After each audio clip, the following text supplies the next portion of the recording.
Hello, everybody. Welcome to the regular business meeting for the District of Squamish for Tuesday, July 21st. Holland Squalin, Quistuktuk, Squamish Okhmeo. As always, we got to do our work today on the traditional unceded territory of the Squamish Nation. Please be advised this council meeting is being live streamed, recorded, and will be available to the public to view on the District of Squamish website following the meeting. If you have concerns, please notify the corporate officer present at the meeting, which this evening is Ms. Von Boudreau.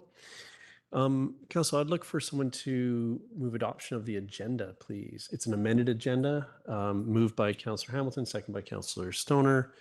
All in favor? Any opposed? Motion carries unanimously. Thank you.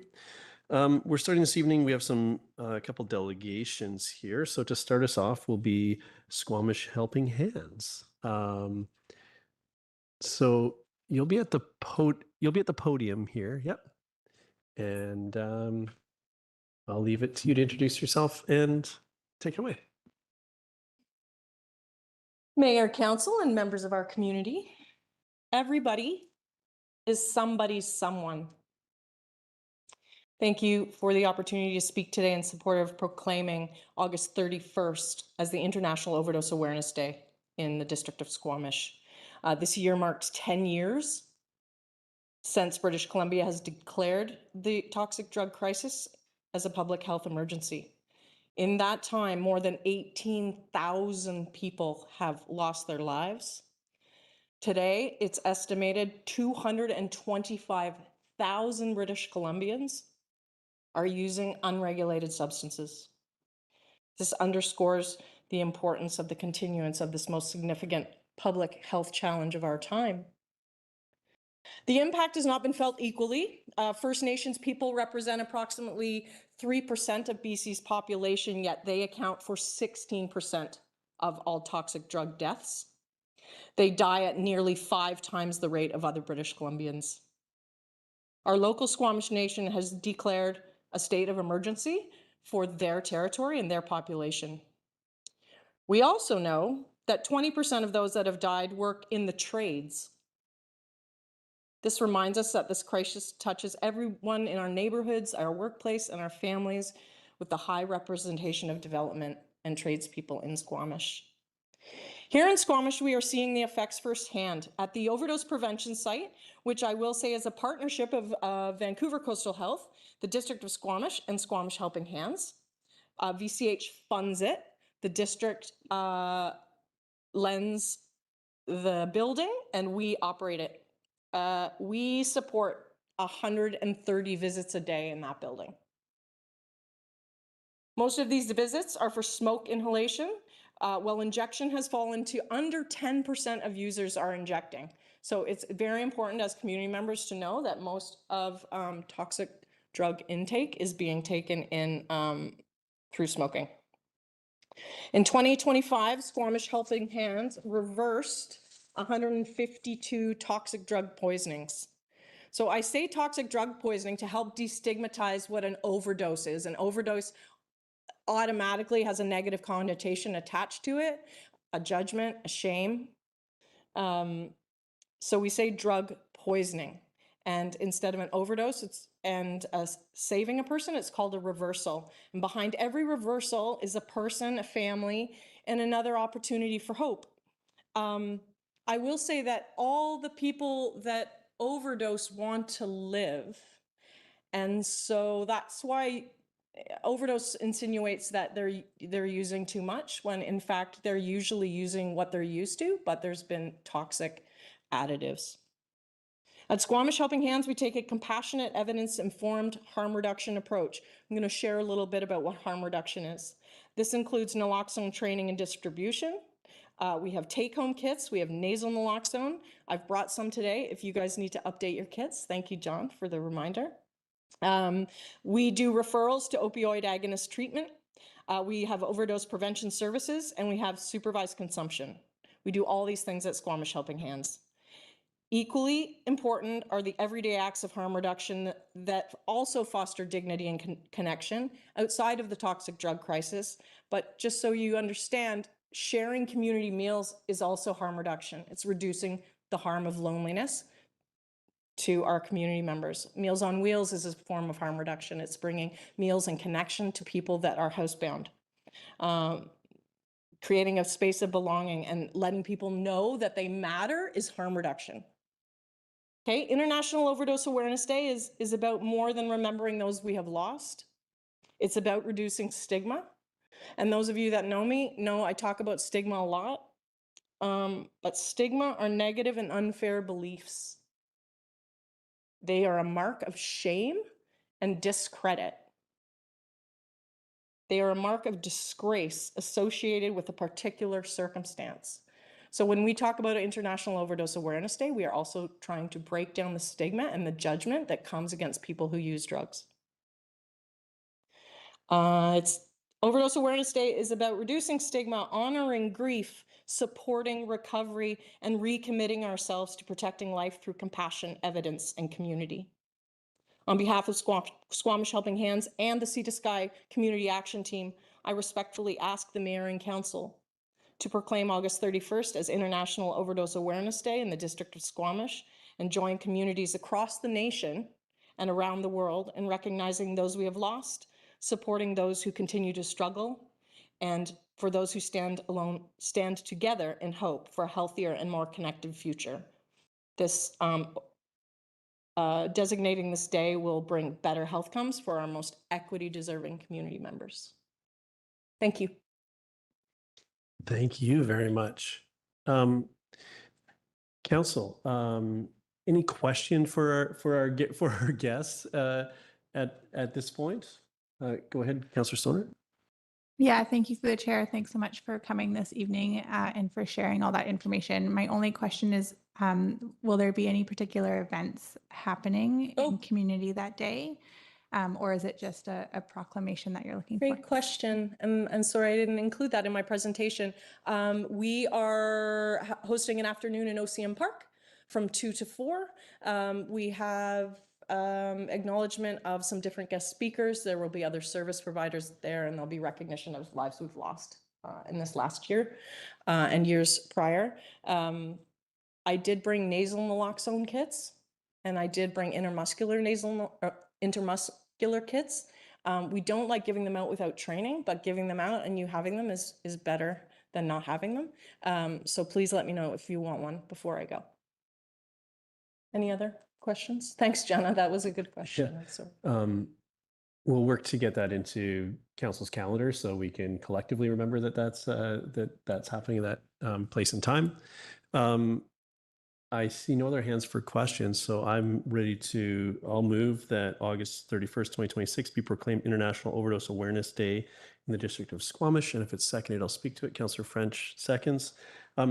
Thank you for all the work you do every day, you and your organization, but for coming here today for this purpose. I learn something every time, and I really appreciate the efforts to destigmatize and humanize the experience that portion of our community is going through, and this toxic drug crisis is poisoning people, and I think that's important. We keep that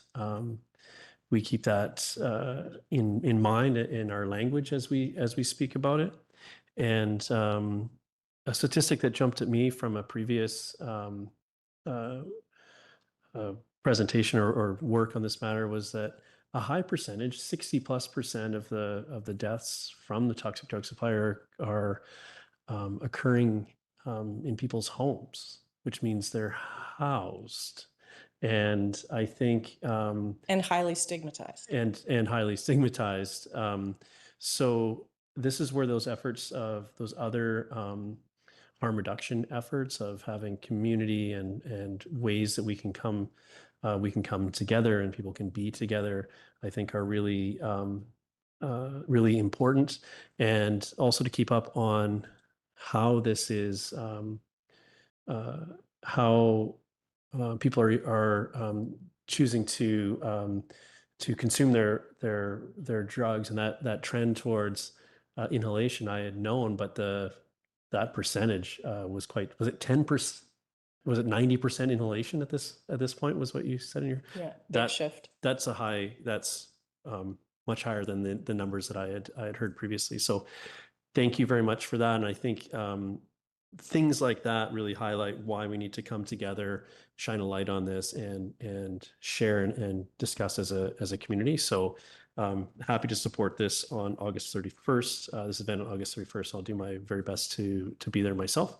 And I hope to see a large section of the community out alongside all of us. So Thank you. thank you.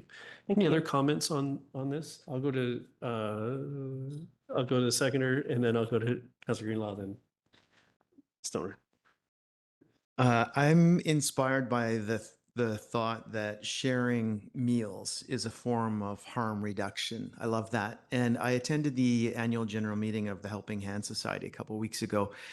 And I just had the thought here now that another form of harm reduction is the showers that are available It's to true. whoever needs one 100% at under harm one roof. reduction.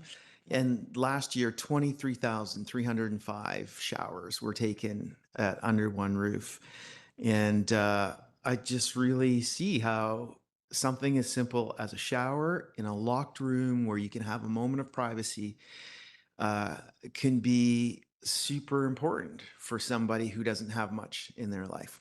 And in supporting the motion, I wanted to point out that a few years ago, when you first started, Lori, in your job at Helping Hands, you came before us, and I talked about how I gave my naloxone kit away to somebody who was in a place where they were more likely to use it than me.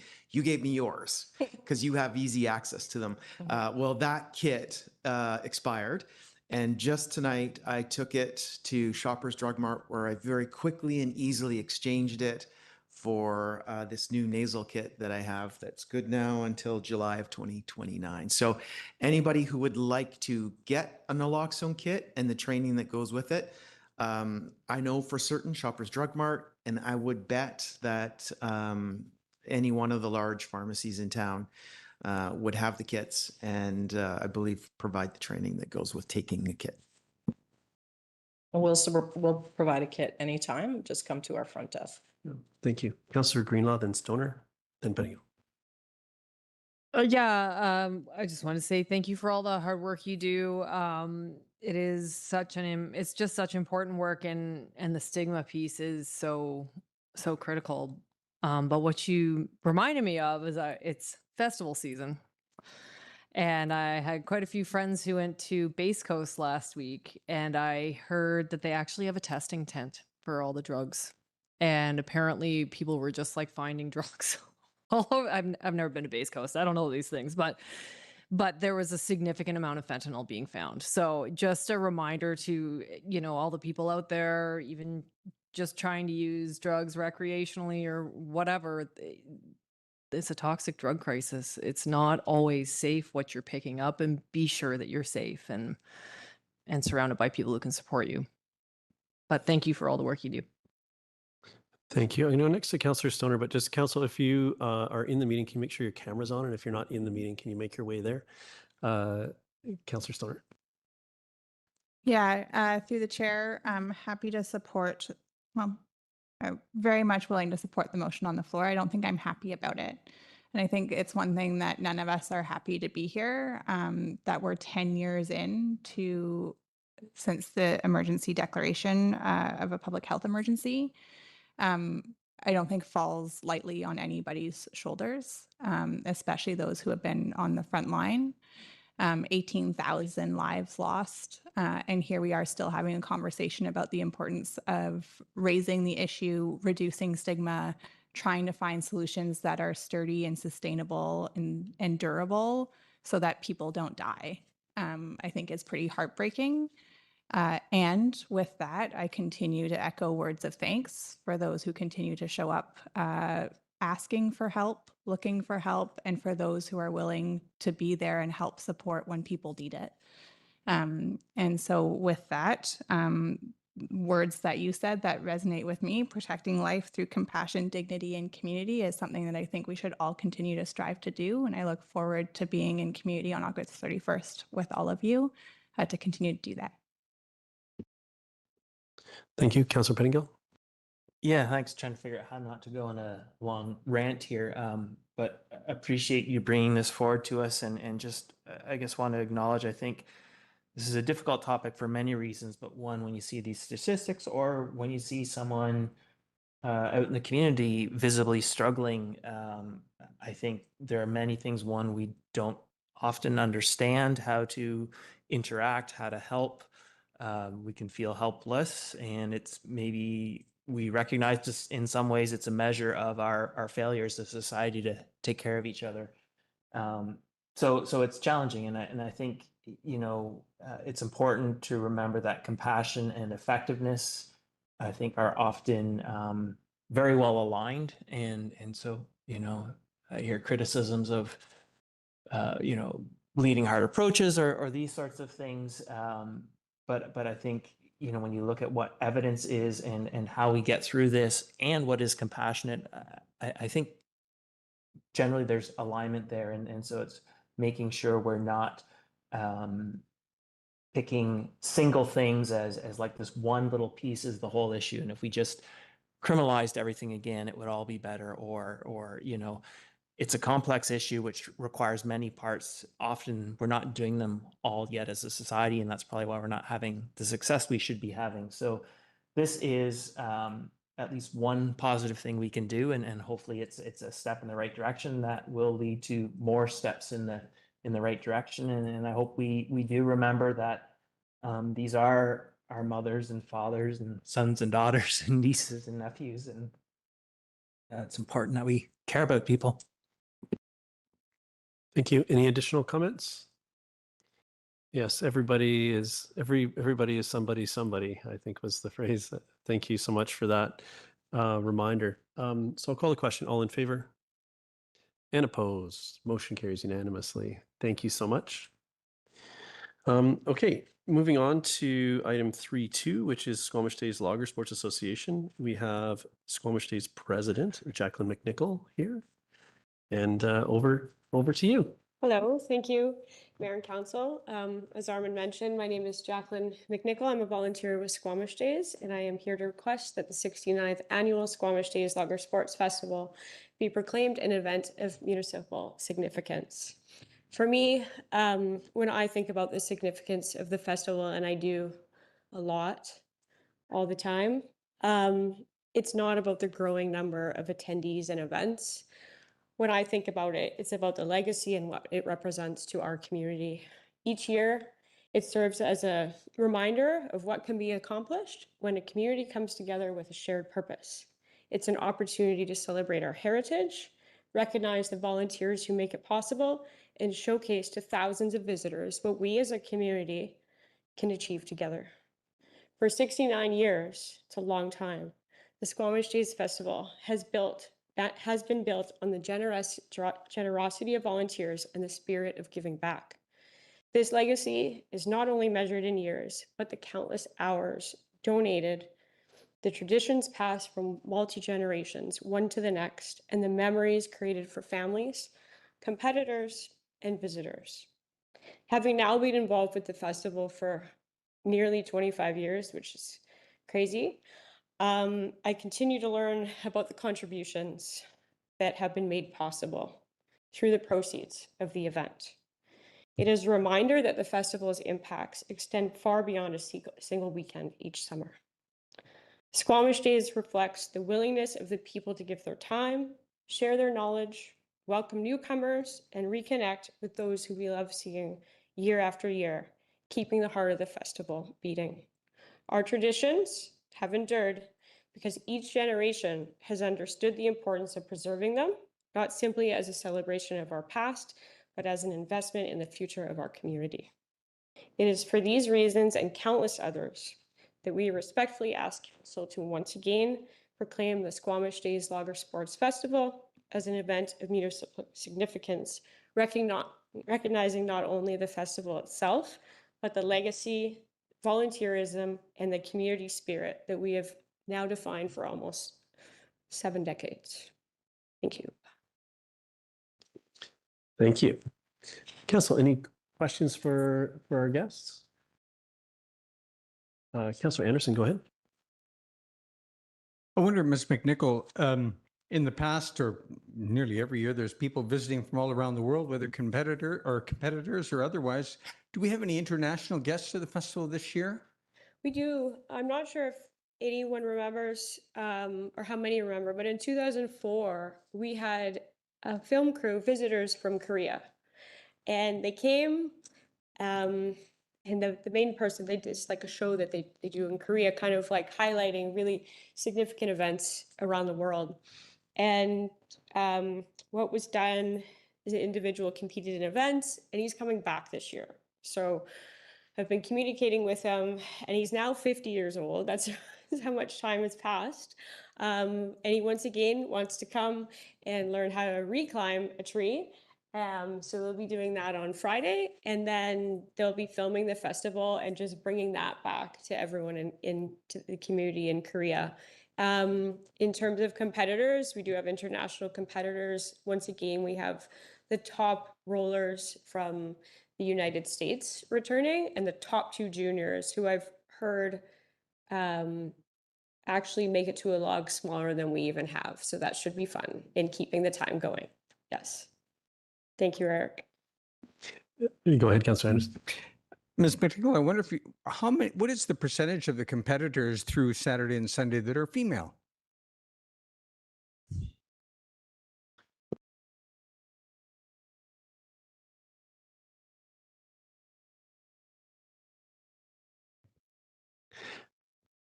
Last year it was quite even, like 50-50 split. Yes. And then now it's about 60-40. So. Do you count the timber training program for that impressive number? Yeah, so I mean, our timber training continues to grow. We capped it for the first time this year. Obviously, there's like a limited number of resources. There's a lot of equipment. Everything's donated, right? And it costs so much money to file saws and sharpen axes. But it's amazing because those timber training individuals are volunteers for our festival, and that's how it continues to be supported into the future. Yeah. Thank you. It's not just Jill and Jill anymore. It's all of the events, isn't it, for women competitors? Yeah, no, last year there were actually more women in the novice standing than there were men. So, yeah. Right. I'm excited to hear about this. It's the first I've heard of the Koreans coming back. I was actually involved in 2004 with 2004. Really? It was. Oh my goodness. So, and I was like, I don't know. Yeah. Sadie wasn't born. I asked her, I'm like, do you remember that? She's like, no, no, I wasn't born. Yeah, that was great. It'd be great to see them again and to resurface the footage from their original visit too. Would be I'd love to see that. I'm sure it'd be entertaining. Any additional questions, Council? Seeing none, would someone like to move the request? Councillor Anderson? Yeah. And Councillor Greenlaw seconds. Would you like to speak to it at all, Councillor Anderson? I'm not sure whether I related this story before, but I was in Denmark wearing Squamish swag. I don't know what, in fact, it was, whether it was Squamish Days, but it was noticed. And a forestry instructor said, "You're from Squamish. I need to show you something." So we went down a path in the woods about an hour north of Copenhagen, and there was a mini replica Squamish Days logger sports arena with all kinds of installations and hardware that were very familiar. And I suspect that maybe our late friend Brian Couture may have had something to do with it. But we do have some renown, and Squamish Days has always been important for our tourism. Thank you. Thank you, Councillor. Any other? Yeah, go ahead, Councillor Greenlaw. Yeah, I just want to say, thank you so much for all the work you do.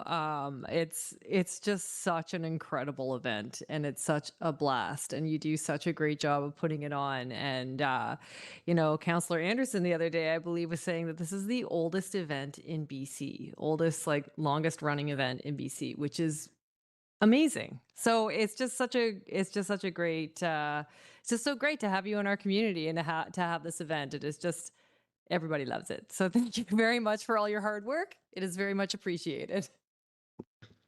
Councillor French. Okay, with the Korean film crew coming this year, I have my fingers crossed that Michael Palin and his film crew will come back next year. Those who know.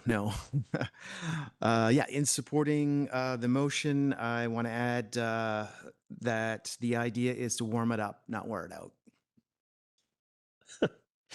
Councillor Penningill.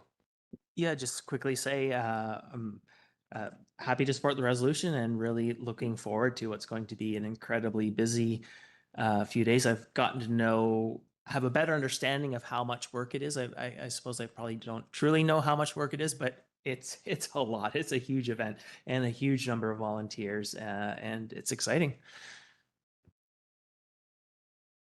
Okay. Councillors.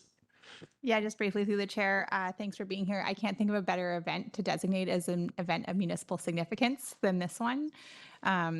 It isn't just the event itself, as you mentioned, that is a huge production and so valued by our community, but the lasting impact that it has through the amount of donations that it provides to other community assets. And so thank you for the work and the volunteer hours that go into it. Thank you. Go ahead, Councillor Hamilton. Yeah, I was just going to say, if this isn't an event of municipal significance, I don't know what would be. So absolutely, yes. Yeah, thank you. Speaking in support of the motion, I think one of the things for me with Squamish Days, beyond the sort of lifelong connection to the Lager sports aspect of the show or of the weekend is when we have Squamish Days Lager Sports here, as we do tonight with Ms. McNicol, we have a large number of our service groups in community here as members of really making up the membership of Squamish Days. I'm going to miss some people, but I'm going to try to go through. So we've got of course, we'll talk about the Rotary plays a big role. The curling club does parking and security. We've got, I think, the BMX club this year on the bike valet. We've got in the past, the Equestrian Association does the axe throw. The Legion does the bed races. We've got the Lions Pancake Breakfast. I could go. Maybe I'm running out of example, but there are more events, and each event is run by one of our not-for-profits. And all the funds, some of those functions just don't generate any income by the nature of them, but others do, and those funds are shared and distributed amongst the group. And I think that's remarkable, and is likely why this event has been able to survive so long. Is that it really is the community truly coming together and pooling resources and time and energy to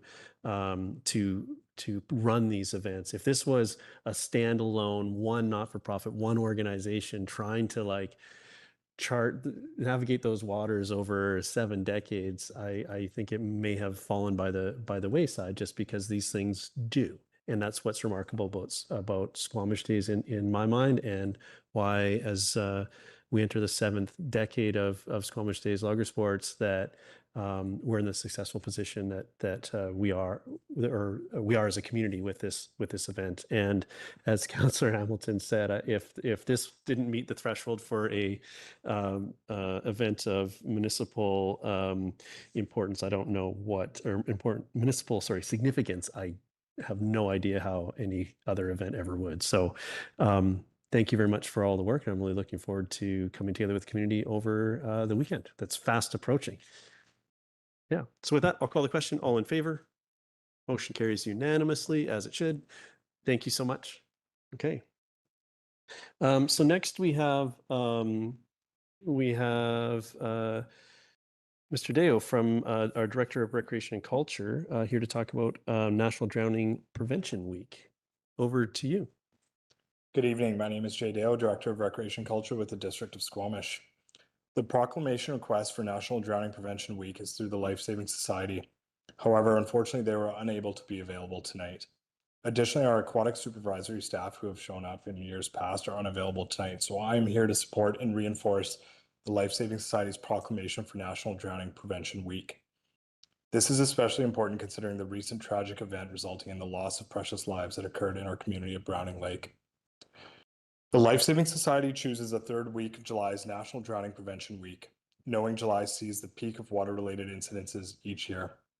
Unfortunately, drowning remains a leading cause of injury-related death and disability worldwide, and we have already had 33 drownings this year in British Columbia and Yukon alone. In 2026, National Drowning Prevention Week is recognized this week, July 19th to 25th. This week is an opportunity for communities to promote water safety messages and encourage residents to think ahead before heading to their favorite lake or river. In our daily work in recreation services, we recognize that learning to swim is a vital life skill, and we work closely with the Life Saving Society to deliver children's swim lesson content and lifeguard training. Youth and adult swim lessons have also been added to our offerings for the past few years to assist those who did not get a chance to learn strong swimming skills as a child. During National Drowning Prevention Week, the aquatics team at Brennan Park is taking extra care to incorporate the daily water safety themes provided by the Life Saving Society into their summer swim lesson plans. And on Wednesday, July 22nd, which is tomorrow, the lifeguards will have a Swim to Survive challenge during public swim. This includes learning how to roll into water, tread for 1 minute, and swim 50 meters to safety. We'll also be posting drowning prevention resources around the facility. We appreciate Council's support and recognition of this important initiative by issuing the official proclamation for this year's National Drowning Prevention Week. Thank you. Thank you. Council, any questions? I will move that July 19 to 25, 2026 be proclaimed as National Drowning Prevention Week in the District of Squamish. Second by Councillor Hamilton. Thank you for bringing this forward and stepping in. And a little bit later on the agenda, we have some correspondence that I'll be pulling from some concerned folks in community that not only wrote a letter but also came to Mayor's drop-in last week to discuss. And obviously there's been some tragedy locally, drowning, but I'm struck by the between, was it January and July, there's a 50% increase from the same point last year. And anything that can be done to help that is, I think, incredibly important. So some visibility here. We heard from Search and Rescue put out some messaging around the hazards that they're seeing with people crossing the river, really unprepared for Echo Lake, and the concerns around that. And we've had tragedies around waterfalls and sauna, like all the things that we do here, and they're largely hopefully there's things that can be done to improve safety, but taking a moment to shine a light on it is an important step, and hopefully will facilitate some conversations around people taking appropriate precautions for whatever it is that they're looking to do in and around the waters in Squamish. So I'm happy to support this, and like many initiatives we're asked to here, I really wish we didn't have to be discussing this, because these are largely ideally preventable situations. So happy to support. Any other comments on this? Go ahead, Councillor French. Thanks, Mayor Herford. And in supporting the motion, Mr. Dale, I would request that you pass on to your lifeguard and swimming instructor staff that we really appreciate the work that they do. And it's life-saving work. I know it firsthand. My first real job was lifeguard swimming instructor 1 with the District of Squamish. My first union card through that job. And I learned a lot walking the deck of the outdoor pool beside House Sound Secondary School. Leadership and responsibility at the age of 16, 17, when I was doing that work. That was an important base for me to be sitting here today. So I really appreciate the work that our current lifeguard swimming instructor team is doing at Brennan Park. Thank you. Any other comments? Seeing none, I'll call the question. All in favor? Motion carries unanimously. Thank you so much. Okay, moving on now, we have next on our agenda will be unscheduled public attendance. If anyone has a matter that they wish to discuss with council that's urgent in nature and needs to be addressed prior to our next regular meeting, this would be your opportunity to present yourself. Not seeing any, we'll move on. to the consent agenda as the next piece for us this evening. I'd like to start by pulling the item 6B3, the correspondence around the improved safety at local swim locations, to be dealt with later in the agenda. And I'll go around. Anyone else like to pull anything from the consent agenda? Councillor Pennegill? I'm afraid I've got a bit of a list. So it's I decided, me too, but I decided to leave some for everyone else, but go ahead. 6BI, so that's from the post office. 6DI, the accessibility plan. Double I, community noise complaints. Triple I, the pipeline project, and IV knotweed treatment. It'll leave much for the rest of us to pull. Would anyone, did myself or Councillor Pennegill miss anything that anyone would like to discuss later on the agenda? Councillor Stoner, go ahead. I don't think we'll have much of a consent agenda left, but I'll pull B2 and D5.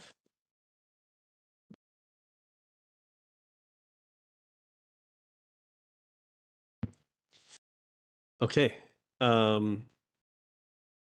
I will move then the remainder of the consent agenda, and we'll deal with the pulled items at their appropriate place later in the agenda. Seconded by Councillor French. All in favor? Any opposed? Motion carries. Thank you. So now we're on to 7A1, which is co-living regulation. And I will give staff a moment to get set up. And when they're ready, we'll run through the presentation.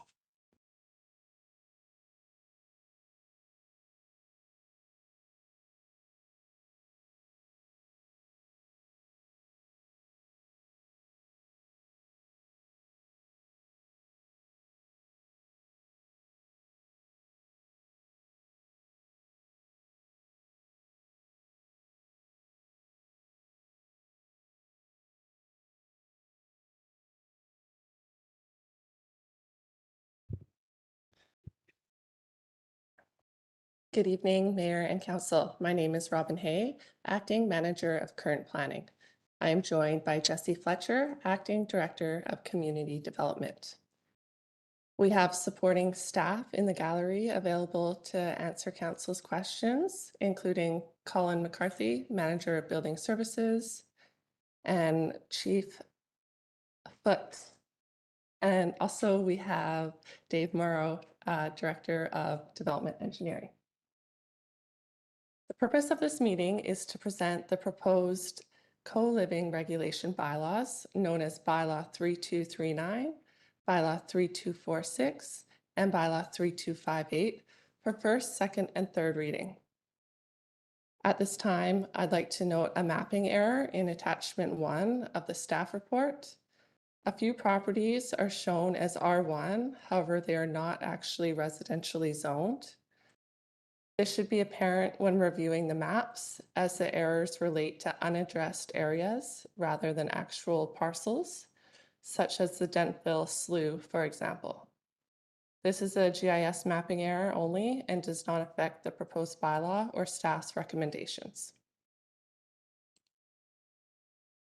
To begin, I will provide a brief overview of the background and how we arrived at the proposed bylaws.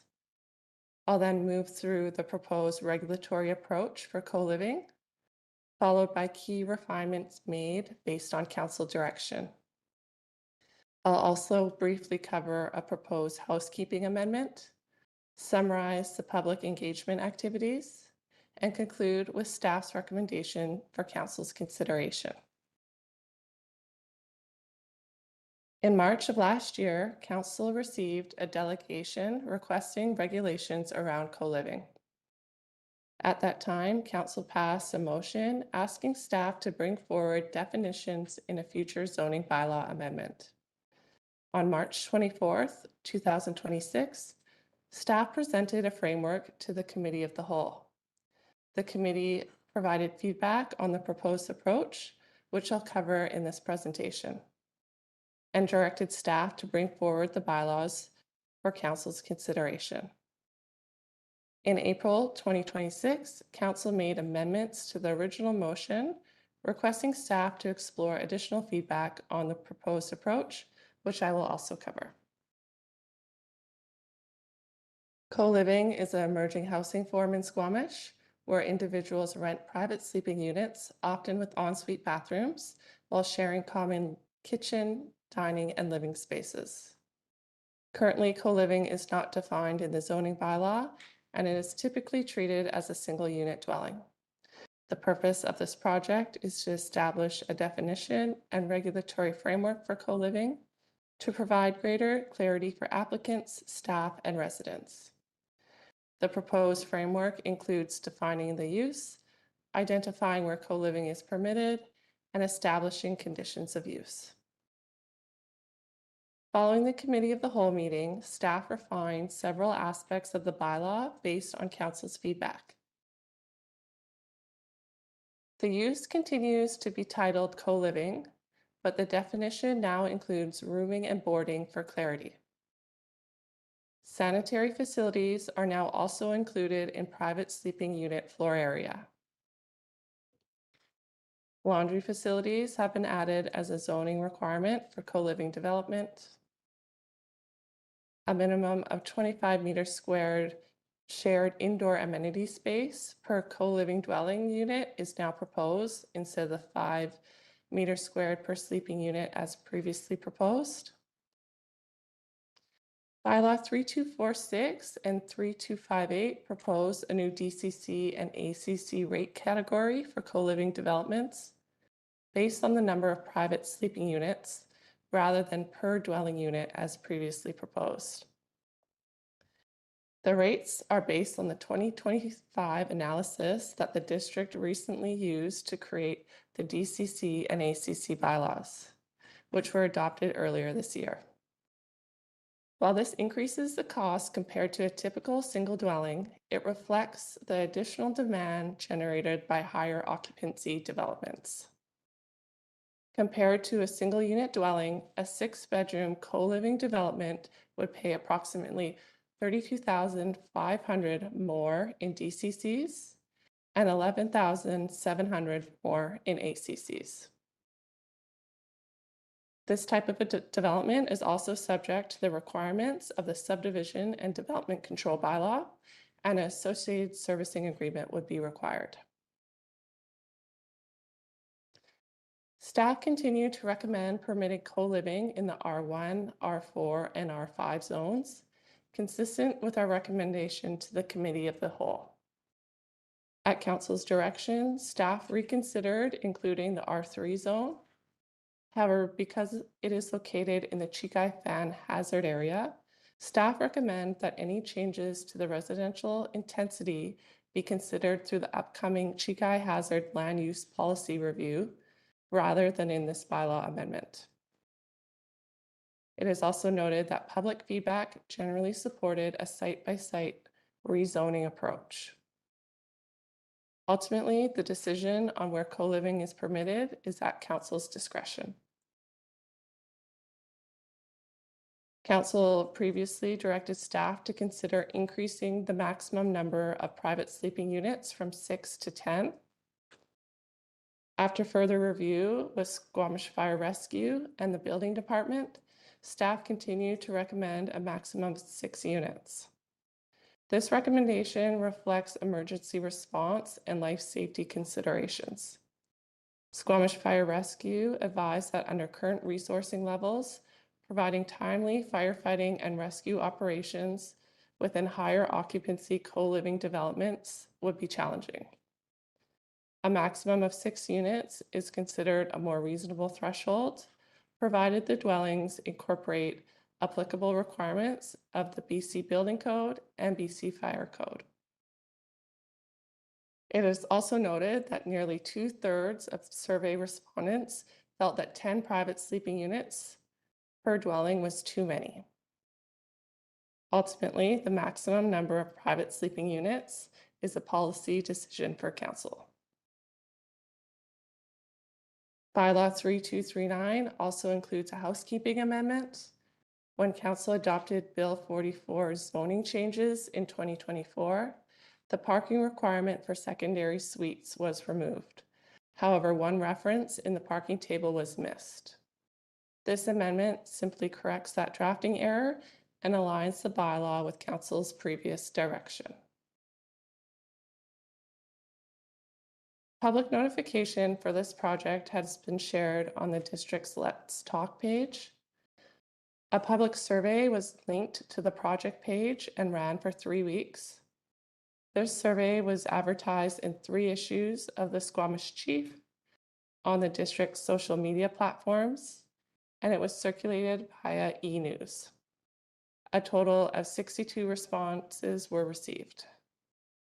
A summary of the survey responses and feedback is provided in attachment 2. Input was considered alongside council direction and housing objectives. Now turning to the staff recommendation, it is recommended that council give first, second, and third readings to bylaw 3239, 3246, and 3258. Thank you, and that concludes my presentation. Thank you. I have a couple questions just to start, and I'll go to council. Can you run me through the mapping issue again? There was some oddities in there. That doesn't affect things materially. Those don't need to be, that's not an issue for them to be attached to this bylaw. They're just a mapping oddity. Yeah, through the mayor.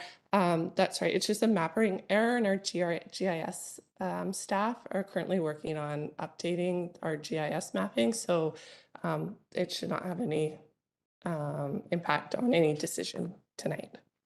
Okay, and then should this be supported in our 145, which is proposed? In future, in a scenario where there's a future rezoning, would this be considered an allowable use in those zones, or how does this look? What would this look like as part of our regulatory system going forward? I know we're starting with allowing it in these areas, but if someone rezones to R1, do they need to do something to get to this, or would this just kick in if they wanted to pursue building of this nature? Thank you for the question. So in our 1, 4, and 5 zones, this would be a permitted principal use subject to the conditions. So if somebody rezoned to a R1 zone, then they would have, as of right, rights to build a co-living development. Okay, thank you for that clarity. Okay, council, over to you. Questions? Councillor Stoner? Yeah, thank you. Through the chair. My first question is around the R3 zoning. And one of the comments in the staff report in the presentation is it's not supported because it's a change in residential density. And I'm just wondering if you can explain why that would be. Thank you to the chair. If I may, the R3 zoning was created to reflect the risk hazard in the Chikai, which was capped at a maximum of 3 units. The work that was done in establishing that assumed an average household size of which the co-dwelling could potentially exceed. And so in the conversation, given that we have not updated our residual risk assessment for the Chikai, it was recommended from engineering that we do not revise that in advance of that work, given that it would support a higher population than the intent of the dwelling units, given the average size of a dwelling unit per the most recent census was 2.6. So 6 to 12 per unit is far above what was considered at the time. But the R3 zone doesn't limit how many people can live in a triplex. And so how does the density differ from a triplex to what would be proposed here? Like the floor area ratio doesn't change, the amount of buildable area doesn't change, it's just the form. And so how does that preclude, how does the density differ from R3 to co-living? Thank you through the chair, if I may.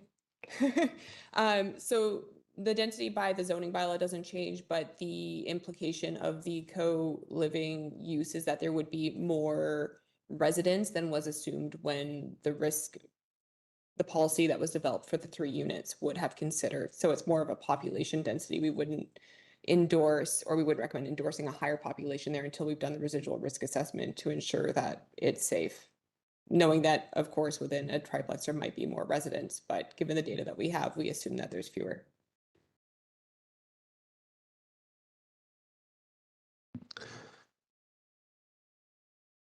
Could I just get a refresher on the timeline of that?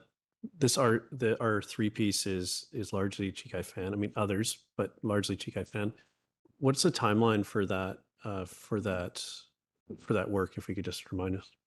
Thank you. Through the chair, my understanding is that they'll be looking at a terms of reference later this year, and then that work will proceed after they go through the procurement process. So hopefully end of 2026, mid 2027, barring other delays in the work plan. For kickoff or completion of the project? I'm not necessarily understand just what's the length of that work? Through the chair, I can't comment on the length of that work specifically, but my understanding it's not as long of a process, and that they were estimating 6-ish months once the work has kicked off. But of course, other things could get in the way, so I wouldn't want to comment on a. No, that's specific enough for my purposes tonight. Councillor Hamilton, go ahead. Yeah, thanks. On this question of the R3 and the density, if we have, and this, I think I understand where the increased density is. I just want to make sure. So if we had, let's say a 10,000 square foot lot that is R3 in Brackendale, this gives somebody the right, if we had this in the R3, that would give people the right to put in 1 6-unit dwelling or 3 6-unit dwellings. And I'm probably mixing up the word dwelling and unit. Through the mayor, that would be 3 6-unit dwellings.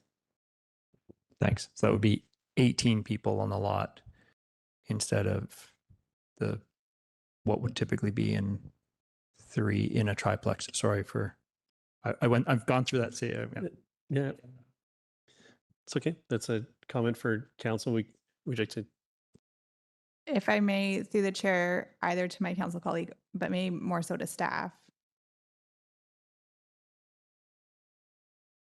I'm still challenged with the zoning component. If it's a triplex, the floor area ratio, the setbacks, the buildable area are not changing. So if somebody wanted to build a triplex with 6 bedrooms in each of them and not call it co-living, they could do that, correct? There's nothing that's stopping somebody from putting, other than maybe it's functionally impossible to do, to put 6 bedrooms in each of the townhouse triplex unit. To the mayor, that's correct, yeah. There's no functional differentiation there from a buildable floor area ratio density perspective.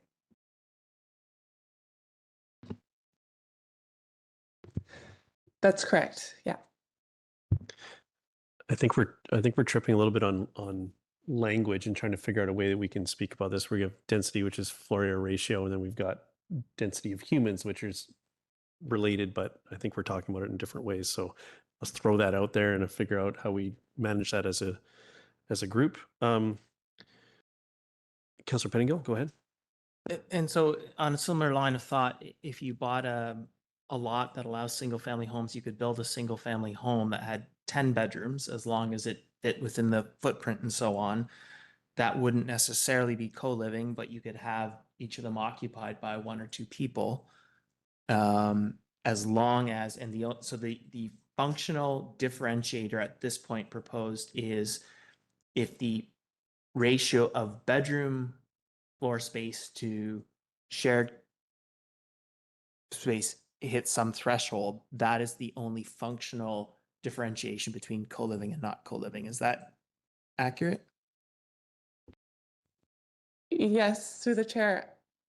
I think co-living, most of the living would occur in the bedrooms. There are typically bedrooms with seating areas and bathrooms associated with it. So those types of developments, yeah, they have shared common space, but it's typically like accessory or smaller common space, but primarily a lot of the living happens in the private sleeping dwelling or private sleeping unit.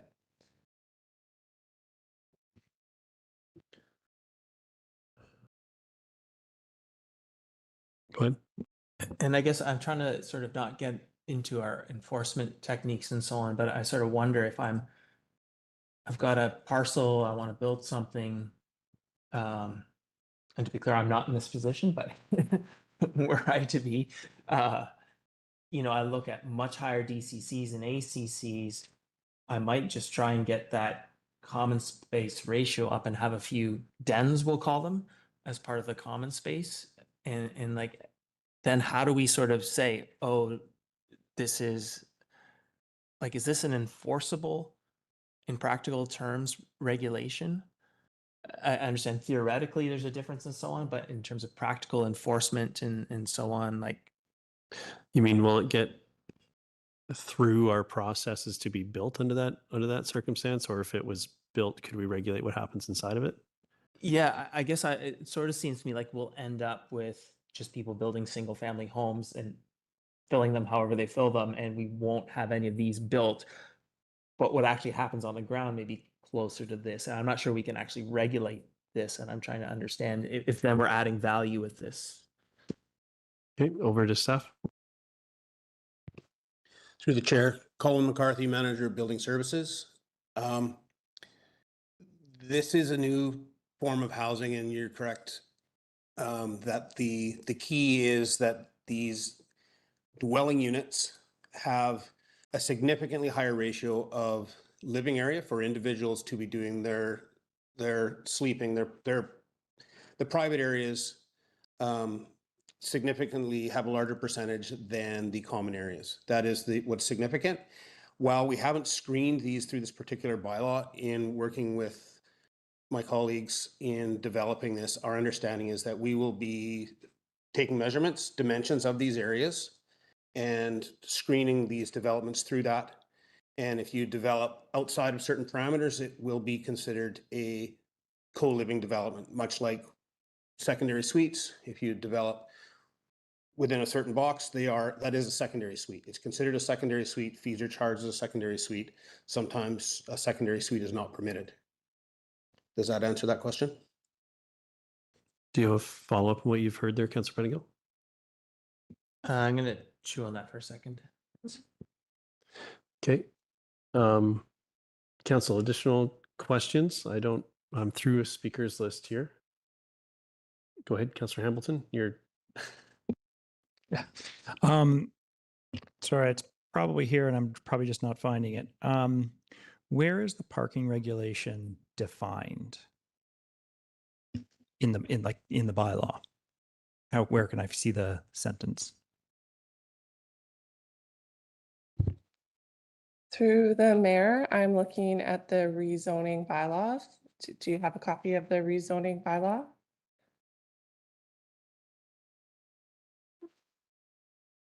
It was attached to the agenda package. I've got the ACC, the DCC, and the zoning bylaw. Yeah, so there's zoning bylaw. That's Zoning bylaw, yeah.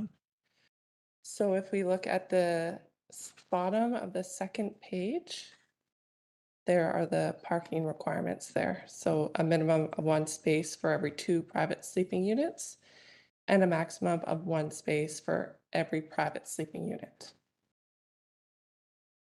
I think maybe the link is going to the actual zoning bylaw. page 162 of 390. That's the problem. I'm using the Oh, there you go. council share, the council. So if we Okay, wanna- I'll go to the, yeah. Yeah, there you go. Sorry, what page did you say? 162 of 162, thanks. 390. And I'll give you some time. Yes, can follow up on that. Councillor Pettingill, or sorry, Councillor Stoner hasn't. I'll go to Councillor Stoner then. Councillor Pettingill, was yours on this? We're all going to separate items. Go ahead. I had a question on where we landed with the DCC and ACC charges. They're higher than the medium density residential townhouses, but lower than the low density residential. And that feels a little bit out of step to me. So I'm just curious how how did we land on an ACC or DCC rate that is more than medium density residential? If I build a townhouse, cost me $10,747 in DCC. But for a single sleeping dwelling unit in a co-living, it's 11,000. So I'm just curious how that works out. Yeah, through the mayor. So I have linked some background reports that were prepared by Watson and Associates. So they're quite lengthy reports, but within those reports, they've actually broken down the ACCs and DCCs per person. And in consultation with Watson and Associates, they say that that's reasonable to apply that to a co-living development. So that's the approach that we've taken here. Thank you. I was looking at the old rates, not the updated rates. Councillor Pettingill. So I guess, is there a reason why we, and I just want to acknowledge, I think staff has done a good job of trying to reflect council's comments and so on. And I guess what I'm struggling with is sort of as I see the actual practical implications and what some people in the community want, I'm not sure that it's actually an achievable objective and so on. And so that's the context for my questions. But if we follow this logic, will we start to go down like where we change the DCCs for a single family home based on number of bedrooms? Because if we're sort of presuming the number of bedrooms tells you the number of people in a home, wouldn't we take that same approach for all dwellings as opposed to just a co-living dwelling? Through the mayor, so Watson and Associates, if you do read those background reports, they do have calculations for single unit dwellings and multi-unit dwellings and their approach for their calculations in there. And their approach for a single unit dwelling is not based on the number of bedrooms. It's based on another calculation that I can't recall, but they have a different method to calculate it, and it's not based on the number of persons. And I guess my question would be, but should it be? Because I think we know, or in many cases now, I think there are single family homes that are shared between multiple roommates, and there's an approximation between the number of bedrooms and at a minimum the number of roommates. And so I guess, wouldn't we want a similar approach and logic to apply? Through the mayor, if there was any updates to a DCC or ACC bylaw in the future, that would be brought back to council for consideration.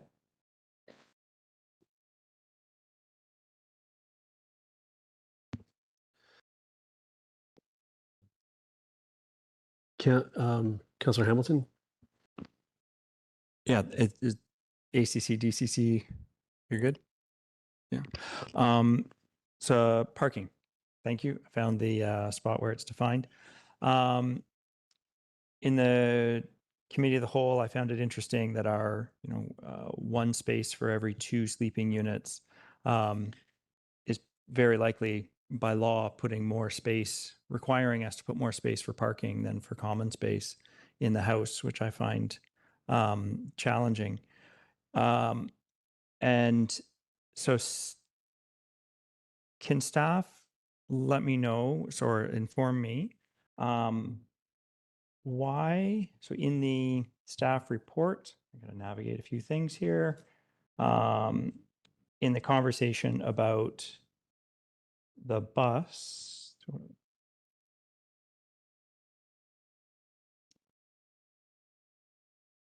sorry, navigating too many things. Staff recommend regarding the bus parking, staff recommended to leave that to the market, to let the market decide what parking requirements might be suitable for their building. So what's the difference there between having a bus parking and letting the market decide a bus versus having the market decide how many regular parking spaces? we should have? Through the mayor, in terms of the bus parking, there's no provision in our zoning bylaw currently for bus parking. And in contrast, there is provisions for parking vehicles, center parking vehicles. And this was presented to the committee of the whole, and council took that feedback that we heard in March and have incorporated it into this draft bylaw here for consideration. Great, thanks. And was the proposed at the committee of the whole, that was one space for every 2 private sleeping units? Has that remained unchanged? To the mayor, yes, I think there was a straw poll that was done and we went around the table and this is what we ended up with. Yes. Thank you for the reminder of that straw poll, because I didn't see it in the motions and I didn't go back to the video. Thank you. I've a question. I want to come to you, Councillor Pyne. On this parking issue, the maximum in here, what I know some sites just aren't able to support, like they're sort of site specific. I just wonder how does this compare to what a maximum we'd put on a similar size structure that wasn't co-living? Just trying to understand I'm trying to find the difference between these two. So if the maximum is 1 per unit and that's we landed on 6, so that's 6 spots, but there might be 2 of those, there's 12 spots on the site. Is a single family home a similar size able to put 12 spots on their property as a maximum, or is there some lower number that is the maximum? Sorry, that may not have been super clear, but I hope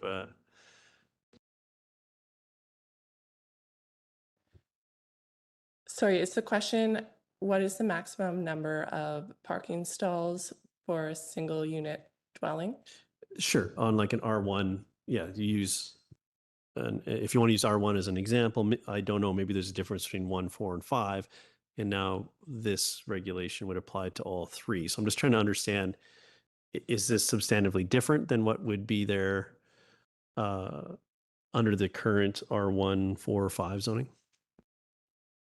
It's through the mayor. So the parking provisions in the zoning bylaw have a maximum of 5 spaces per single unit dwelling or 2-unit dwelling, and a maximum of 3 spaces per townhouse dwelling, apartment dwelling, or secondary suite. So a single unit dwelling, the maximum was 5. So this is one additional spot as a maximum, because we're considering these single dwelling units. Is that correct?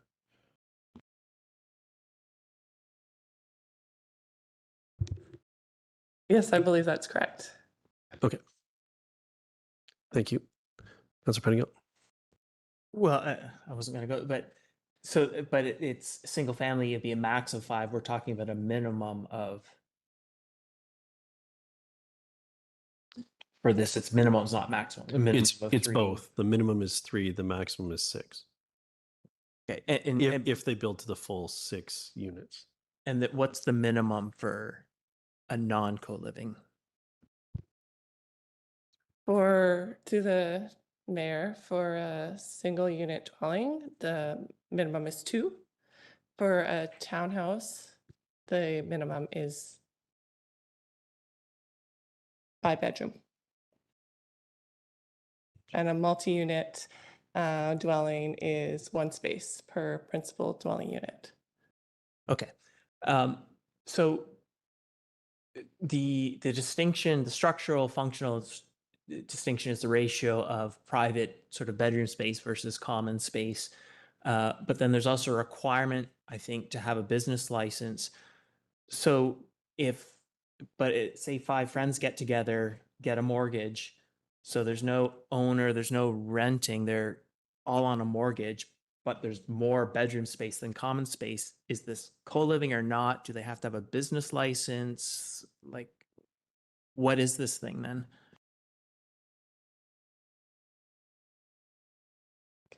Thank you through the chair. I think it's a good question. There's always going to be incidences where it will be gray when you look at the bylaw. What we as staff have noticed in while working with the building department is that these specific developments are quite apparent when you get to the building permit, the way that they're designed. There hasn't been an instance where, for example, the situation that was described has occurred and that confusion has arisen.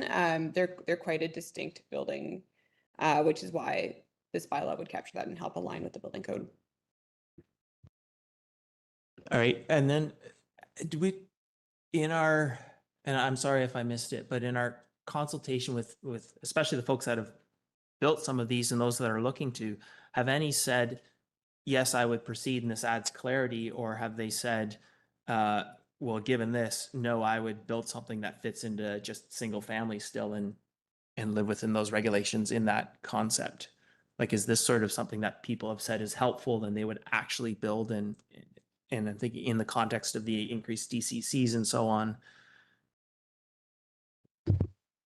Through the mayor, we haven't got feedback that specific, but I would say this is a starting point and provided some guidance for folks, and we will monitor how it's implemented and make any changes as required when we are monitoring the rollout of it.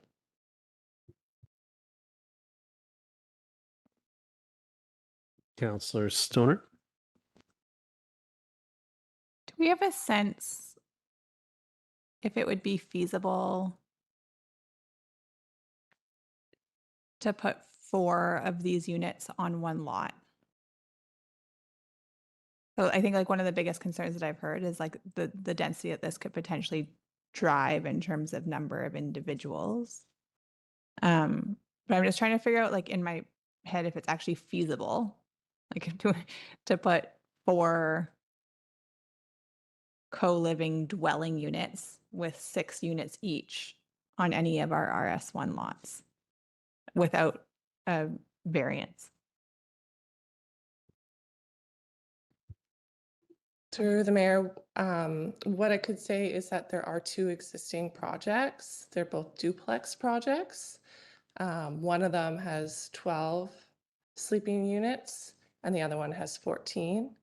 And they were both able to build under the current zoning regulations.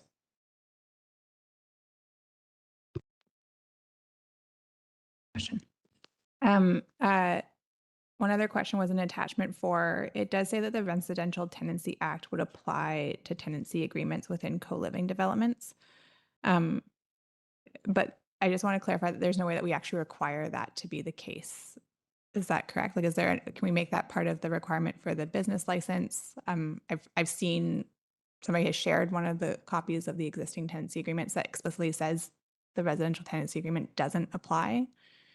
So I'm just curious if we can ensure tenant protection in this process. Through the mayor, it's certainly something we could include in the business license as a requirement.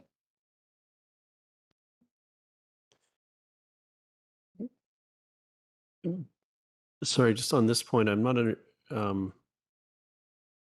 Residential Tenancy Act and its provisions either apply or don't. Is there anything that we can do to adjust their scope, or is it more just for clarity for the people participating in this, either as a landlord or a tenant? But Yeah, thanks for the question. So this is a provincial regulation. So the purpose of including it in the business license is just basically for notification, just to advise them that these provisions apply. okay. Council, I don't have anyone else on my speakers list. We have the recommendations on the screen. Do we need any more information before we contemplate these or something else? I'll go Councillor McNicol. So, and I may have forgotten a piece, but these 10 or 12 bedroom units, this would stop that because in those cases, there was more private bedroom space in total than shared space. And that's the kind of fundamental new thing here that didn't exist before. Through the mayor, there was no framework before for co-living, so they were treated as a single unit dwelling. But the leverage here is, yes, the floor area, it being the primary trigger. Okay, so following that through, would we be okay if someone came with a development permit or something that had more common space than private space, because there's some dens and so on? But, you know, in effect, it was 12 bedrooms or 12 sleeping quarters, but still had this ratio. Okay, would we be okay with that? Because it's sort of, I guess, what I wonder I'm hearing is we actually start to get concerned when there's more than 6 bedrooms in total. Like I guess I'm trying to understand exactly which problem are we plugging the right gap or gaps? Through the mayor, thanks for the question. I think what you may be getting at is this going to limit someone who wanted to build what we commonly understand as a single family home, but expansive?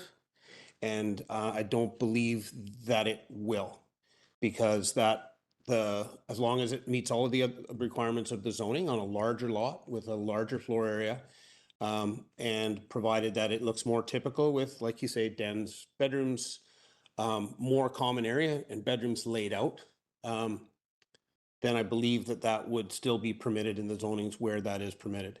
What we have seen is a new sort of housing arrangement and new types of dwelling units that we've never seen before, that put a lot of sleeping units into a building with limited common area. And as the things that have been discussed, that where it puts pressure and where it seems different are the things that I think that are trying to be addressed here. But I don't see it limiting what we commonly know as a larger single family home, a 4-bedroom, a 6-bedroom, or even an 8-bedroom home, as provided that those ratios are more commonly known, and they don't. Am I correct? Does that answer the question? I can see some mulling happening here. I'm going to, I've got 2 questions of my own. One, have staff done the exercise of applying these regulations sort of to the existing structures, and would they or wouldn't they? What would the difference be? Would they be permitted under this regime if they came forward today, or just what does that look like? Thank you for the question. No, those existing dwelling units would not meet the new zoning bylaw that's drafted. And to do so would be that more shared space, or which is it, just sort of in all categories, or is there a specific piece? I'm trying to understand the difference that we should expect, community should expect to see if this is moves forward.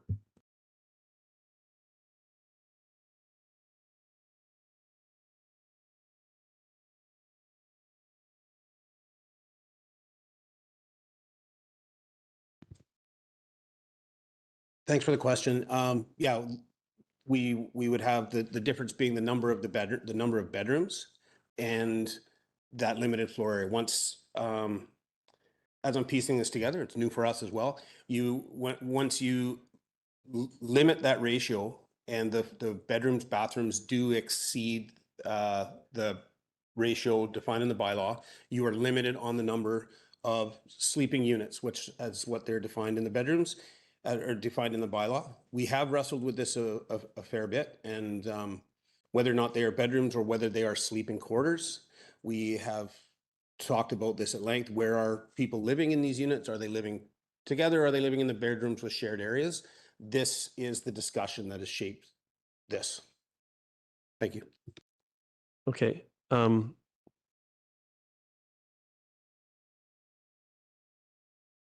Okay, and then I'd like to dig into the maximum number of sleeping units I think we've landed on.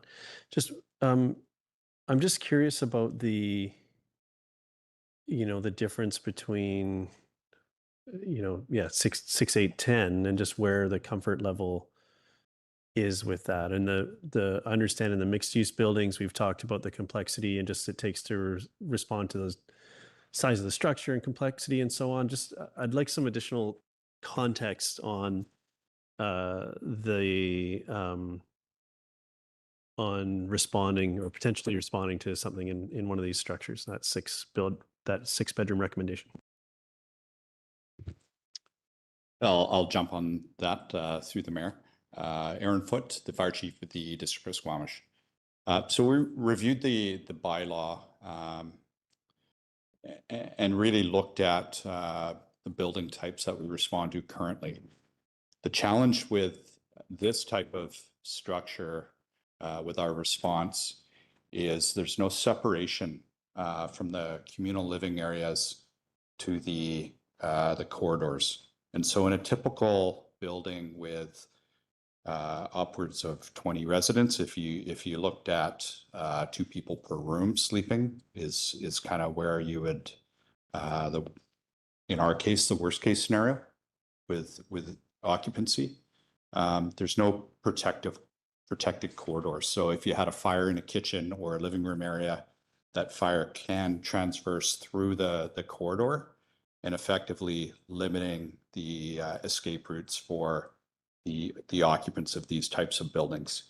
In a typical apartment building, you have corridors that are sealed, and so they'd have a fire door on either end of the corridor, and those corridors are protected from other living areas in the building or common areas. These buildings do not have that, so they are open corridors.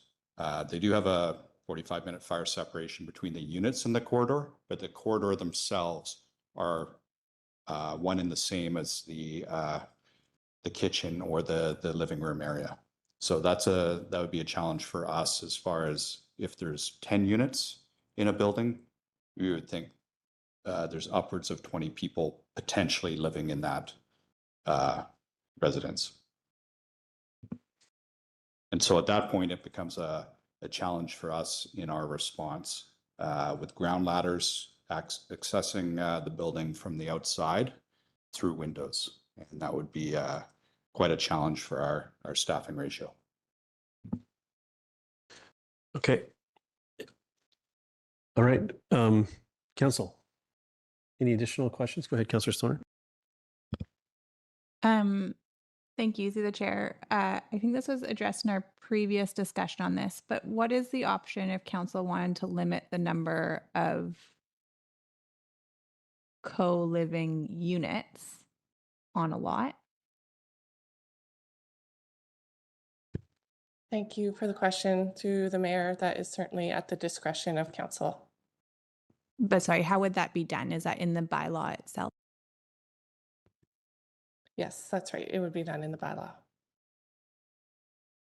And I'm just curious from staff's perspective in terms of this question around driving densification through sleeping units versus floor area ratios and building space. Do we see in these other zones? So I understand for R3 it's slightly different because there's conditional densification. But for the other zones, would there be reasons to limit densification driven by sleeping units in those other zones, RS1, 4, and 5? In my mind, previously, like a fourplex was equivalent because you could potentially build each of the units of a fourplex with as many bedrooms as was possible in the floor area ratio. But now, as I understand it, that might not actually be the case, and this might actually be driving more density. But I think my brain's just having a hard time wrapping around those two pieces, sleeping units versus floor area ratios.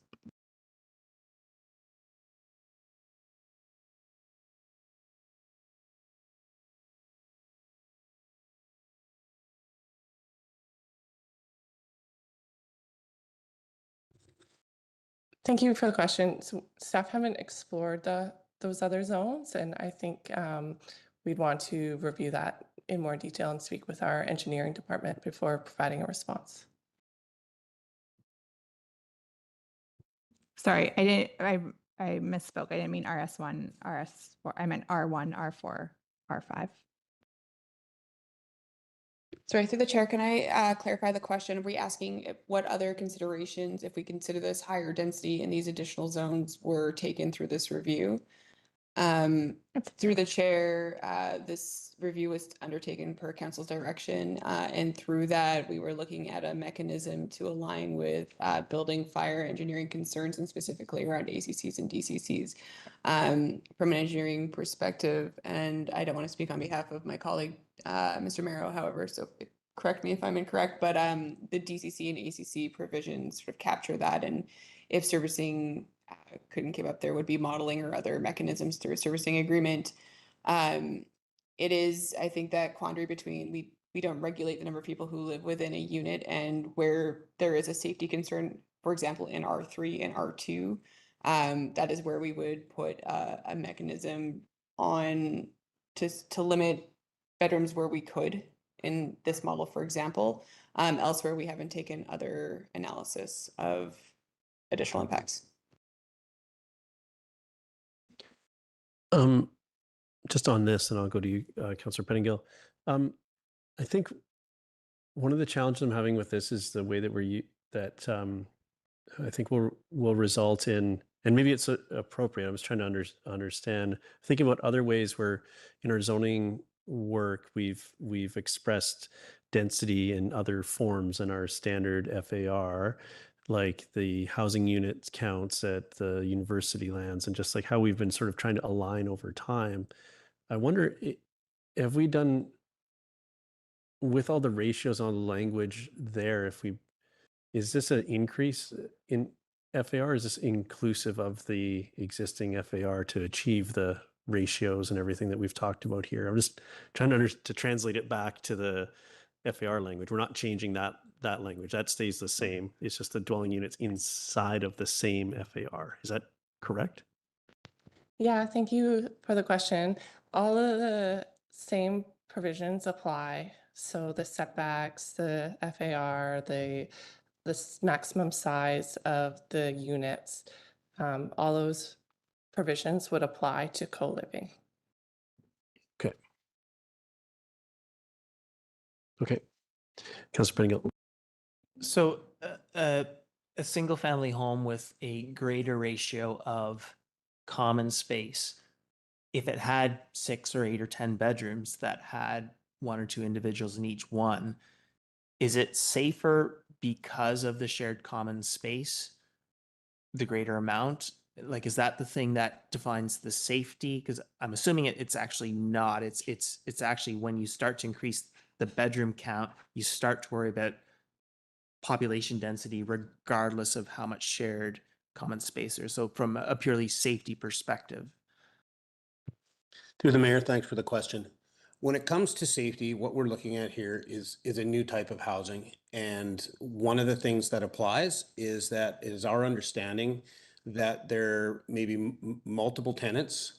And when we get beyond a certain number of bedrooms, the tenancy in these types of homes may be more like an apartment building than it is like a single family, because they are being purpose built.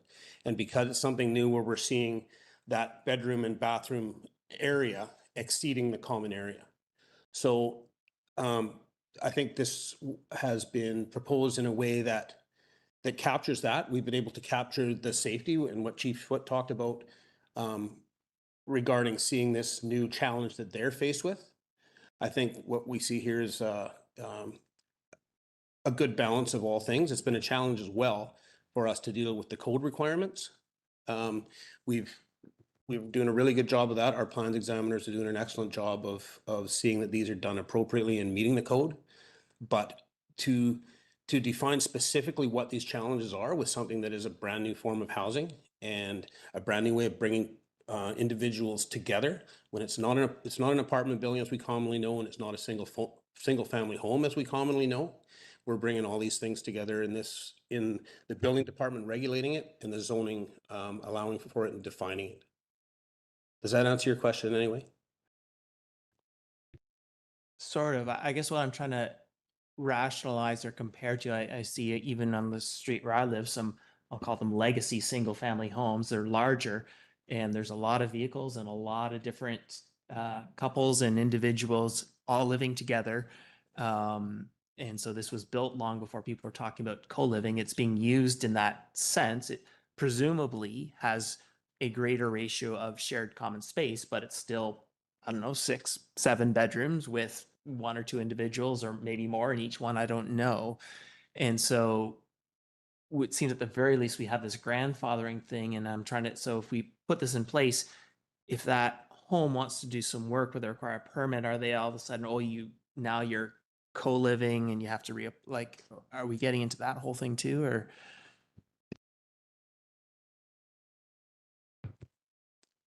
Through the chair, if you're asking what we would do if we saw a renovation that was creating one of these, again, that's something else that we haven't seen. This is something that we haven't seen in the past, that we're needing to somehow regulate and define and manage now for a number of reasons.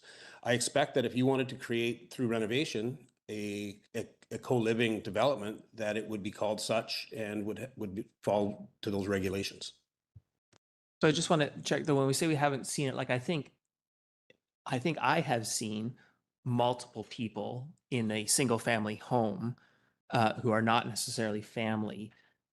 The thing we haven't seen then is strictly the lower ratio of shared common space. That's the new piece ultimately. Is that correct? The biggest change for me and my team, and I think for the fire department as well, is that we have not seen these purpose built with the intention of maximizing, it appears, the dwelling units compared to other space. That is the largest difference to me between the ones and what you're considering as legacy or grandfathered.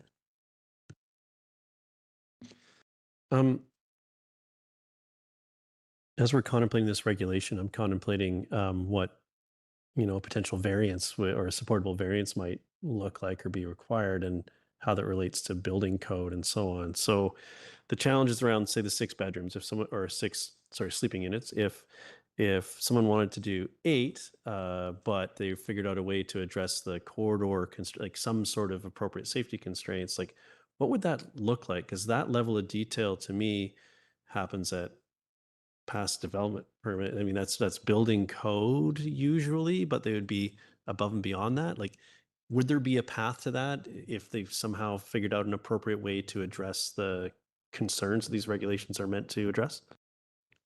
Through the chair, the building code and the zoning bylaw are 2 completely different things, and we have 2 completely different sets of staff that review these. We're seeing a lot of different challenges that developers are trying to meet to achieve what they want to. We see alternative solutions. We see proposals. Really, there's not a limit, and the code ultimately with enough fire separation and sprinklers, it may be achievable by code. It's had to be treated on a case by case basis. Yeah, the fact that they're distinct and separate is exactly my point. And how do we reconcile those? How do we see that we reconcile those 2 things? Should we be asked to vary these regulations? Mr. Vilniuskas? Thank you. Just wanted to add to the conversation, and I know council's aware of this, but whenever you regulate something new with a new regulation, it's very likely that we'll have to come back in the first couple of years and update it, because we'll find all kinds of things that work or don't work, or things that slip through the cracks. So I'm just trying to caution council that not trying to devise a solution that's going to capture 90% of the applications now. That would be better to do once we have some practice with this new regulation, and what we have some practical experience in application, and then we come back to council for solutions. Thank you for that. Okay, with all the answers we've had and this bit of wisdom from Mr. Vilniuskas, we have a recommendation before us. Would someone like to move this or propose an alternate? Councillor Hamilton, go ahead. I'm going to move it and then amend it. So that Let's start with the move. Okay. You want to just want to, I'm you preempting. specifically want to move it Yep.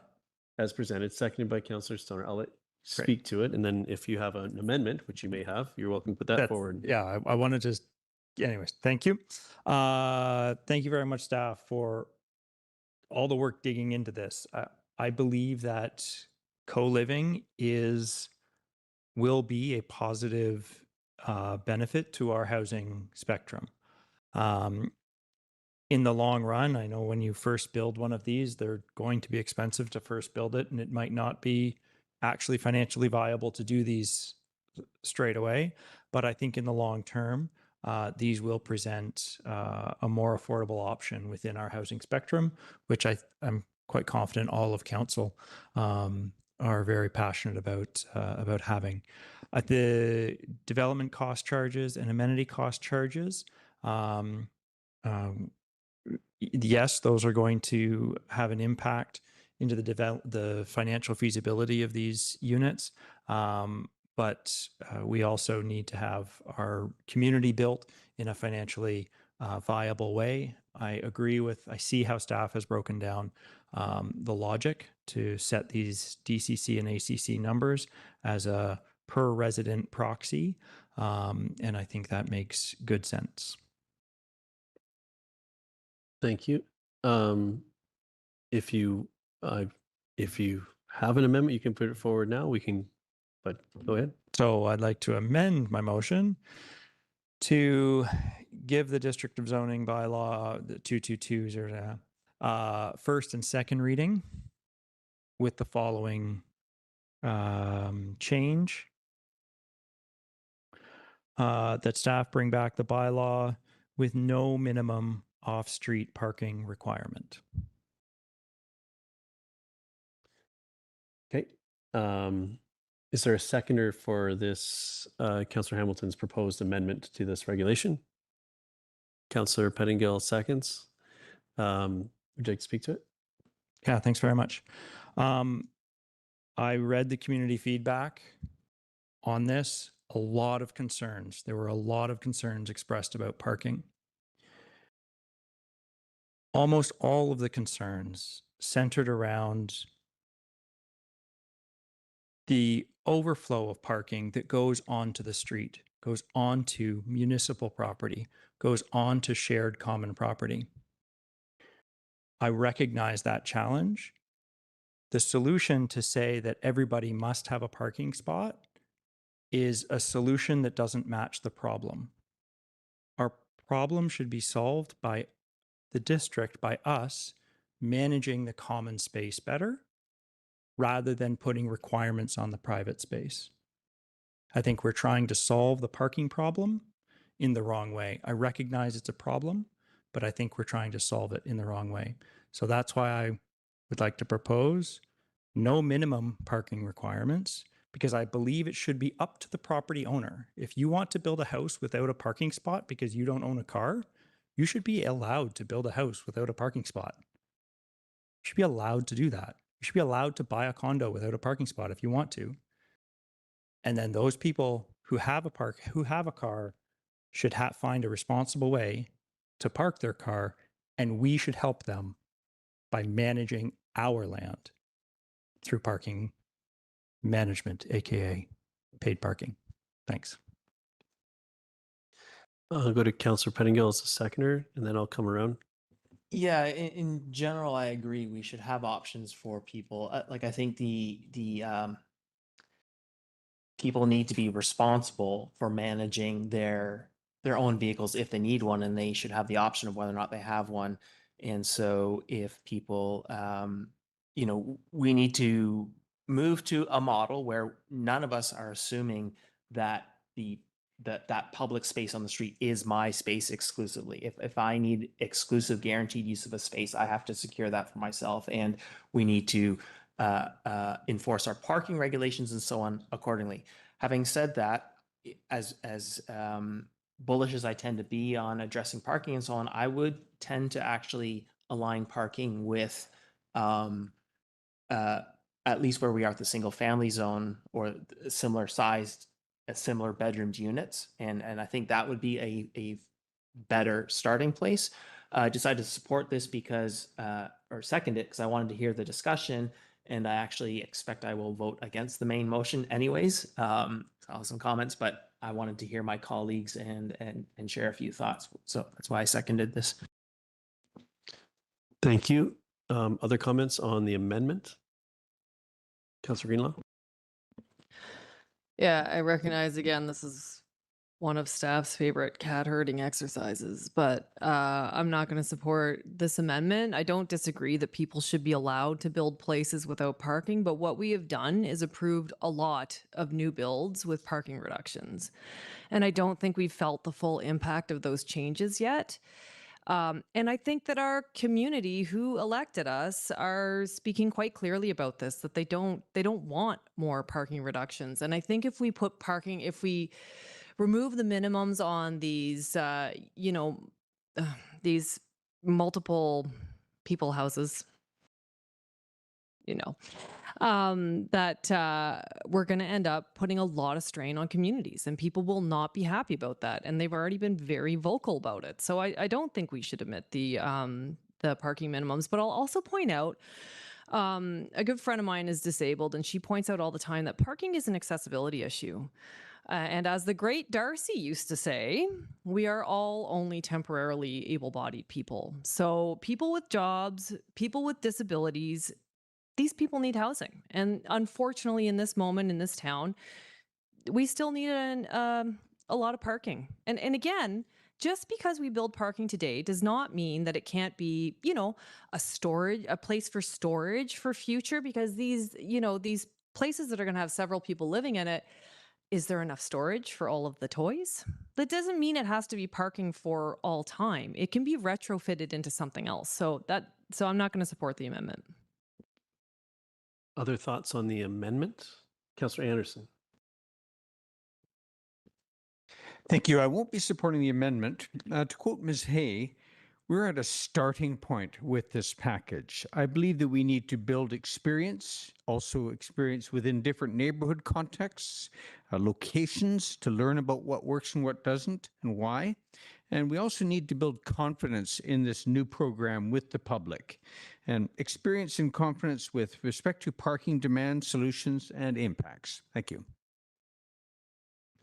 I'll make sure we come back to you. Other comments on the amendment for anyone that hasn't spoken yet? Councillor Stoner? Yeah, thank you. I won't be supporting the amendment as presented. I appreciate the vision, and I do appreciate the intent that folks who would like to live somewhere and not pay for parking should have the right to do so. And I don't think our parking management system is robust enough to put that into practice as of yet, given that we don't necessarily have effective and adequate parking management in our downtown core, let alone all the other residential areas where this will apply. And so maybe one day, but not today. Thank you. Councillor French, go ahead. Thanks, Mayor Harford. Yeah, I will be supporting the amendment, and I'm looking at this as a future forward-looking move. Yes, today this will be challenging. Our bus system isn't quite where we need it to be, but I don't wish for us to live in 1973. I want us to look forward to the future. Thank you. I'll make some remarks. So I'll come back to you, Councillor Pettingill. But then we will need to move on. I think this initiative for me is about providing options from a housing perspective. The feedback we've received from community, both before we had before we started this journey and in the explicit engagement efforts of this, parking was a flashpoint for this housing form, and I would hate to see this become problematic or not able to move forward across the community because of this category. And I'd like to see this as a starting point.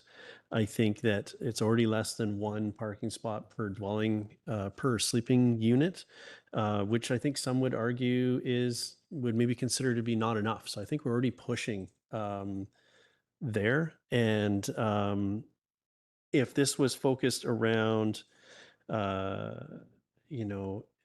came hand in glove with with some work maybe coming from our transportation master plan that was talking about you know, a regime of local permit parking combined with, you know, adjacent to frequent transit network and like all these things that we know are factors that make reductions like we're considering here with this proposed amendment work, then maybe that's something I could support. So I like the I'm going to jump on the maybe one day but not today bandwagon of I think this is something that we should be considering in the future. I don't think it should start here now in this way. So I won't be supporting.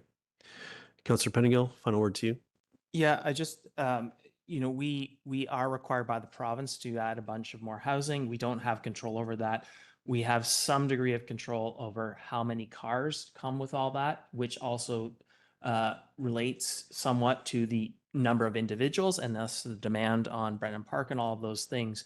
And so while it may require parking permits and parking enforcement and so on around these sorts of units, unless we take that approach and expect that as new residents come in, they come with fewer cars, then everyone here who's here already, instead of 200 new cars coming in the community, competing for all the spots downtown, filling up all the lanes, we have 400 or 800 cars. And so if we care about the experience of drivers and people in the community today, we need to make sure that new buildings and new residents we're building are bringing fewer vehicles, because the more vehicles that come, the bigger the impact on all of us. And that means, again, parking, permit enforcement and other pieces. And there's nothing stopping council from pursuing those, and we should. And so I think what Councillor Hamilton has proposed is a piece of it. It's not the only piece. And yes, we need to do those other pieces, but we can't expect that if we just mandate 5 parking spots for home, everyone's experience gets better, because all those cars that are competing for all the spots downtown and are on all the lanes and in all the intersections, and that just gets worse for everyone. Okay, Councillor Greenlaw, final word to you, and I'm going to call the question on the amendment. Yeah, like I appreciate what you're saying and I don't disagree, but I think it's unrealistic and idealistic to plan for population growth without anticipating an increase in cars in our community. Like we just are not there yet. And I appreciate that we can get there, but again, we can retrofit these parking spaces into other things in the future. They don't have to remain parking spaces forever. You could put a little community garden plot right in there. Like they don't have to remain parking spots forever. But for now, it's something that our community needs, and they've been quite clear about it. So that's just what I'm saying. I'm going to call the question on the amendment. All in favor? And opposed? Councillor Anderson, Stoner, Greenlaw, and Mayor Herford oppose. Amendment fails. We're back to the main motion. I'm going to go to comments on the main motion. Councillor Stoner? Yeah, thank you. Through the chair, I continue to wrestle with this one, even though I was the original mover of the motion over a year ago. And I will be supporting the motion on the floor. And I thank staff and the community and council for continuing to wrestle through trying to find a regulatory system for this. I go back to my original comment where absolutely supportive of trying to find alternative forms of housing. This may not be immediately affordable, but I think it provides and is obviously providing a product to the housing market that people are interested in. And so I do think we should be able to have a system that supports that. But I think what we have seen to date is that it feels, as I said a year and a half ago, it feels like it's skirting all the gray areas in regulation. And it's taken a lot of time and energy from our staff and from community members, and I think from the proponents of these projects to try and figure it out. And so while this maybe isn't 100% perfect, I think it is better than what we have.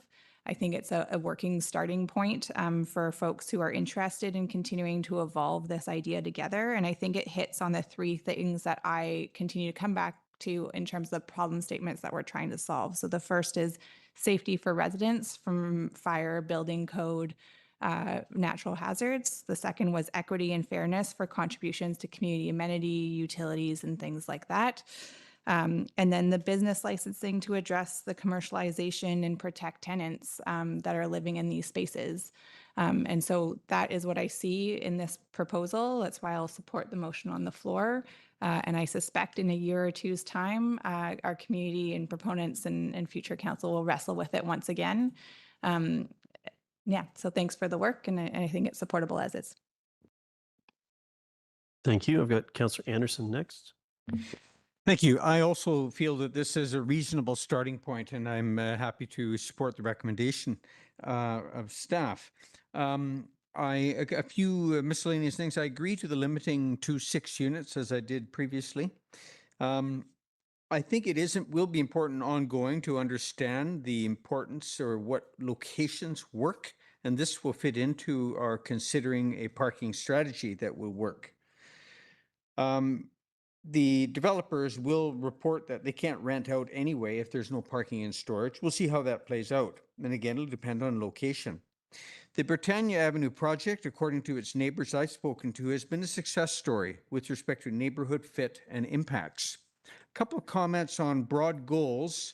I think for a nonprofit model is not going to deliver the scale that we need to have delivered in affordable housing. So I believe that this is a field where the co-living developments is an area where smaller developers and smaller builders can help us out. And we should be conscious to see that fostered. We need to make the program work. Staff have referred to the need for ongoing monitoring, and this will be important. Just as we did with our STR, or short-term rental initiatives, we monitored for impacts and results, and we continue to do so. We're working, for example, with council straw polls. We're going to need to evolve from that point. I'm reminded of a field I used to work in forestry, where all of the regulations and fee structures were all oriented around big companies. And small-scale forestry was floundering, licenses were being held back. The solution, a total new approach to regulation and fee structures. I think that in the future, we're going to need to look at this to make sure that all of our complement of developers and builders can help us out to realize our goals. Thank you. Thank you. Councillor French. Mayor Herford, this issue reminds me of the early 1990s struggle with secondary suites, where our community was finding itself faced with a proliferation of secondary suites that at the time were illegal. And the solution was to legalize them.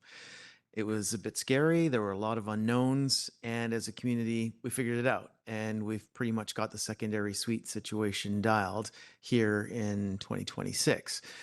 And I think the words of Mr. Valeniskis were really ringing for me in saying we've got to start somewhere, and this is a place to start. And in some point in the near future, we'll revisit what we've landed on and improve upon what we've got in front of us. So I support this as a starting point, with safety as my first priority. I hear from Mr. McCarthy and Fire Chief Foote that safety has been an important component of the staff discussions in putting this together. Co-living looks to be here to stay, much like secondary suites looked like they were going to be here to stay in the 1990s. Thank you. Other comments? Councillor Pettingill? Yeah, I'm not in a place to support this. I do really appreciate the discussion. I do have concerns about possible exploitation as we move into some of these models. And I want to acknowledge that I think we've seen some good success. So I don't want to imply something untoward. But I think I do want to be cautious about that when we are reducing shared space and having very small private rooms. Something I want to be concerned about. I do have concerns about fire safety as we think about more people in a building. And so I appreciate attempts to address that. But, you know, when I think about when we get into 6 bedrooms, maybe, you know, there is some very large families There are some wealthy people who maybe only need one bedroom, but would like to have six and so on. But, I think more and more what I see, whether it's legacy housing or not, is just the economic reality is regardless of common space, you have more people sharing in a home, couples in bedrooms. And for me, then I would expect to see alignment in parking regulations, alignment in DCCs and ACCs. And so for me, that sort of alignment there with the demands on our systems and the services we expect to go along with it, that match isn't there. And the requirement for business licenses, it's just challenging when there'll be so many legacy homes, larger homes with 6 bedrooms, with 7 bedrooms operating this way. I feel like we haven't really got at the meat of the problem. And so, maybe it is, and I don't know that this is the number, but maybe when you're above 5 or 6 bedrooms, it requires an examination. And is this just a large family and that's what is needed here? Or is this something else? And maybe something else is, but this sort of way of just assuming that if the common space is smaller, then it needs all this extra stuff in much higher DCCs. I can't wrap my head around that. Okay, thank you for those comments. Councillor Greenlaw, go ahead. Yeah, I'll support the motion on the floor, and just a reminder, like Mr. Vilenishka said, like this is a starting point. We can come back and review this in the coming years. So progress over perfection. So I'm happy to support this today and get this moving forward. Thank you. Speaking in support of the motion, I think as we heard from our staff, this is a new housing form, and that means sort of into a journey into the unknown, and that's not really appropriate when we think about public safety, which is one of the main drivers of the work that we do in this room broadly, I would say. So that's the need for really driving the need for these consideration of regulations, and I think we've found a good starting point. I personally would like to see I really like this form of housing. I think it fills a need in community. I know in previous living arrangements with roommates, I would have really benefited a quality of life of living in a structure that was built to have roommates rather than making it work or trying to make it work in just sort of a normal home or townhome, whatever. So I think this and I would have liked to see a large number of bedrooms as the maximum, but I accept what we've heard here today on the public safety complexities and where this sort of sits in the current building regulations and so on. So I think that we're found a good balance here. And similarly, there could be I think a community expectation around the parking piece. I don't want to go on about this. We spoke about it during the contemplation of the amendment, but I think we've also struck a good balance there. It is quite the minimum requirement is quite low, and I think community might expect it to be higher, and that's as far as I'm willing to push that now. But I do think that by taking this step and sort of recognizing this use, future things like DCC, ACC reviews will capture this category. Will contemplate those rates ongoing, and work around new OCP and so on. Will also feed into these regulations in the future. So I think this is an important step, and is the first step. And we'll see where that goes. And I also want to just commend the proponents that have been the pioneers in this space and provided a new housing form for folks in community. And I'm hopeful they can find a way to continue to do that inside of these regulations, so that these things happen in an appropriate, safe, and equitable way for our community. So with that, I'll call the question. All in favor and opposed? Motion carries unanimously. All right. Thank you. That was a hand. You put your hand up, sir. Would you like to register your vote in opposition? Yes, please. Sorry. Councillor Pettingill was in fact opposed there, despite his raised hand when we said all in favor. Okay, council, I would like us to get through the adoptions, and then we're going to take a quick break as we've been at it for just over 2 hours, and then we'll get that will give staff time to get set up for the supportive housing lease discussion. So as is our practice in the adoptions, we do not have have a presentation here, so we just need to move through these last phases. Councillor Pettingill. Yeah, I just wanted to clarify. I was concerned about the language in the LDA around no gas. It says no gas provided, and I wanted that change to be permitted. Sorry, is this in the first one for 1001 Finch, Building 2? Correct. Okay, is there someone that can speak to this piece? I know we may not have the person in the room. Thank you. Through the chair, Jesse Fletcher, Acting Director of Community Development.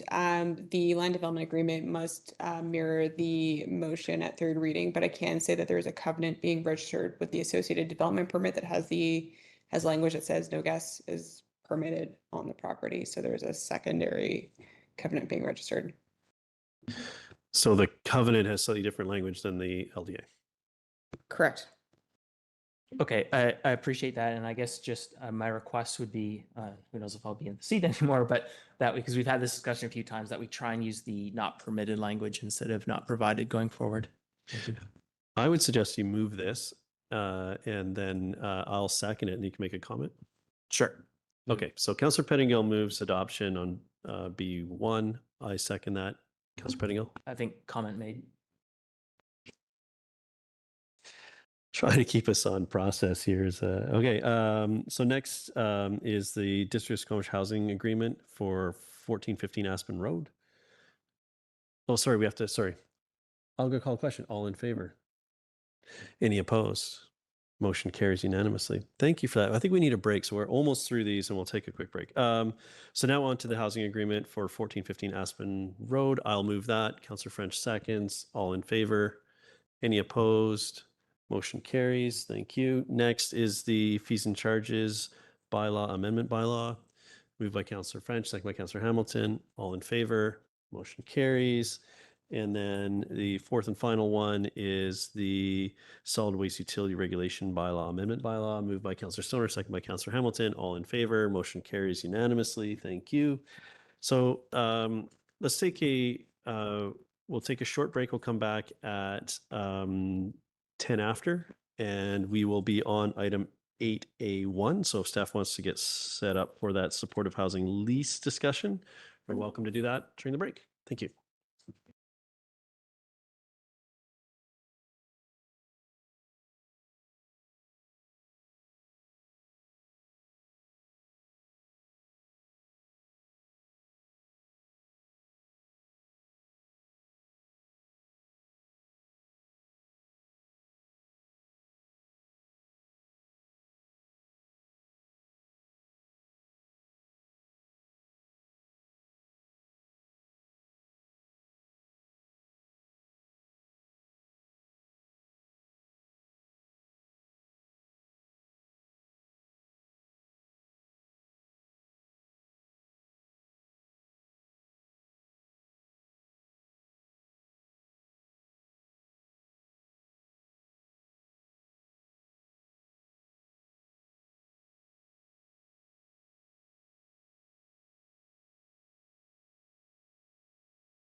Okay, welcome back, everybody. We're on to item 8A1, supportive housing project lease for 39900 Government Road. I will turn over to staff to introduce themselves and run us through the presentation. Thank you. Good evening, Mayor and Council. I'm Nav Triplett, Portfolio Manager. I'm joined today by Neil Plum, Director of Real Estate, Robin Hay, Acting Manager of Current Planning. We also have representatives from BC Housing joining us, Leticia Romay, Acting Director of Regional Development Lower Mainland, and Clooney McPherson, Director of Supportive Housing Delivery. We are here to obtain council direction for a proposed form of lease between the district and the Provincial Rental Housing Corporation for a portion of 39900 Government Road for a supportive housing project. PRHC is an entity administered by BC Housing that holds property for social and other low-cost housing in BC. The portion of 39900 Government Road, shown in red, is the area under consideration for the lease. The strip on the northern portion is being included as there will be an access way, retaining wall, and landscape buffer in this area. The areas outlined in blue will remain district land. In 2025, Council endorsed a 60-year lease in principle and submission of any development applications for this project. Staff started working with BC Housing in 2025 on finalizing the lease terms. In March, a one-year license agreement was executed to allow for site preparation to advance on the site. More recently, last month, a presentation was made to Council by BC Housing and planning staff to provide an update on the development permit and the BC Housing Communications and Engagement Summary Report. BC Housing is now looking to conclude lease negotiations as site preparation is underway. All residents at the facility will pay rent and enter into program agreements. Typical supports include 24/7 staffing, meal programs, life skills and employment training, and on-site health and wellness services. Squamish Helping Hands has been identified as the operator. The proposed building will have 65 units. All units are studios intended for local adults 19 plus, including seniors, people with disabilities, and others requiring support to maintain stable housing. The development permit for this project was submitted in October 2025. The province's Supportive Housing Fund program provides capital and ongoing operational funding for this project. The lease form is based extensively on previous leases executed for the Under One Roof and Spirit Creek projects. The key terms of the lease include a 60-year term, a nominal lease fee, and a lease area of approximately 0.7 acres. PRHC has asked the lease be conditional upon final project approval, which is expected to be received by May 2028. This approval is typically obtained after building permit approval and tender pricing. Provisional project approval is a major milestone for funding, and that has been received already. Staff have been advised that as long as the budget is generally aligned with this amount, the final project approval, which is an internal approval, is usually straightforward. In addition to the clauses on the previous slide, there are a couple of clauses in the lease agreement regarding the operational aspects of this project, as shown in the nuisance and compliance clauses. In addition to the terms of the lease, BC Housing has provided a letter of commitment regarding design, operations, neighborhood inclusion, annual reporting, and compliance for the supportive housing project.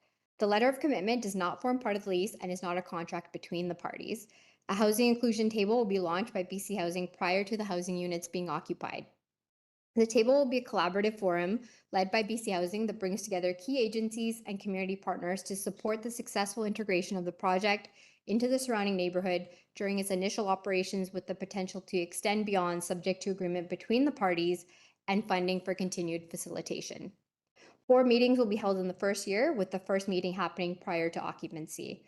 This will provide an opportunity to share information, coordinate responses to community concerns, create relationships, and promote neighborhood safety and well-being. If endorsement is received today, next steps will include subdivision registration, drafting of land title documents, statutory notices, and then execution and registration of the lease. As such, the recommendation today is for endorsement of the proposed lease with the Provincial Rental Housing Corporation, as well as direction for the CAO to approve and execute any further documents or administrative amendments to the lease. And with that, we will turn it back to Mayor and Council. Thank you. Council, questions? Or if someone's ready to make it, are we at the consideration of a resolution? Go ahead, Councillor Anderson. Thank you. I wonder if I may ask a question of our BC Housing guests. This relates to the letter of commitment, specifically the housing inclusion table provision. I wondered if this is a concept or I'll call it a platform that also exists in the other communities where you have similar programs. And why I ask is if it might be an opportunity for exchange with those other communities. But I'm interested in your experience with that platform, if you have any further comments. Thank you. Through the chair to the councillor, the housing inclusion table is a newer initiative that we are employing. Its predecessor was known as a CAC, Community Advisory Committee, and for a few reasons, we've pivoted our approach to a housing inclusion table.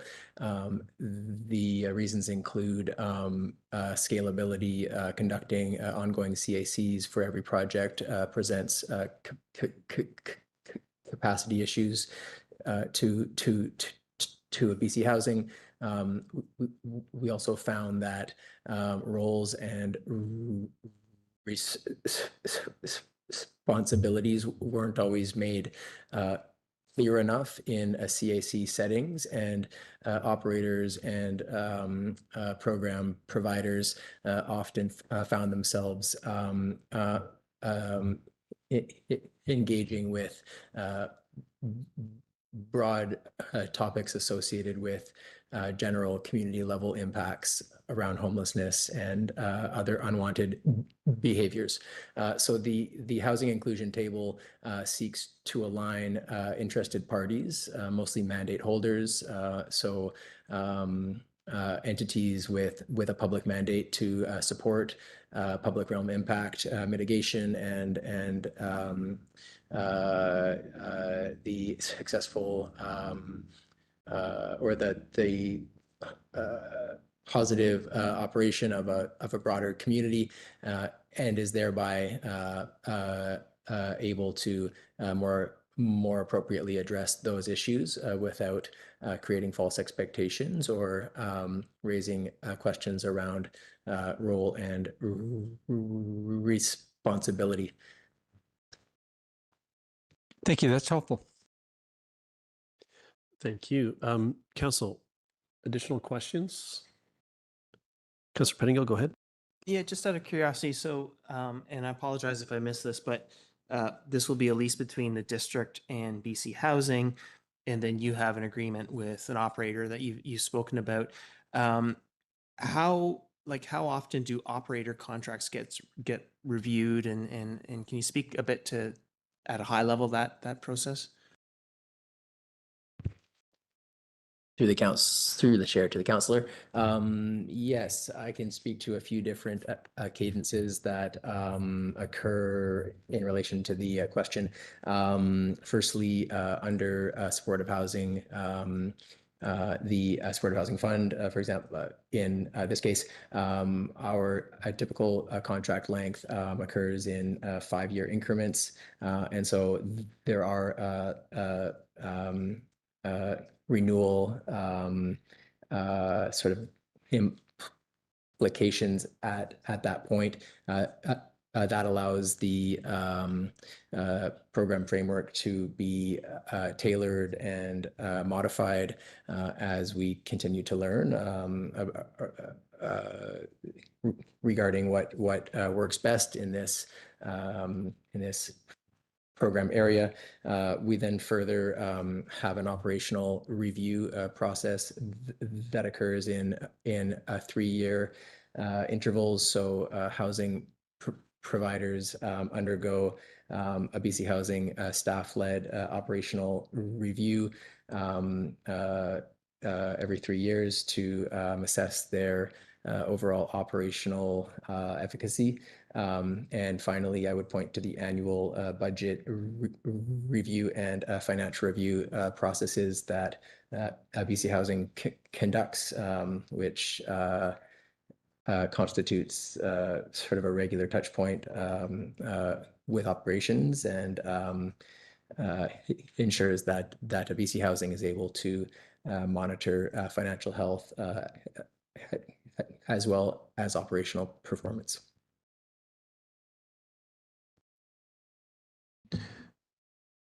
Councillor Stoner, go ahead. Thank you through the chair. Curious about, appreciate the inclusion of the commitment letter. Just a few pieces in it. It's very specific about BC Housing or a designate representative will provide professional facilitation for no more than 4 meetings. I'm just curious from previous experience and the evolution of CACs to this, why just 4 meetings? That doesn't necessarily feel like super long to get it up and going.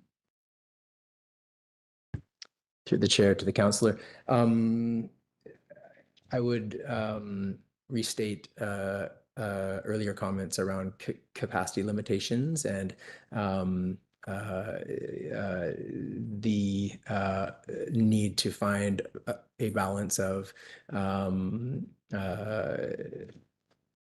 platforming like an effective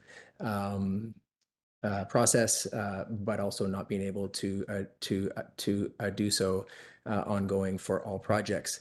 I think the further than the intention of that table is to build those relationships, make those connections, and the letter does contemplate if another partner, which could include local government, wishes to take over the facilitation of that process, that BC Housing would be committed as an ongoing partner. Yes, I think that's. Okay, that's helpful. I think I'm just curious then, I think a big part of this is shared interest in the success of the project. And so I'm just curious if we can ensure that your operators are sufficiently supported and provide capacity to ensure that they can do community outreach and engagement with neighbors and neighborhoods and what that looks like. If BC Housing is going to step away from that table, how do we ensure the operators, in addition to local governments, can facilitate that work? To the chair, to the councillor. BC Housing would remain committed to being present and attentive in an ongoing manner. The 4 meeting reference does refer specifically to BC Housing's commitment at the outset, but the operational funding provided to operators does facilitate a neighborhood integration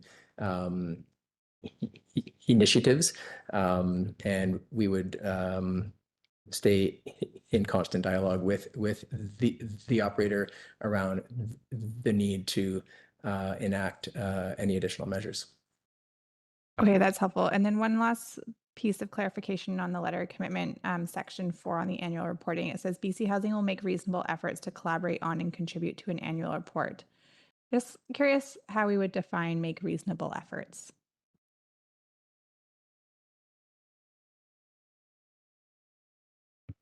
Through the chair to the councillor. As this is a newer initiative for us, I think there is an openness to understanding what information would be of most interest to the district. I would expect that some common information would include program performance to the KPI of housing retention and other core program parameters.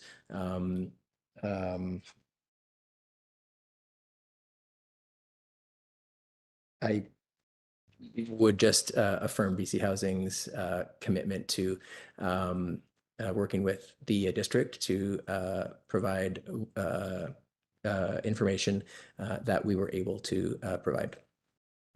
Very much appreciate that further affirmation. I guess I'm curious, like you have like you do this in other communities. So I'm curious if there's other examples or lessons learned or pieces that we can take from where this is perhaps more advanced than our initial foray into supportive housing here in Squamish. Through the chair to the councillor, I think what we see in other communities is areas of priority become identified based on some of the local nuance of the community. And in some settings, there may be a focus on sidewalk impact and loitering. In other communities, there may be a focus on tending activity in certain parts of the community. And really what I'm trying to say, I guess, is that the intention to provide information annually would want to be tailored to the local landscape. And that is how we're approaching that in other communities. Councillor Hamilton. Yeah, on this question of the annual reporting, whose responsibility is it to provide the annual report? Does the operator bear a responsibility to provide an annual report? Through the chair to the councillor. Yes, we would be working with the operator who would originate much of the information and data. And then we would work to facilitate a format and curate the specific information that was of priority. Okay, thanks. Just to make sure I understand, so BC Housing is preparing will be preparing an annual report on this project for us each year?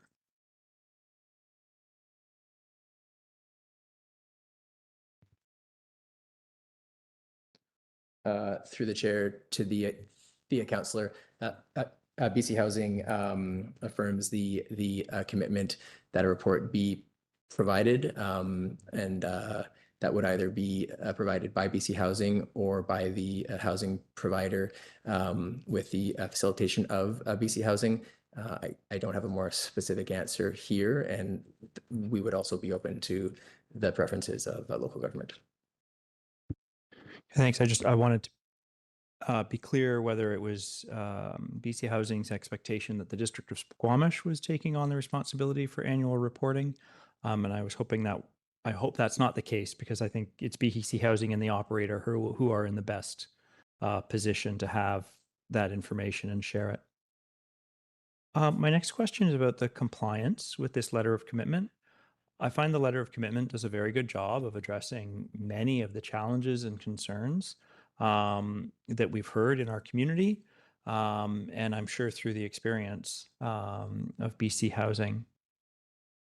And the compliance with this letter of commitment says that BC Housing commits to work collaboratively with the housing operator and the District of Squamish on a response plan, and the response plan will identify corrective actions, assign responsibility, and establish timelines for implementation.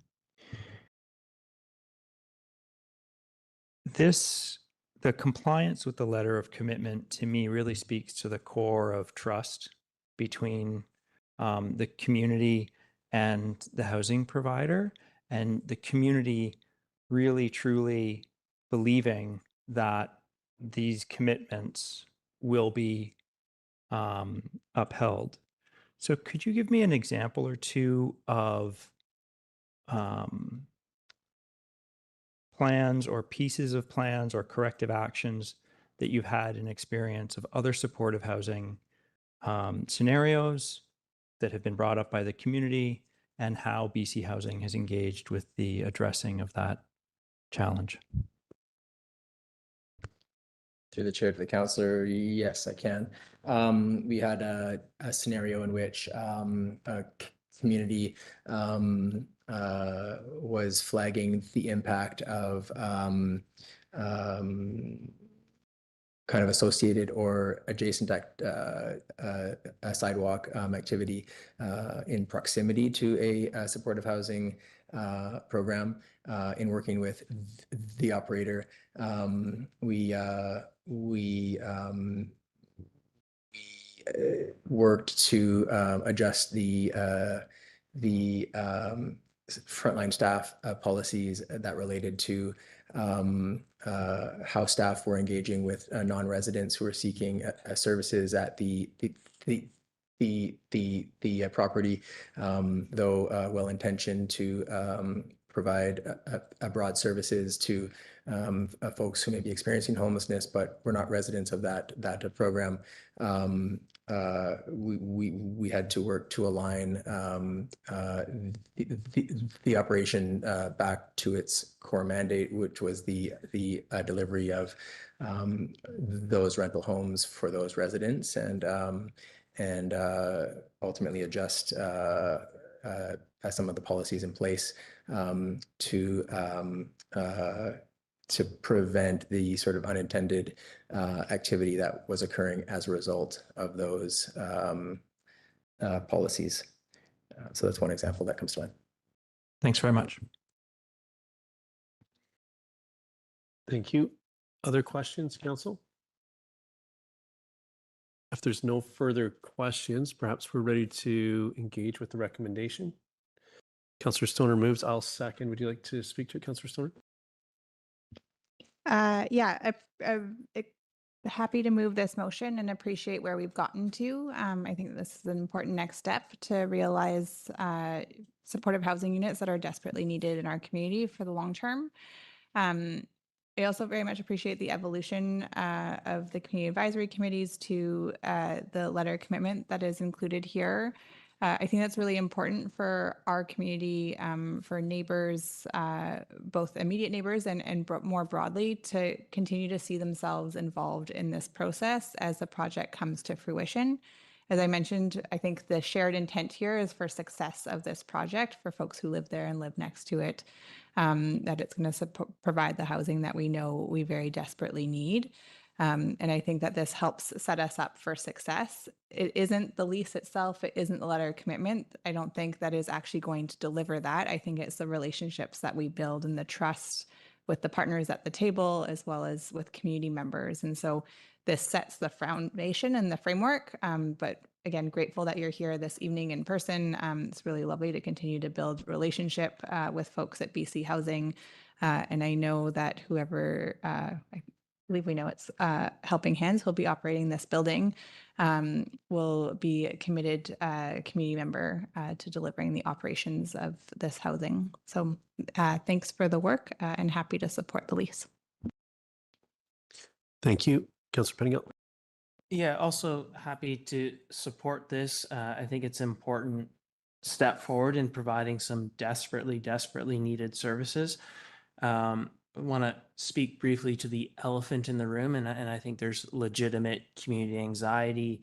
I think we have seen many successive governments underinvest in support for people who really need it, and we're seeing broadly the impacts of that. And so, and we have other agenda items. It's other provincial ministries in this case, but where we aren't seeing adequate oversight, action and response from the province. And so I think there is anxiety. So I really appreciate actually this letter of commitment, the conversations we've had.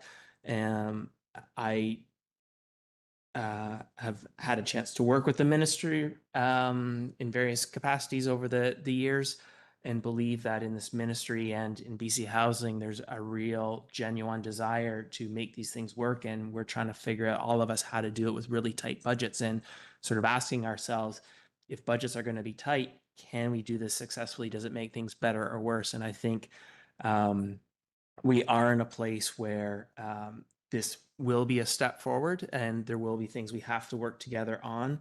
I think the success of this will not come from the operator or BC Housing or the district alone. It'll really come from community. And so I think this community table is going to be critical ongoing. And so there is some onus on us as a municipality, I think, to carry that forward to some degree. And I think if we as a community can commit to doing that, we can have great success here. And we know there are seniors who can't afford housing, and there are many people who need various kinds of supports, and things don't get better until people start getting support. And so this is a step in that direction. Thank you. Other comments? I'm speaking in support of the motion. I think we know that supportive housing has been a need in the community for a long time, and I'm happy to see that we're able to be part of this, of addressing this issue. This is a permitted use in all of the zones in our community, and I think that considering this on municipal land allows us to do things like have a discussion around the letter of commitment and its contents, which wouldn't be happening if this happened in another area of town. And perhaps there would be some sort of letter broadly to commit to the community, but this particular structure allows us to have that. I think it. I think also the letter of commitment aims to address some of the concerns that we've heard from community and to provide some degree of reassurance. And I think it does that. The commitment to participate ongoing in the community table, I think, as much as I would prefer, as others around this table have expressed, that this was work that happened with either BC Housing or the provider leading, but the commitment to participate, should that continue, is a rather important piece of this puzzle as well. And perhaps the table is the path forward that needs to happen, continue into the future. Perhaps there's other measures that should be explored. So I think we've struck a good balance in that letter of commitment. And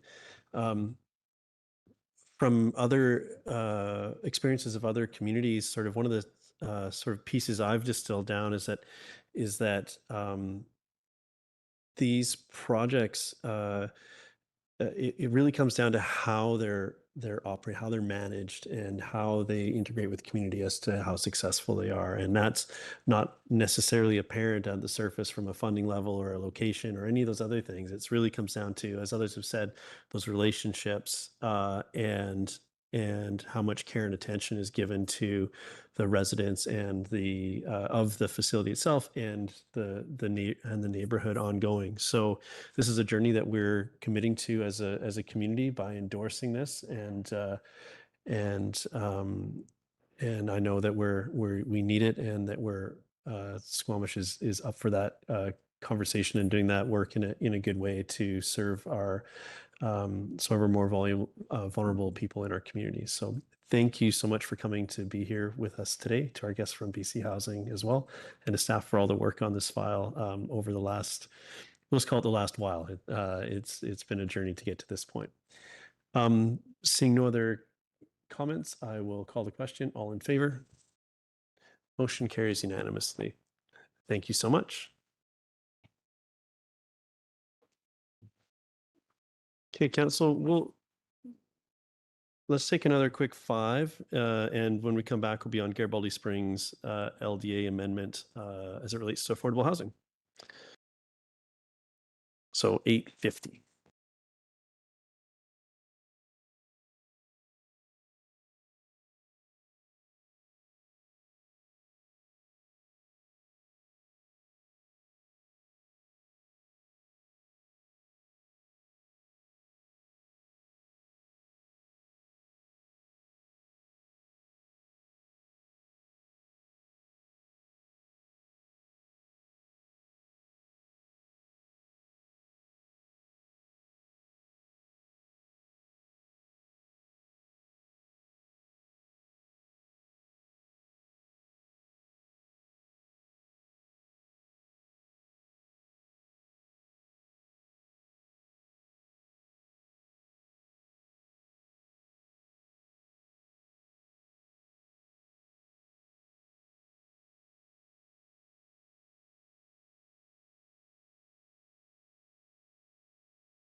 All right, welcome back, everybody. We are on Garibaldi Springs Land Development Agreement Amendment. And I will pass it over to staff to run us through the presentation. Thank you and good evening, Mayor and Council. My name is Jessie Fletcher. I'm the Acting Director of Community Development, and I'm here this evening to present two items. First, a request to amend the Garibaldi Springs Land Development Agreement and a related funding request from Housing Squamish. If there are any questions about the funding request following the presentation, we do have the Executive Director of the Squamish Community Housing Society in the audience. Sarah Ellis will be available to answer any of those questions. So this evening, Council will be considering the following two motions. The first authorizes the Mayor and Council to execute the amendments to the Land Development Agreement, which would reduce the required number of affordable housing units at Garibaldi Springs from 18 to 16, as long as 8 are sold to Housing Squamish at a below market price. The second directs the Housing Squamish financial request for $660,000 from the Affordable Housing Reserve Fund to support the acquisition of these 8 townhouses to the 2027 to 2036 financial planning process. The Garibaldi Springs Land Development Agreement was first adopted in 2018 with the adoption of the Garibaldi Springs rezoning, which rezoned the former golf course to a 3-phase housing development consisting primarily of townhouses and duplex forms. As part of this land development agreement, 18 units of below market housing were secured. The land development agreement was amended several times, including in 2022, 2024, and 2026 to adjust items relating to the timing of the delivery of certain amenities. Phase 1 of the development is complete and includes 8 below market units, which are owned by BC Housing and operated by Housing Squamish. Phase 2 is currently under construction with 10 below market units to be delivered, 5 of which are at or nearing occupancy this summer, and 5 of which will be complete next year. It is these Phase 2 units, which is the phase known as terrain, that are under discussion this evening. Some background regarding the Housing Squamish financial request. Housing Squamish currently operate under an operating agreement with the district that covers the years 2025 to 2029. In 2025, there was a request for $150,000 from the Affordable Housing Reserve Fund to help support a capital purchase that was approved, but the purchase did not occur and the money was not paid out. It remains within the reserve. In 2026, there was an additional request from Housing Squamish to increase their annual operational funding in year 2027 and 2028, which was referred to the 2027 to 2036 financial planning process. Onto the land development agreement amendment. Staff were approached by both the developer and Housing Squamish about this proposed amendment. The proposed amendment changes the language in the LDA as follows. It adds language that lowers the required number of below market townhouses to be delivered from 18 to 16 if 8 of these units are sold to Housing Squamish or another nonprofit approved by the district for a below market price also approved by the district. In the event that this is successful and the sale is complete, the housing agreement on title would be discharged for 2 of the 2-bedroom units, and the remaining units would be subject to a non-market housing agreement with the district. Staff have reviewed the request and can offer the following considerations. Land development agreements are between the district and the developer, and both must agree to any changes. The 18 current secured units and their affordability are tied to the housing agreement registered on title. This is a reduction of below market units from 18 to 16, though staff note that per the housing needs report, the largest need in affordability as identified in the district's interim housing needs report are deeply affordable or subsidized unit, which these are not. These units are below market as defined by the perpetual affordable housing policy. The contribution agreement with Housing Squamish seeks to support the organization in achieving financial sustainability and independence, which they intend to do so through building equity, which this proposal would support. Public ownership of below market housing can offer additional advantages. It supports the organization managing the housing. It is administratively, easier to track and operate over time. And it provides a path to improved affordability of these units over time as the organizations have more access to subsidies and can offer lower rents as mortgages are reduced. Moving on to the funding request, the Society is requesting $660,000 to support the purchase of these units over 2 years, with $415,000 requested this year for the down payment of the first 5 units and $245,000 in 2027 for the remaining 3 units. The table on the screen shows the financial plan for Housing Squamish's contribution agreements with the additional requests for operating funds highlighted in red below. It is anticipated that if all of the requests are approved through the budget process, the Affordable Housing Reserve Fund balance in 2030 may be $290,000. Housing Squamish has requested $660,000 from the Affordable Housing Reserve Fund to support the purchase of these homes. Staff recommend that all budget requests are included in the annual financial planning process to ensure adequate internal and external engagement occur and reduce disruptions to the work plan. This alternative would, however, provide Housing Squamish more certainty sooner in the pursuit of these units. If Council directs staff to bring forward a 2026 financial plan amendment, staff will work to bring forward the amendment in September of 2026. A financial plan amendment outside of the financial planning process is a substantial undertaking. It will require a minimum of 3 to 4 full days of staff resources, which coincide with the weeks leading up to the 2027 financial planning workshop delivery, and will have implications on that. Preparation of a financial plan bylaw amendment require public engagement, bylaw creation, readings and adoption, resubmission of the financial plan and bylaw to the province, several reports to council, and updates to the financial systems. Reallocating staff resources during the peak of the budget planning period will be impactful to what can be achieved and completed on the 2027 financial work plan. Tasks that are not critical to the financial plan delivery may not be completed.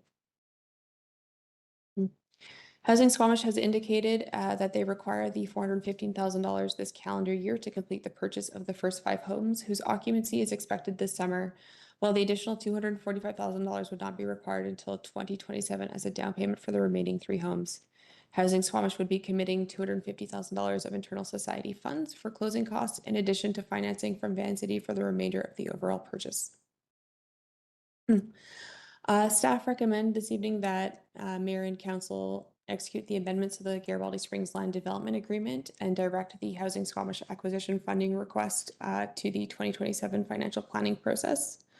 Alternatively, Council may choose not to endorse the Garibaldi Springs Land Development Agreement amendment. And finally, a third alternative recommendation, Council may endorse the Land Development Agreement amendment and direct staff to complete a 2026 budget amendment to direct $415,000 to Housing Squamish for the purchase of the first 5 units and direct the remainder of the request to the 2027 financial planning process. Thank you, and I'm happy to take any questions at this time.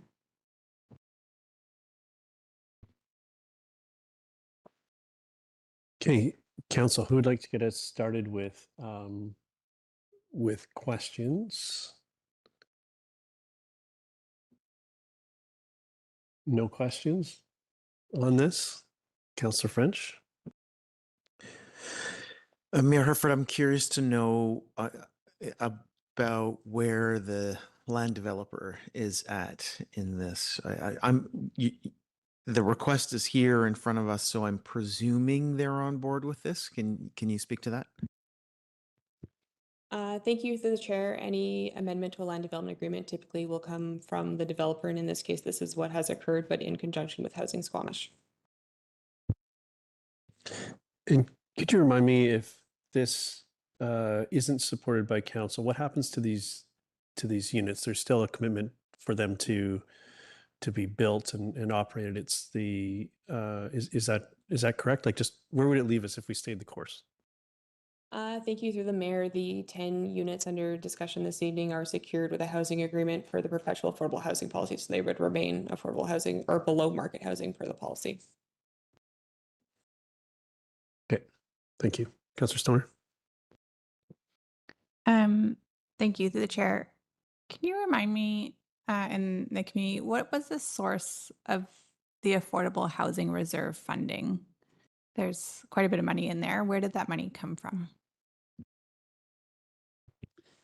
Through the chair, the Affordable Housing Reserve Fund was created by bylaw, I believe in 2006. I might have the year wrong there. Some contributions have been made from development, and there have been some taxation contributions in recent years. Thank you. And then in our current rezoning consideration policy targets from, what do we call this policy now? I think we call it the rezoning consideration policy. Through the chairs, that's the rezoning alignment with policy, or that with one. official community plan policy. What was previously the community amenity contribution policy rebranded. We have made a shift, or there's like a differentiation in the percentage of affordable housing floor area secured as affordable rental versus dedicated or provided to a nonprofit housing society. And I'm just wondering if you can remind council and the community the like rationale behind that.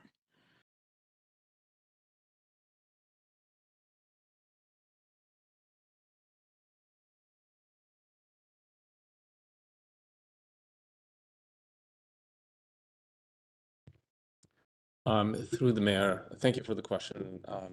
Maybe both Ms. Fletcher and I can tackle this question.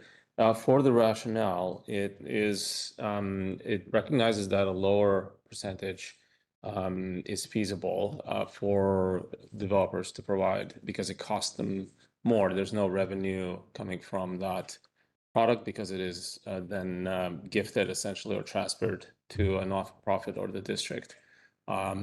It also recognizes the value of publicly owned affordable housing versus privately owned affordable housing. It has higher value because it becomes a community asset. Okay, thank you for that. And then my final question was, and this is perhaps a very worst case scenario, but we say we do move forward with this recommendation and we support Housing Squamish to acquire the units. What happens if Housing Squamish no longer exists in 5 years' time? What happens to that community asset? Thank you. Through the chair, we have looked into this and we would be putting some language within the housing agreement that would be the district first right of refusal for those units in the event that Housing Squamish cease to exist during the lifespan of these buildings.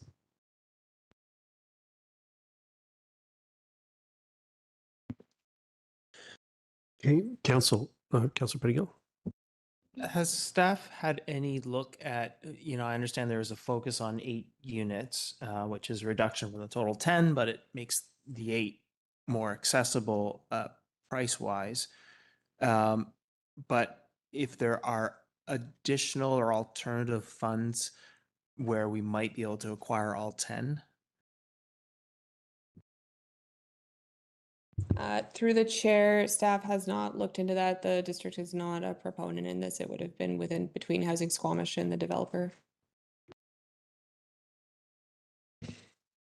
In the recommendation, we have in the package we have 3 recommendations. Essentially, the recommendation that staff is advancing, the piece on the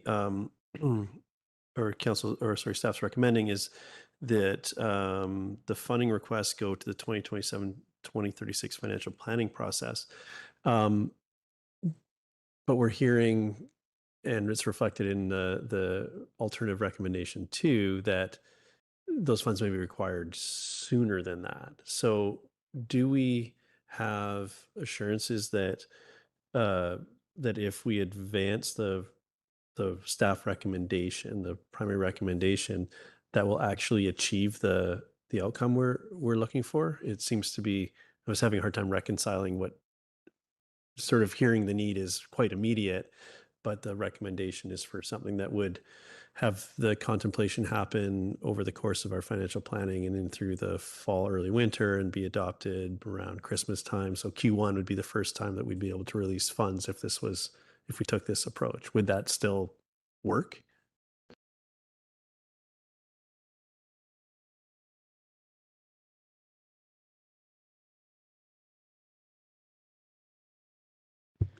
Through the chair, I might ask that Sarah Ellis from Housing Squamish answer this question if that's. Hello and welcome. If you could start with introducing yourself and then. Hi, everyone. Sarah Ellis, Executive Director, Housing Squamish. So that's correct. And as outlined in our request to council, we are needing the funds for the first down payment this year in order to close this fall. Okay, and then so to staff, with that being the case, that alternative recommendation, that's why alternative recommendation 2 exists. And that's not being the primary recommendation because of the complexity associated with it. Is that Is that correct? Like the capacity impact to finance and so on? Is that the rationale for that being the sort of the third choice? Thank you, through the mayor. That's correct. The impact on finance is the reason it's the alternate and not the recommended motion. Okay. Councillor Pettingill. So, and I apologize if I missed this, but as part of the original land development agreement, the developer was required to hold 8 units, which they would continue to own, but sort of operate as below market. And now there's an opportunity for 8 of those 10 to be sold to Housing Squamish. Because they have that below market restriction, I think you stated they would have a below market value. They're being offered for sale at a below market value. Do we know, or do we have a way to calculate if there's sort of, this is just the market rate, if anyone was to buy them at this sort of below market rate that they're being offered at, or is there an additional sort of incremental sort of donation or consideration to Housing Squamish above and beyond the sort of already reduced value of these? Thank you, through the chair. I believe there was some detail provided in the letter with that Squamish Housing, or Housing Squamish, excuse me, provided in their assessment and their development committee's review of it. The price that is being offered is well below market and would be coming to the impact of the developer, which is why they would recommend going from the 10 to 8 units. So you could see that as that the work has not been done by staff at this time.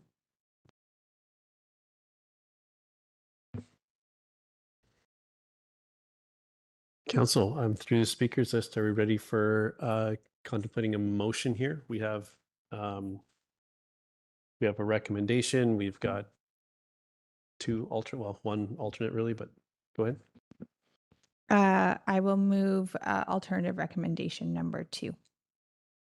So that is council endorse the Garibaldi Springs LDA amendment, direct staff to pursue a 2026 budget amendment to direct $415,000 to Housing Squamish, and point 3, direct the Housing Squamish Acquisition Fund request of $245,000 to the 2027 financial planning process. Seconded by Councillor Hamilton. Would you like to speak to it, Councillor Slaughter? Yeah, I would. Thank you, through the chair. Very much willing to support the motion on the floor, and I hope my council colleagues will consider it as well. I appreciate that there's some trade-offs here, and it can feel like a little bit of a tricky decision. We do, at a high level, 30,000 square foot or 30,000 foot view, potentially lose 2 affordable units for our community. We are amending the LDA to do that. But I think what we gain for our community in terms of community housing, a community asset of affordable housing, is worth that price. We know that, or at least we do know, and I truly do value, that there's a difference in the ownership structure of affordable housing, that if they're owned by for-profit entities, that there is lesser control. We have housing agreements, we have covenants on title, and those are the tools that we have available to us as a municipal government. They are clunky, they're hard to enforce, there isn't any protection in between tenants, and so there's lesser incentive to reduce rents over time. That is less so the case when you have nonprofit operators and owners of this type of housing. We also know one thing that we talk a lot about in the housing spectrum and council is diversifying the types and typologies of housing available to our community. And that includes the types of ownership models, whether that is nonprofit below market rental versus for-profit below market rental. Our policy direction has reflected that over the years in terms of our renewed community amenity contribution rezoning consideration policy targets, to recognize that if affordable housing is dedicated to a housing society versus held by the developer in perpetuity, then that square footage is different. I think that is what we are achieving here. It has also long been a commitment of this council and past to establish Housing Society as a core advocate in delivery of affordable housing in our community. And this is a key step to making that happen. For them to be successful, they need to be able to build equity.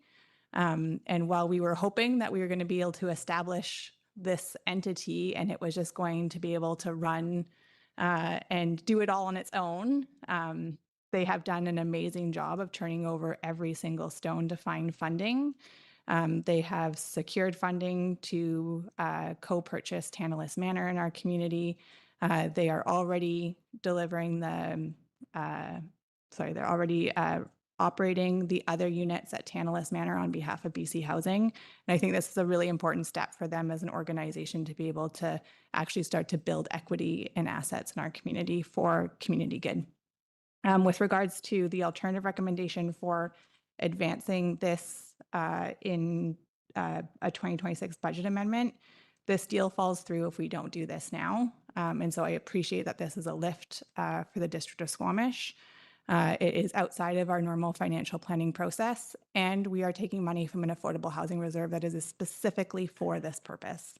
And so absolutely is a capacity constraint on our staff, and I don't think it's a deal that we can pass up for our community benefit. Thanks. Thank you. Councillor Hamilton. Yeah, thanks very much.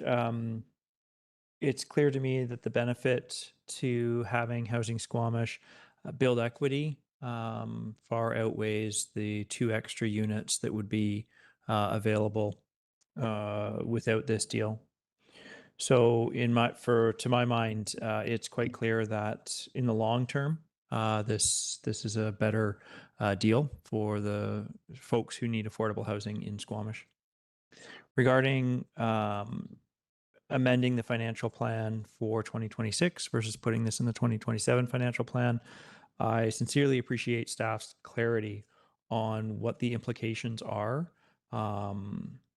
in detail for this, like what this extra staff lift is. That's very valuable for me to hear and understand. And if I were to weigh the cost of 3 or 4 days of staff resources to having this deal fall through, I'm certainly willing to accept some of the other things falling off the table to have this deal go through in time. Thanks. Thank you. Councillor French. Mayor Herford, I'll be voting in support of this motion, and I expect this will be the last time I vote in favor of more District of Squamish taxpayer-sourced money going to Housing Squamish. Squamish taxpayers have invested a massive amount of money into the organization, and there has to be an endpoint. With double-digit property tax increases planned for 2027 and 2028, we can't keep coming back to the landowners of Squamish and demanding more.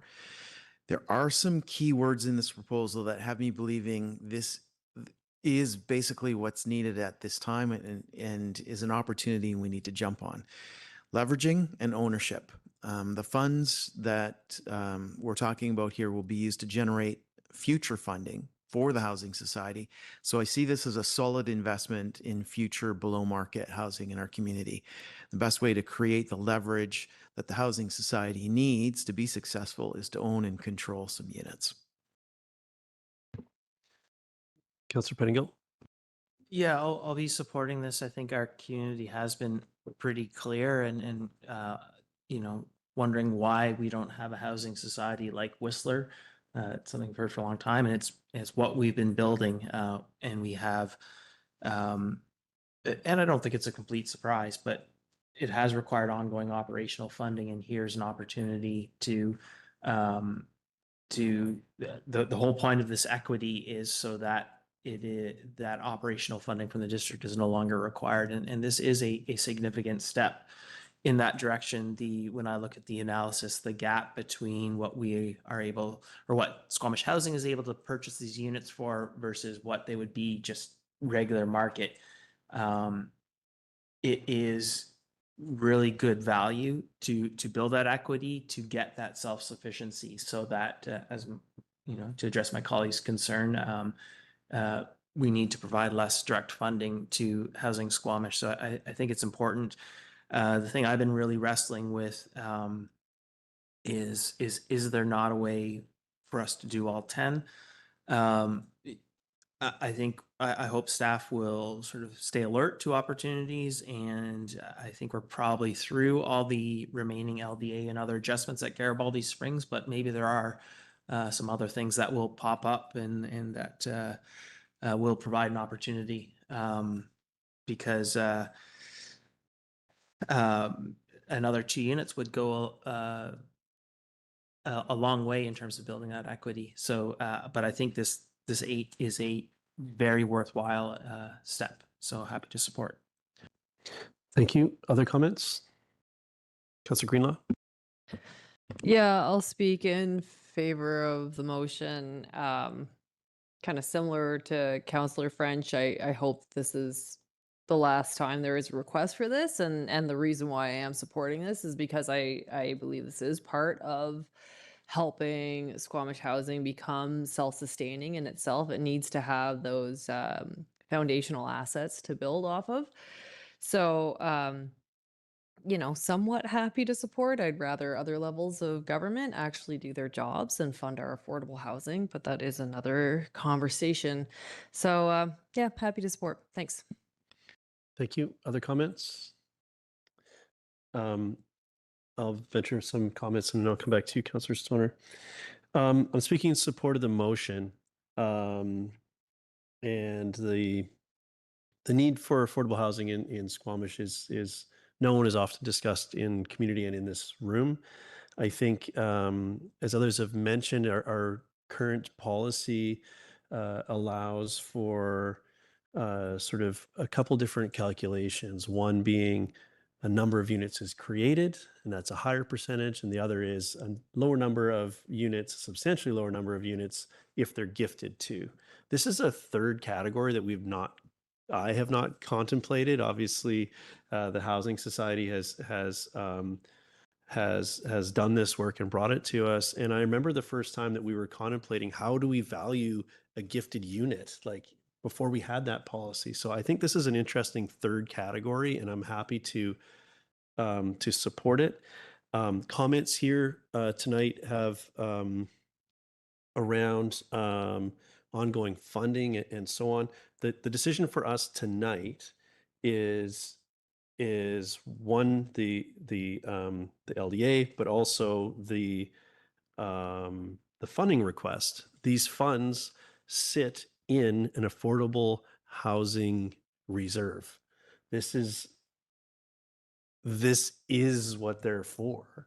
I think taking a specific action by directing these funds directly to this purchase essentially will have immediate impact. Now, the matter of ongoing funding for the Housing Society, I think that as we look at our new community partnership agreements and so on, there's a lot of upsides to continuing to fund housing work and having an outside entity do that. This is work that needs doing on behalf of our community, and the district may not be best positioned to do that. That's essentially what has led to the creation of the Housing Society. So I would argue strongly that ongoing support for the Housing Society is warranted, and further to that, every effort should be made so that ongoing funding isn't key to its operations. And I think that this is also a step in that direction by securing assets for the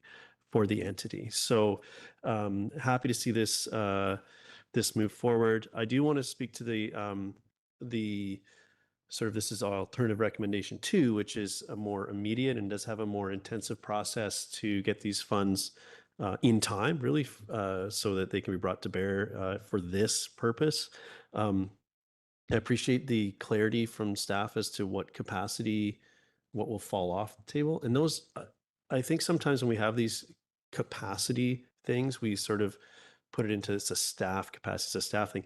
It's our capacity as a council to execute and to move things forward, and we're committing some of that capacity to this. And I think that that this is an opportunity that warrants that, and it's our sort of joint capacity. We need to acknowledge it as such. And at least that's how it sits in my mind. Councillor Stoner, do you want to make an additional comment? Yeah, thanks. Just to follow up and in response to some of my council colleagues, and I know that there has been a lot of support for the work that Housing Squamish has done over the years. I think it's important to reiterate that since launching in 2023, Housing Squamish used just under $1.5 million of district contributions to attract nearly $11 million in partnership funding. The return on investment, we've talked about this time and time again, for one of the core areas that our community knows is so needed, attainable and affordable housing. That is why we have created Housing Squamish. Absolutely, they require ongoing operating funding, and the intent is to move away from that by building assets that can support their core operations, and this is one step in that direction. But also, I think we continue to need to have skin in the game. If this is something that our community needs, a durable solution to attainable housing, this is the structure that we have set up. And I hope that we will continue to support the work that is ongoing there as they do continue to leverage other orders of government where and when funding is available. But I don't think our community can continue to twiddle our thumbs and just wait for the next grant to fall out of the sky, or for the provincial government to tighten its budget strings yet again and take granting opportunities off the table. This is a way for us to continue to start to set the table for a generational switch in how we deliver affordable housing in our community, and at a price that we couldn't dream to build of for today. So we're purchasing these units on a back of the envelope calculation at $350 a square foot. And I challenge anybody to come forward and suggest on how we could build good quality family homes for $350 a square foot in today's market. I'm going to thank you for that. I'm going to call the question. All in favor? Motion carries unanimously. Thank you. So next we have the UBCM Community Excellence Award and Grant applications for FCM funding. We don't have a presentation on this. This is really administrative. So I'll move the staff recommendation, second by Councillor Stoner. And just briefly, this is really, we're looking to have staff's great work recognized through these processes, and hopefully we can have a celebration presentation on it when we're successful in that, as there's some really remarkable work happening here. Was that your hand? Okay. So I'll call the question. All in favor? Any opposed? Motion carries. Thank you. You were not in opposition to that, were you, sir? Just to clarify. Okay. You got to be faster on the draw. So, okay, we do not have any late agenda items. We don't have any correspondence action requested. We do, however, have some items referred from the consent agenda. So I'm going to go through them in the minutes. We don't have any minutes, but we do have some correspondence. So the first matter will be the Canada Post letter. Did you pull that, Councillor Pettingill? Go ahead. Yeah, and I hesitated writing back individually because I wanted to make sure that there was consistent communication from the district. And I think we have advocated to Canada Post in the past. And I want to acknowledge there may be a different circumstance in terms of the Brackendale Post Office specifically, but in general, I believe we've had discussions about supporting community mailboxes and the ability for people to get their mail close without having to get in their car, without all having to drive downtown in front of 2 parking spots in front of the post office. And so, it's sort of in the letter we received, it's received as, hey, if we don't sort this out, there might be community mailboxes, which, well, I think in many cases that is what we want. And so I wanted to raise this up, and I'm not sure if it's direction to you, Mayor, to provide that feedback, but to make sure we're providing a consistent message about what our actual needs are as a community in terms of postal service. And again, I don't want to say there shouldn't be a post office in Brackendale. That's not what I'm trying to say, but I don't want to dismiss community mailboxes either. I had a meeting with Mr. Lead, and I think that the current system they have in place that they're trying to recruit through is really something that is meant for a more rural area, like a Seton Portage or something, where it's really out there and you have limited operations and so on. It's really structured around that. So and when I shared sort of what the growth trajectory was for that area of our community, there was some surprise to that, because it's been, Brackendale has, as much as there's been some new development in Brackendale over the years, nowhere near as substantive as what we're seeing through the Chikai project. So I think ensuring they have the best projections and so on is important as to how they want to serve.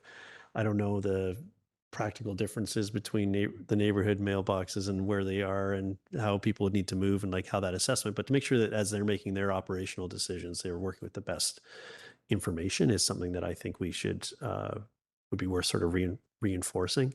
I don't know if they have those latest information. I don't know that Mr. Lee's the person that's looking at that. That's a large organization. So I would yeah. So this is really that's the piece I'd like to connect, is make sure that they're operating under with the best information as they make their decisions. I would say that forcing folks in Brackendale that are currently served by this location to drive somewhere else to get their mail would be not a desired outcome. That much I know, but as far as the other pieces, I would look to council for direction on that. Does that provide some context? We'll go around in the room on this too. But.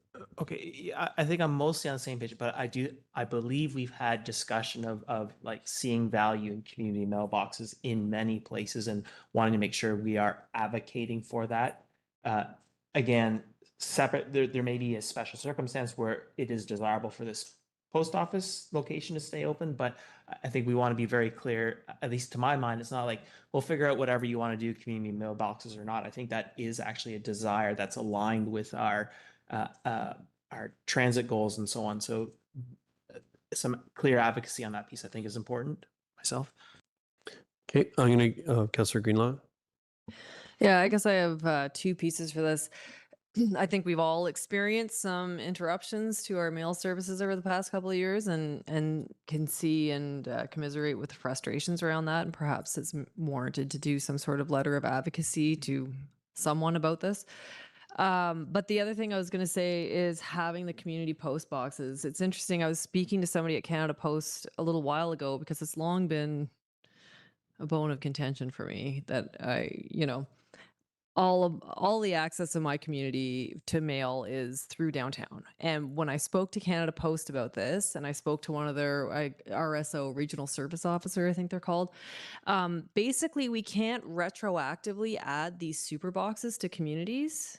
And to my mind, that was a huge red flag because we're allowing all this densification through,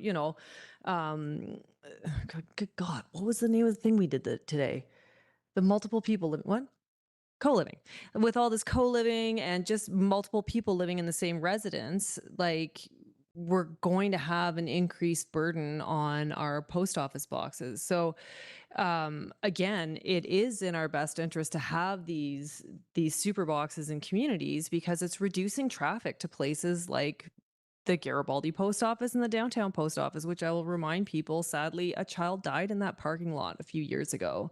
It is a busy parking lot and it is best avoided if you can, if we want to reduce congestion. So I think advocacy on both of those pieces, because I think that that model does not serve communities that are growing in the way that communities like ours are for the super boxes. So advocacy for, I'm not sure, increased pay or some way of overcoming the issues that the Brackendale post office is having, advocacy around that, in finding employees, and also advocacy around super boxes being applied retroactively to existing communities. Okay, Councillor Stoner. I'd like to move that this correspondence be referred to staff for follow-up. Okay, I'll second it. You speak to it. Yeah, thanks. Appreciate the discussion that's been had, and this is an important subject in terms of folks haven't been able to get their mail for a few weeks, and that not just general things that they purchased off of Amazon, but like credit cards and financial statements and like really important life documents are just not available to many folks in Brackendale right now. But this is a slightly complex scenario, not one that we're going to solve here this evening. And I too spoke to Mr. Lee, and there was a lot of surprise around the growth and expectation of growth in this neighborhood and across the district of Squamish more broadly. And so I think connecting in with our staff for them to better understand what our transportation master plan goals are, what our growth is like, to help them think about how they will best deliver their service. We are not going to solve the postal service challenge for the nation here in Squamish, but we can hopefully solve it for the residents of Brackendale in short order. Thanks. Thank you. I think this is the best course of action to ensure that as they're making their operational decision, they have the best information possible, including our policies and what they should expect to see from a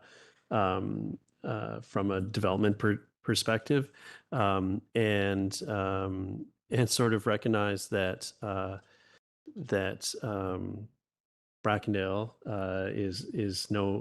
probably hasn't been for a long time, doesn't fit this rural definition and categorization and systems that they're trying to operate within, and so I think this is an appropriate step, and perhaps the outcome of that is some specific advocacy backed by our policies and so on. And I would welcome that feedback from staff if that's what's required. But I think this is an appropriate step at this point, and I commend Mr. Lee for his efforts to resolve this problem. We went through many stones that he has turned over trying to operating inside the constraints that he has to have this addressed. And yeah, so I will leave it there. Any other comments on this, Councillor Anderson? Without intending to propose any amendment, I'd just like to pass on that another organization in our community has long-standing relationship or advocacy role vis-a-vis Canada Post, and that is the Chamber of Commerce. The Chamber of Commerce has been involved with Canada Post issues for decades and has a giant filing cabinet, probably, maybe it's stored in my house now, I'm not sure, as a giant archive of correspondence on various issues important to business and Canada Post services. I do recommend that. I'm sure the Chamber is watching what is unfolding at Brackendale. It's important to business as well, and they do have an active role and lots of experience in that advocacy. Thank you. Thank you, Councillor French.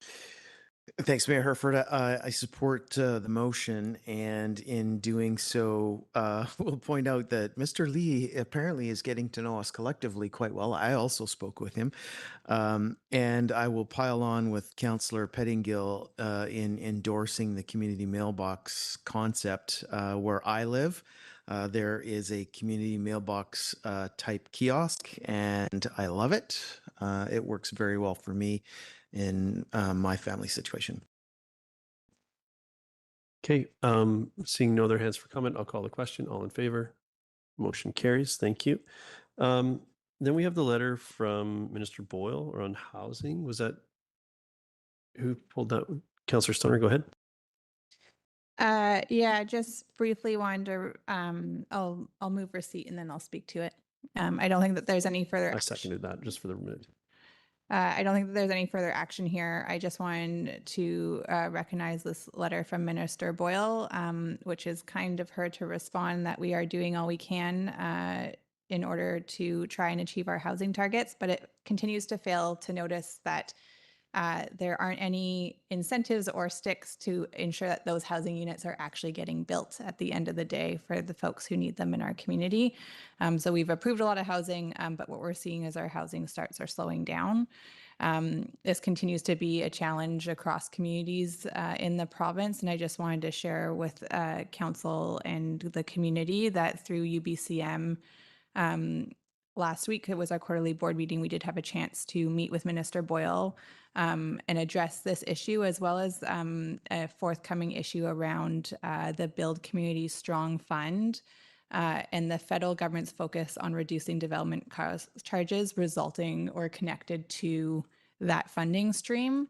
And so it's nice to get letters like this from the minister saying you're doing your work well. And then there's also this like a lot of narrative in media that there's risk that they are going to require us to cut our development cost charges in order to spur development and perhaps require municipalities to take financial loss just to support that work. And there's coordinated advocacy efforts through UBCM and other local governments that just simply is not fair. It doesn't help us deliver the supports and the infrastructure that our communities so desperately need if they're just taking money away from the developer contributions and filling that with government upper level funding of taxpayer money. So just wanted to recognize that there is a big piece of work behind this very kind 2-page letter. Thank you, Minister Boyle. Thank you. Just thank you for that. And I was struck by this letter as as close to a glowing letter as I've seen from a minister. However, there's a lot of things lurking in the details here. I do want to just on the back of the discussion we just had, I want to acknowledge the paragraph wherein the housing minister specifically highlights our work and the good work of together with the Squamish Community Housing Society, including ongoing funding and really their work to advance affordable housing goals in Squamish. So this is, I also would like to see ideally more carrots than sticks, but sticks and carrots, whatever is needed to actually facilitate the approved housing that we have actually come to fruition. But happy to see that we're getting some kudos along the way. However, that's also not really met with a carrot for us. So we'll continue the work and push back in the areas that we need to. Thank you for highlighting some of those, Councillor Stoner. Councillor Penigal. Yeah, I'm really thankful for this letter from the minister.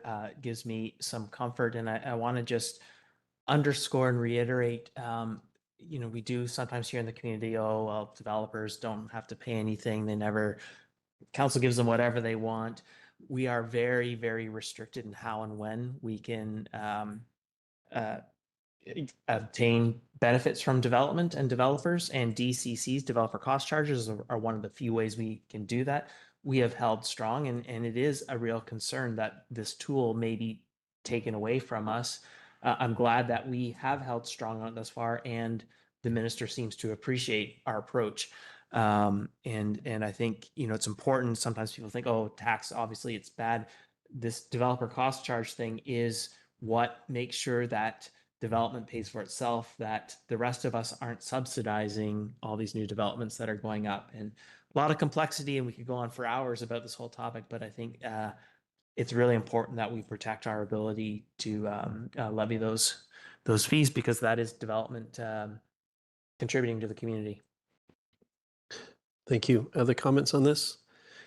I just can't resist to do a dig around the celebrating the pre-zoning or future pre-zoning around the 400 meters of a frequent transit stop when there's not actually transit expansion funding inbound. So the irony is not lost on me and shouldn't be either on the author or any other reader of this letter. I will call the question. All in favor? Motion carries unanimously. Thank you. Next, we have the request to improve safety at local swim locations. Sorry, just pull up. And I wanted to, I pulled this one. The letter itself is great. Also some folks came to the mayor's drop-in to discuss this. And of course, a little bit earlier this evening, we declared the what was the title? The Proclamation of National Drowning Prevention Week this week. So I thought it would be, I would like to propose that council direct the mayor, myself, to write a letter and including this letter to BC Parks to suggest the improvements to the safety of the local parks, and then refer this to the letter to staff for consideration of our new waterfront, our new water-based parks as well. Seconded by Councillor Stoner. This is really came from community and from people that really I guess care and have experience in this space and see they had quite a moving argument about just how impactful the events at Murin Lake or Brownings Lake, Murin Park were for them, and other examples around the province and how these things are just so preventable. And they came with some suggestions as well. So I'd like to support those efforts. And again, life safety is at the core of the things that we do here, in my opinion, and this is that. So yeah, I'm would like to celebrate the folks that brought this forward and support them in any way we can. And at this point, this letter and referring to staff, the other letter, their letter is that. So, is there any other comments on this, Councillor Pettingill? Yeah, I'd just like to highlight that this letter did come from some youth in our community. The Squamish Youth Council was represented in the authors, and these folks have worked and or continue to work as lifeguards.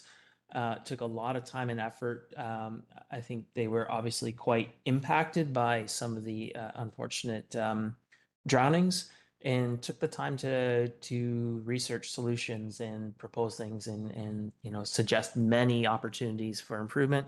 And I've been reflecting too. I think if we train people to be lifeguards and we want them to take all the safety and all the things you need to do seriously, we need to sort of match that with how we are investing in and supporting safety as well. Sometimes choices have to be made, but I think there are some reasonable suggestions here, and so I appreciate the mayor's motion and really appreciate these young folks taking the opportunity to reach out and let their government know what's important to them. Okay, any other comments? Seeing none, I'll call the question. All in favor? Any opposed? Motion carries. So we're moving on now to the accessibility plan update is next up. Was that you, Councillor Pettingill? Yeah, I guess I'll move that for receipt and then speak to it. Yeah, I just wanted to highlight this to a lot of work has been done, and I know I think Darcy's name was mentioned earlier. We've had some real community champions on the accessibility topic. And for a long time, I think in many communities, accessibility issues haven't been given adequate attention. And I think it's a good thing the province has required the accessibility committees in some of the work. And so I just wanted to make sure that this didn't get sort of, because there's a lot in this that we at least sort of highlighted and spoke to it in our meeting, because it is important work, and I think it is making our community better. And I really want to thank everyone who's doing this work. Thank you. Other comments? Yeah, thank you for pulling this, Councillor Pettingill. I think like you said, there's a lot of good work happening here, and I think a lot of the plans existing is a requirement from the province, but what you do with it really is left for interpretation. I'm really happy there's a lot to celebrate here, and there's a lot of work to go, and I think it's well on its way to, with our approach here, well on its way to just sort of being something that is the part of how we do business in it, and we do that in an accessible way.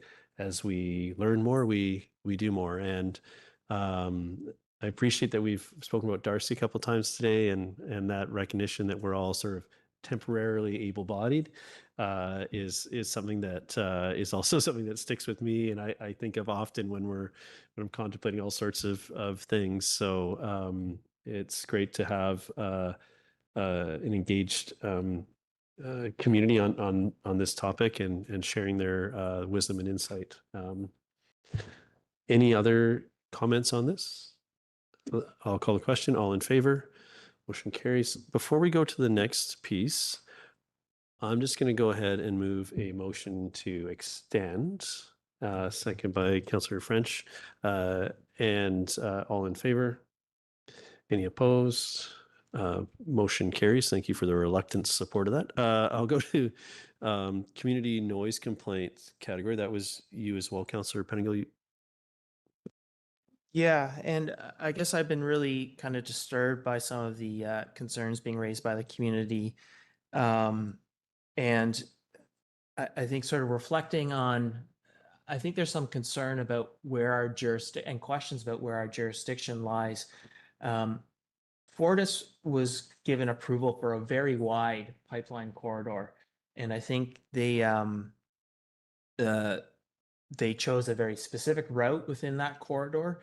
And I think it's really important that we not then accommodate their choice of route. That is not our obligation. Our obligation is to our OCP and the expectations there. And so for us, I think it's we need to make sure that we are not the ones imposing Fortis's timelines and so on our community. If the route they have chosen doesn't work for their timelines or their costs and so on, they need to find a better route that does. And so it's not on us, I think, to move on some of the disturbances that some of these folks have been experiencing, which seem far outside of what is reasonable, even outside of the noise permits that have been granted. And I understand that. So I guess there's sort of clarity on, I think an ask for Fortis to do better. But I guess I'm also wondering if we need to provide clarity on our expectations of Fortis adhering to our bylaws and community expectations versus us accommodating Fortis's timeline and their chosen route when they could have chosen many routes.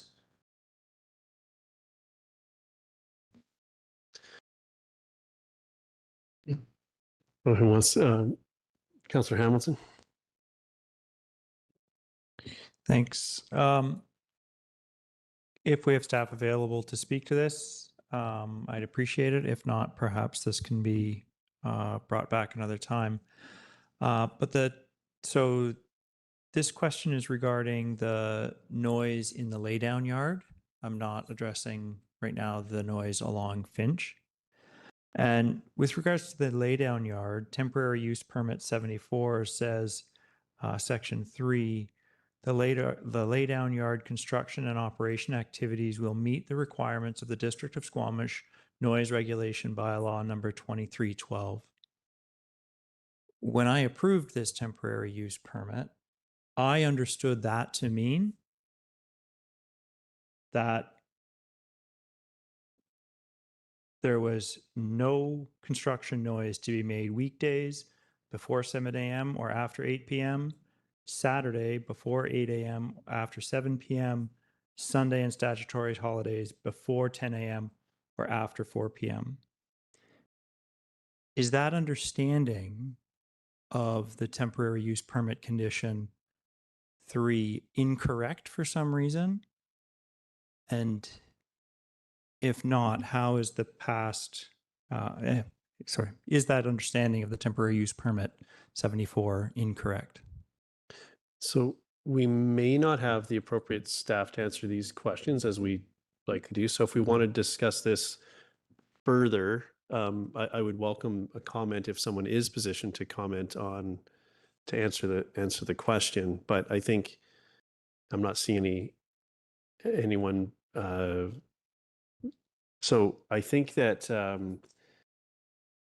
I would say this matter, and maybe it's coupled with I'm trying to square this with the update, which is the next item, the quarterly activities update, which sort of speaks to this but doesn't really get there. I think we need to refer this to a future meeting, perhaps there's another additional action, but to really engage with this matter, that's where we're going to have the ability to talk about it. I think if we do that, refer to a future meeting, we do have opportunity to be explicit where we'd like to understand ABC or something like that, just to further clarify. So that'd be my guidance to council. I've got Councillor Greenlaw, then Stoner on this. Yeah, that was my understanding as well. And when these complaints started coming in, that's what I did. I looked at TUP 0074 and then I looked at the bylaws that it referred. So I'd be curious to hear that as well. And I agree, I would like to see this referred to a future meeting. And furthermore, just tacking on things I want to know about. In the staff report, it says in situations of overlapping authority, in brackets, construction noise, the province may ultimately have primary responsibility. I'd like some more clarity on that. In what situations does staff see provincial authority over municipal? But then further to that, I'd also like to see, in my understanding, when we had extensive conversations about this, because we were concerned about noise complaints and vibration complaints, when we had the discussions about TUP 74, it says the noise levels remain within expected operating range. This is from the staff report, consistent with prior months and in line with the TUP. I'd like to see some of the measurements from the monitoring on that to make sure that it is, or at least have an understanding that it's within the allotted range. And then furthermore, there's another section in the report that says the existing noise exemption permit set to expire in October 31st, 2026. In the Valley Cliff area, the permit authorizes 24-hour operations for activities associated with watercourse crossings, environmental protection and water management systems, and low volume construction necessary to maintain environmental controls and regulatory compliance. So again, that's reaffirming to me that the construction is not meant to be 24 hours unless these conditions are met, in which case I'd like to see evidence that those conditions are being met as well. Okay. I'll go to Councillor Stoner because she's the last of my speakers list this, but we need to turn this into a resolution, and referring to future meeting may get us there, but I think there's opportunity to be specific with what we'd like to discuss when we get there. So that could be a thought exercise. I'll go to Councillor Stoner. I can come back. Is that okay? Or do you would like to? Yeah, it's fine. I'd just like to also extend it to the Finch Drive, talking about just having a better understanding of what they're allowed noise-wise in general. Okay. Councillor Stoner. I'll hold. I'll try. I was trying to craft a motion, and I don't quite have it. Thank you. Any other comments that we can try to work together to include in the motion? Councillor Pettingill? Well, just while my colleague, I think in my mind, there is, I think, probably a discussion, and I'm happy to bundle in the next topic with the questions there as well. But I also think there seems to be immediate, from my perspective, contravention of expectations, if nothing else. And so I would hesitate to leave this of like, oh, we'll just deal with it in September. I think there's some immediate action that also needs to be taken. Yeah, I think I tend to agree. We enjoy not meeting as a council in August, but it leaves these big gaps in time every once in a while, which we're experiencing here. And obviously the concerns are not just today, they've been ongoing. And I think, was it earlier today, we even had another complaint come in. Finch Drive seemed to be the focal point at this point in time. So yeah, I'm looking for sort of for us to figure out how we can best address that as council. And perhaps we can discuss the next item, and then we can come back and figure out what we want to do with they may both interact. So I'm going to suggest we move on, and then we'll come back to that. So did you pull the quarterly piece? Do you want to speak to that? Yeah, so I wanted to, highlight, unfortunately, and I don't think, unfortunately, it wasn't a surprise. The BC Energy Regulator has once again given Fortis permission to put even more pollution into Howe Sound, which is really, really disappointing, especially after the uninspiring meeting we had with the BCER. I spoke to it earlier today. This sort of thing, I think, makes it harder for other ministries like BC Housing, who is maybe trying to do, in my mind, a better job. It just undermines credibility for government all along the way. And so it's really disappointing. But the thing I think that I would like to address, and this could come in September, the cumulative impacts. I understand there's a committee and it meets with staff. I understand not everything can be shared publicly, but to my recollection, we still haven't seen an assessment of the impacts on the rental market, the lower rental market, what it's doing to housing, how many units are being occupied, and some of these. So we're not able to actually count the consequences of these projects. I mean, our community told Woodfiber that it and its related projects, there wasn't the housing, and we needed meaningful solutions to housing, which in my mind is legacy housing, housing that is permanent and lasts after. And we never saw that, but I think at the very least we can quantify the impacts, and so we can say to future communities, these are the very, very significant costs of these things, and somehow we have escaped any public reporting of these consequences, which my understanding was these cumulative impact meetings and examination was supposed to be daylighting some of this, and we haven't seen that. So I think the discussion I would like to have is a bit more detail on what is how do we get that information out public? Okay, so do you think I'll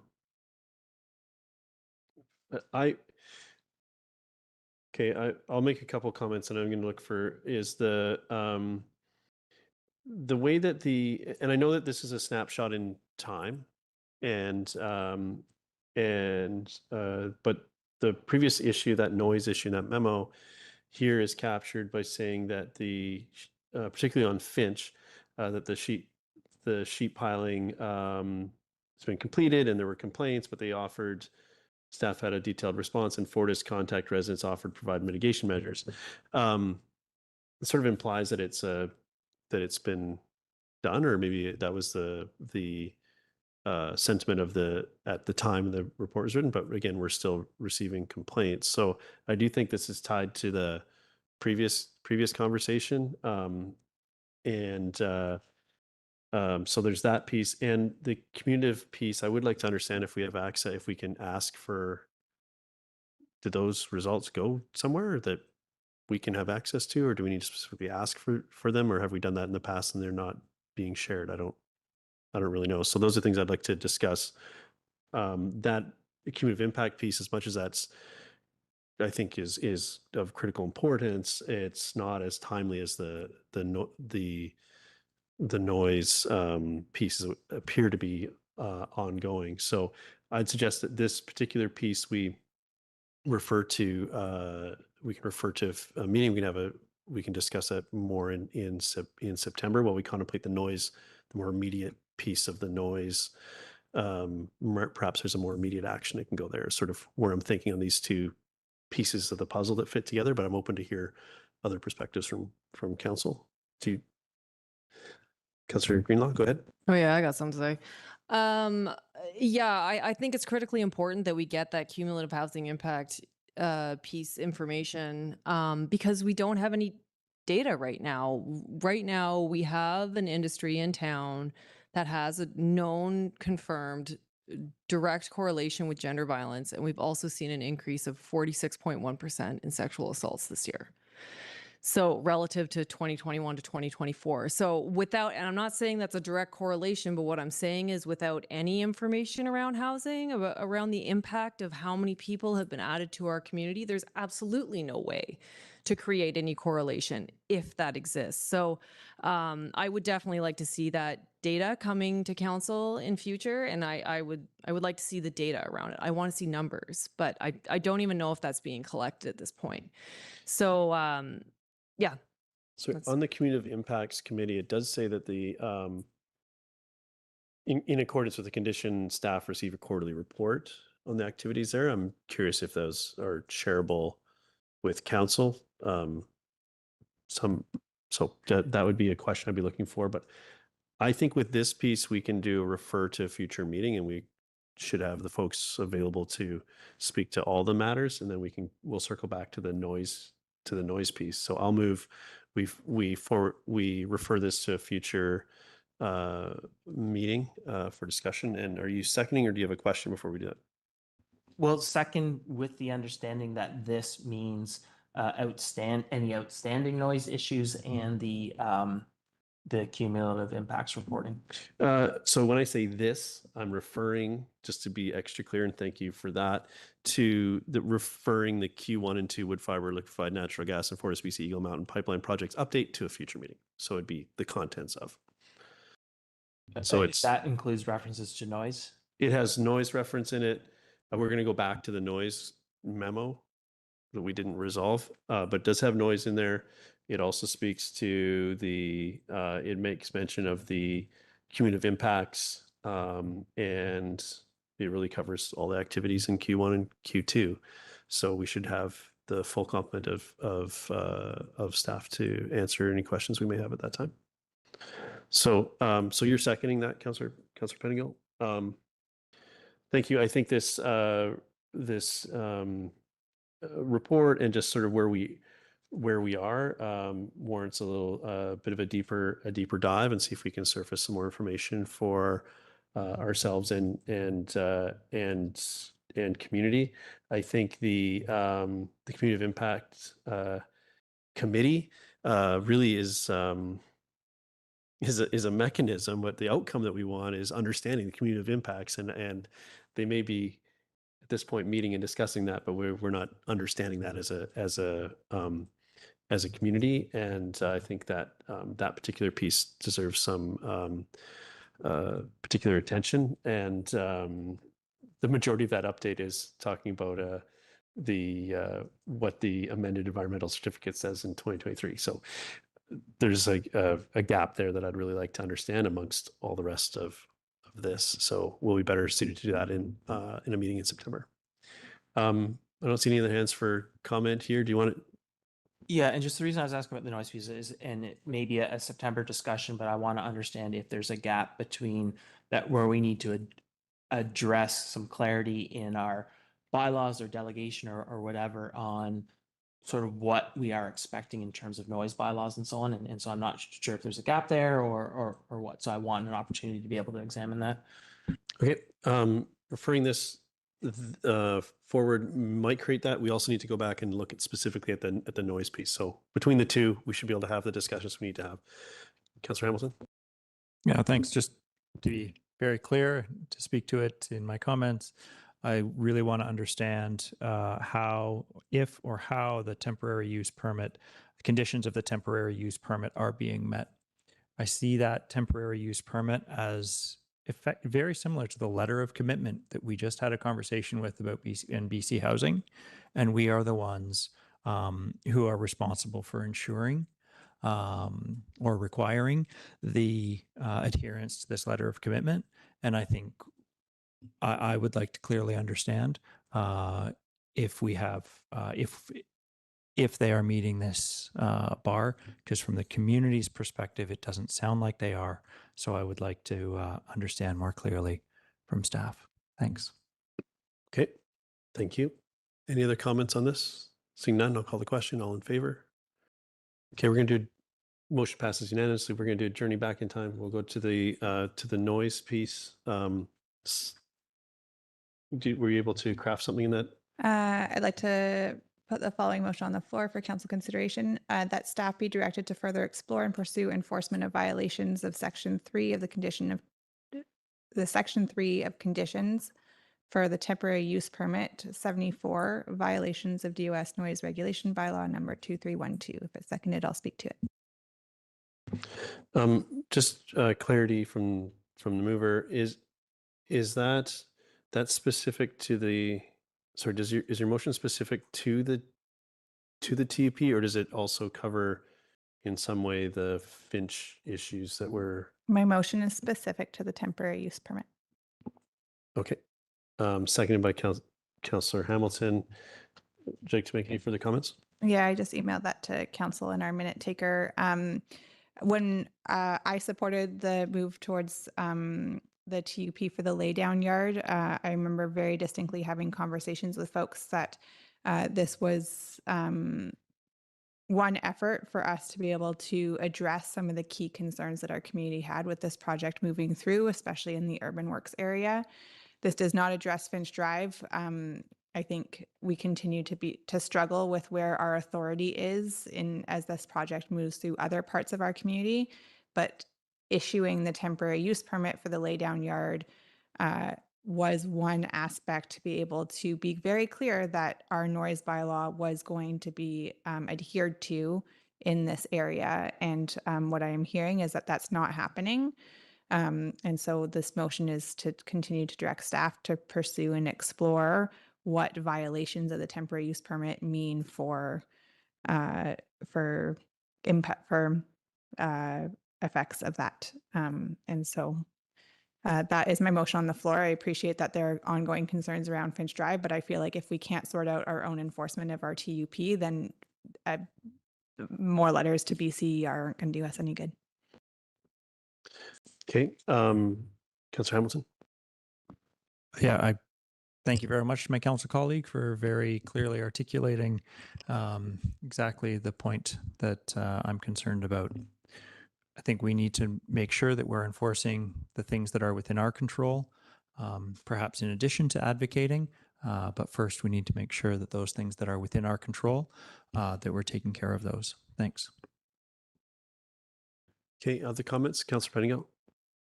No, I will be attempting a secondary resolution, but I support this. Okay, thank you. I'm supportive of this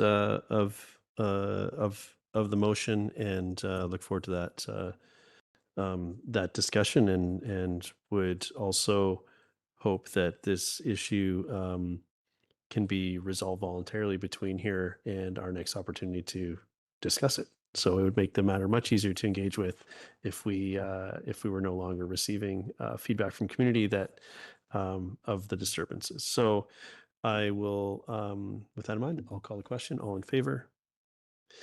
Any opposed? Motion carries. Thank you. Councillor Pettingill, go ahead. Yeah, I'd like to test a motion that staff be directed to further explore and pursue enforcement of District of Squamish Noise Regulation Bylaw number 2312 with respect to Finch Drive disturbances. Okay, I'll second that, and would you like to speak to it? Yeah, and when I read through the correspondence, it sounded like even from our staff's perspective, and maybe I misunderstood, in some cases there had been non-compliance. I want to ensure that we are following up on this. And despite some of the claimed uncertainty of authority, I read the attached DCER sort of expectations around noise bylaws during construction, other thing. There's nothing in that says they supersede or take precedence or somehow allow someone to ignore municipal bylaws. And so there's nothing in any of the information I've seen that says that our bylaws are irrelevant. And again, I reiterate, they were given approval for a very, very wide corridor. They chose this specific spot in that narrow corridor to build a pipeline. And so I've yet to see anything that suggests that they get to ignore municipal noise bylaws and so on. I think that's part of their specific route choice. And so I'd like our staff to explore holding to account to that. Thank you.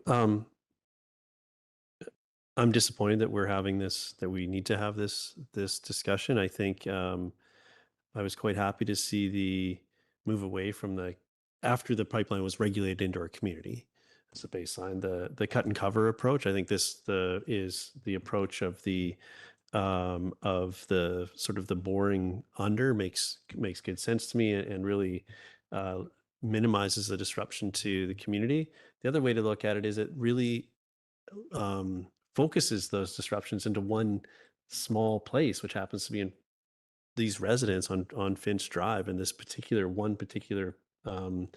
access point. And I think they deserve specific attention. And if we need to, I've heard through correspondence with these folks and in conversation that the other regulators that we're talking about that are intermingling here are pointing to us that it's our regulations and we're saying it's theirs. I think a way to resolve this might be to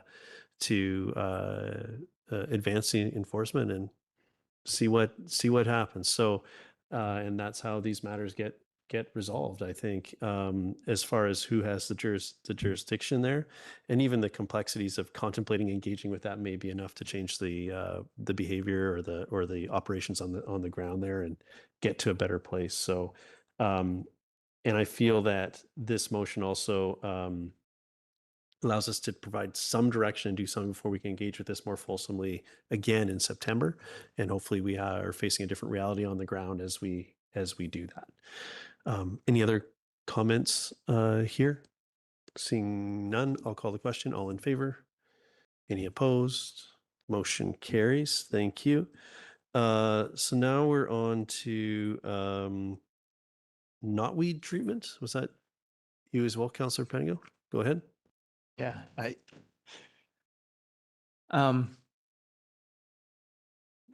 I guess I'm really struggling with this one. I believe we have done some advocacy on glyphosate here and concerns around that. As I understand this is sort of a highlight that we will be applying for using possibly glyphosate to deal with some noxious weeds. And I understand there are challenging trade-offs, but there is, and I understand there's still a lot of debate, but there's a lot of really concerning information about this. I think we've spoken to it a few times already. There is legitimate, in some cases, mistrust of government accountability in terms of impacts in some of these things. And so there's another alternative, which does not seem to be as proposed in the memo as impactful as glyphosate. But I guess not wanting to start with a resolution, but want to flag this for my colleagues. I find it challenging that we would just sort of say, well, we got to just not say anything about the glyphosate. Yeah, I'm finding that really challenging. And so I guess I'm looking to hear from my colleagues. Thank you. Sorry, Councillor Guillen, was that your hand? Yeah, I'm also pretty concerned about this. Obviously I don't know that much about pesticides, but I know that glyphosate I believe it's been banned in the European Union, and I know that it's a forever chemical and that people are deeply concerned about it.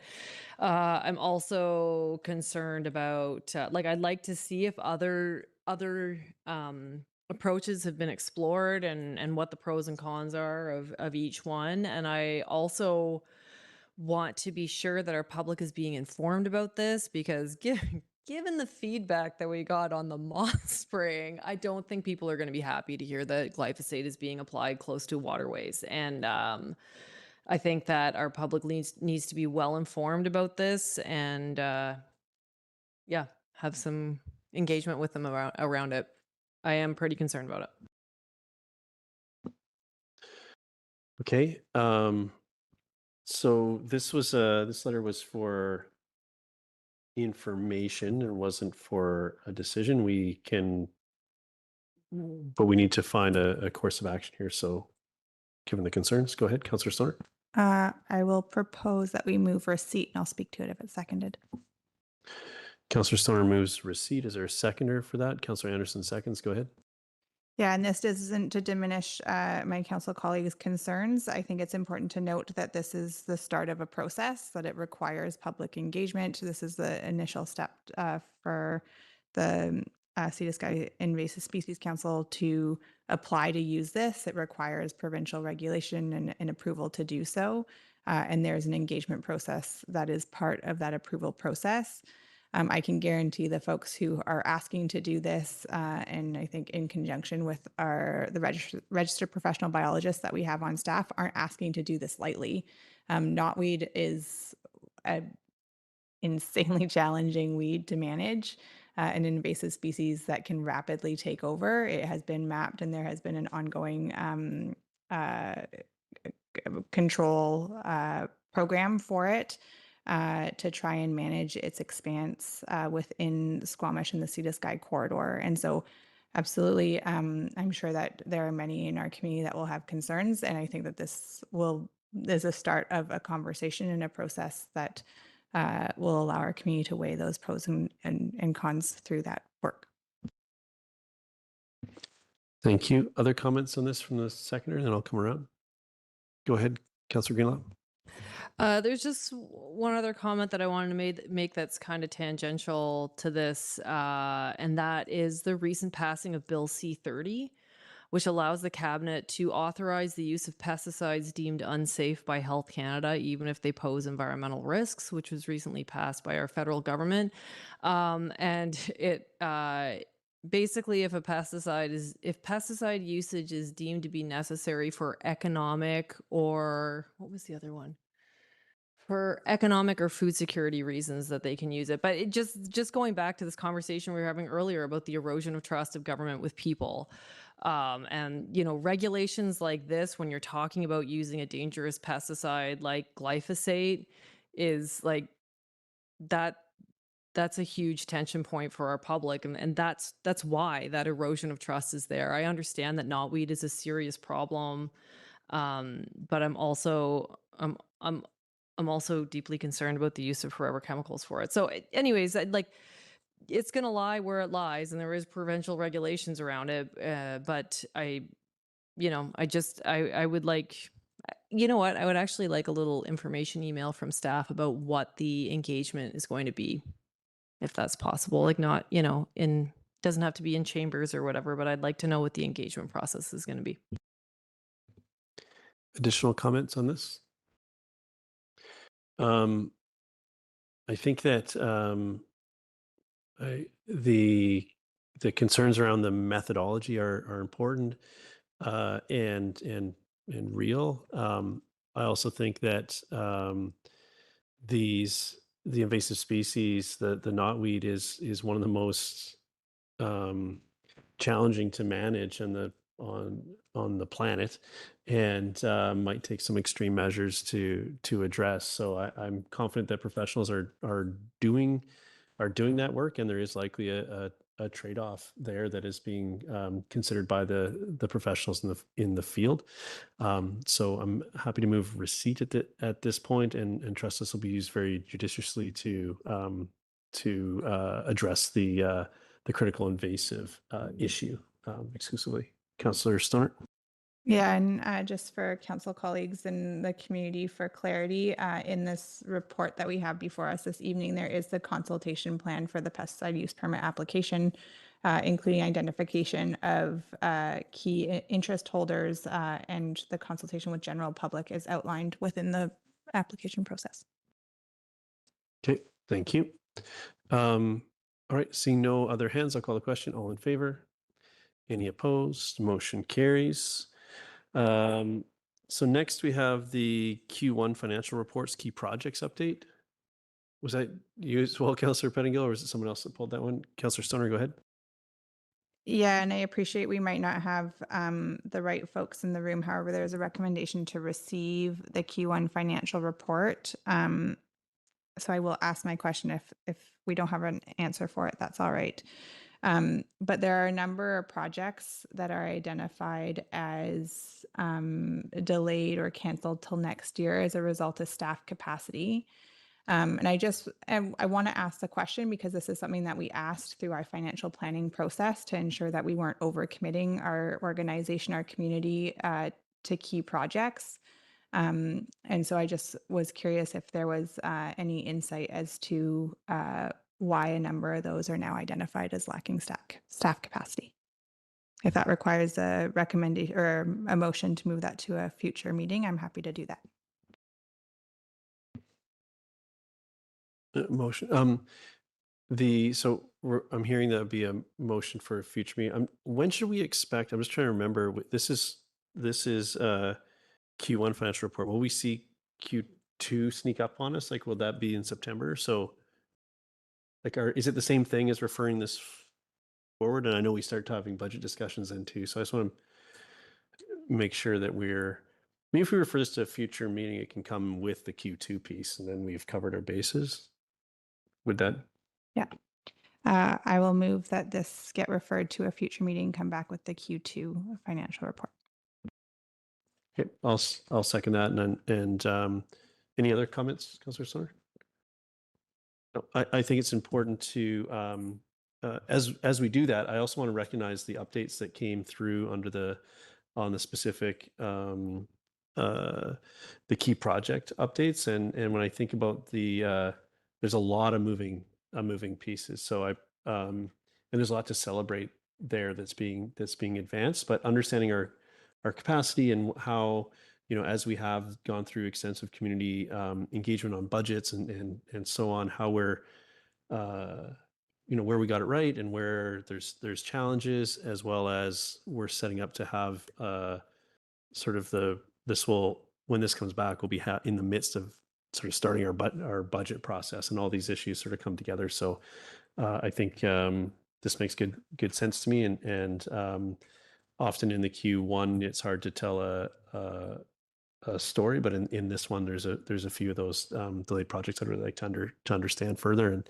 maybe it makes good sense and there's efficiencies there, but I would really like to understand those better. So I look forward to that conversation. Go ahead. Yeah, thanks very much for pulling this. And I identified this staff capacity challenge. I appreciate the staff report that identified it, said here, this is we're running into this challenge. When we think about planning, or when we think about a project not getting complete, sometimes it's because the execution of the project got more complicated, but sometimes we just took on more than we could chew.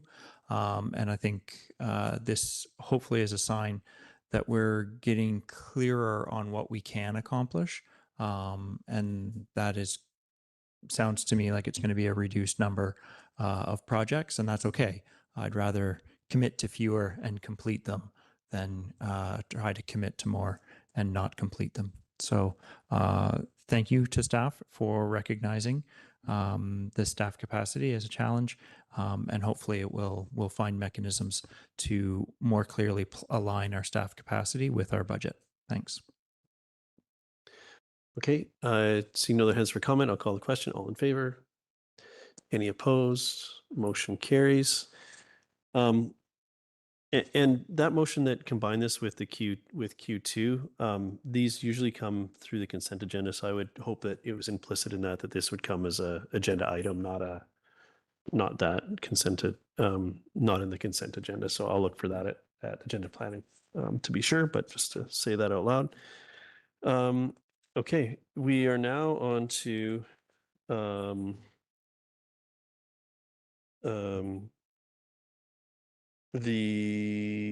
think that takes care of things referred from the consent agenda. So now we're on to the notice, consideration of notice of motion. And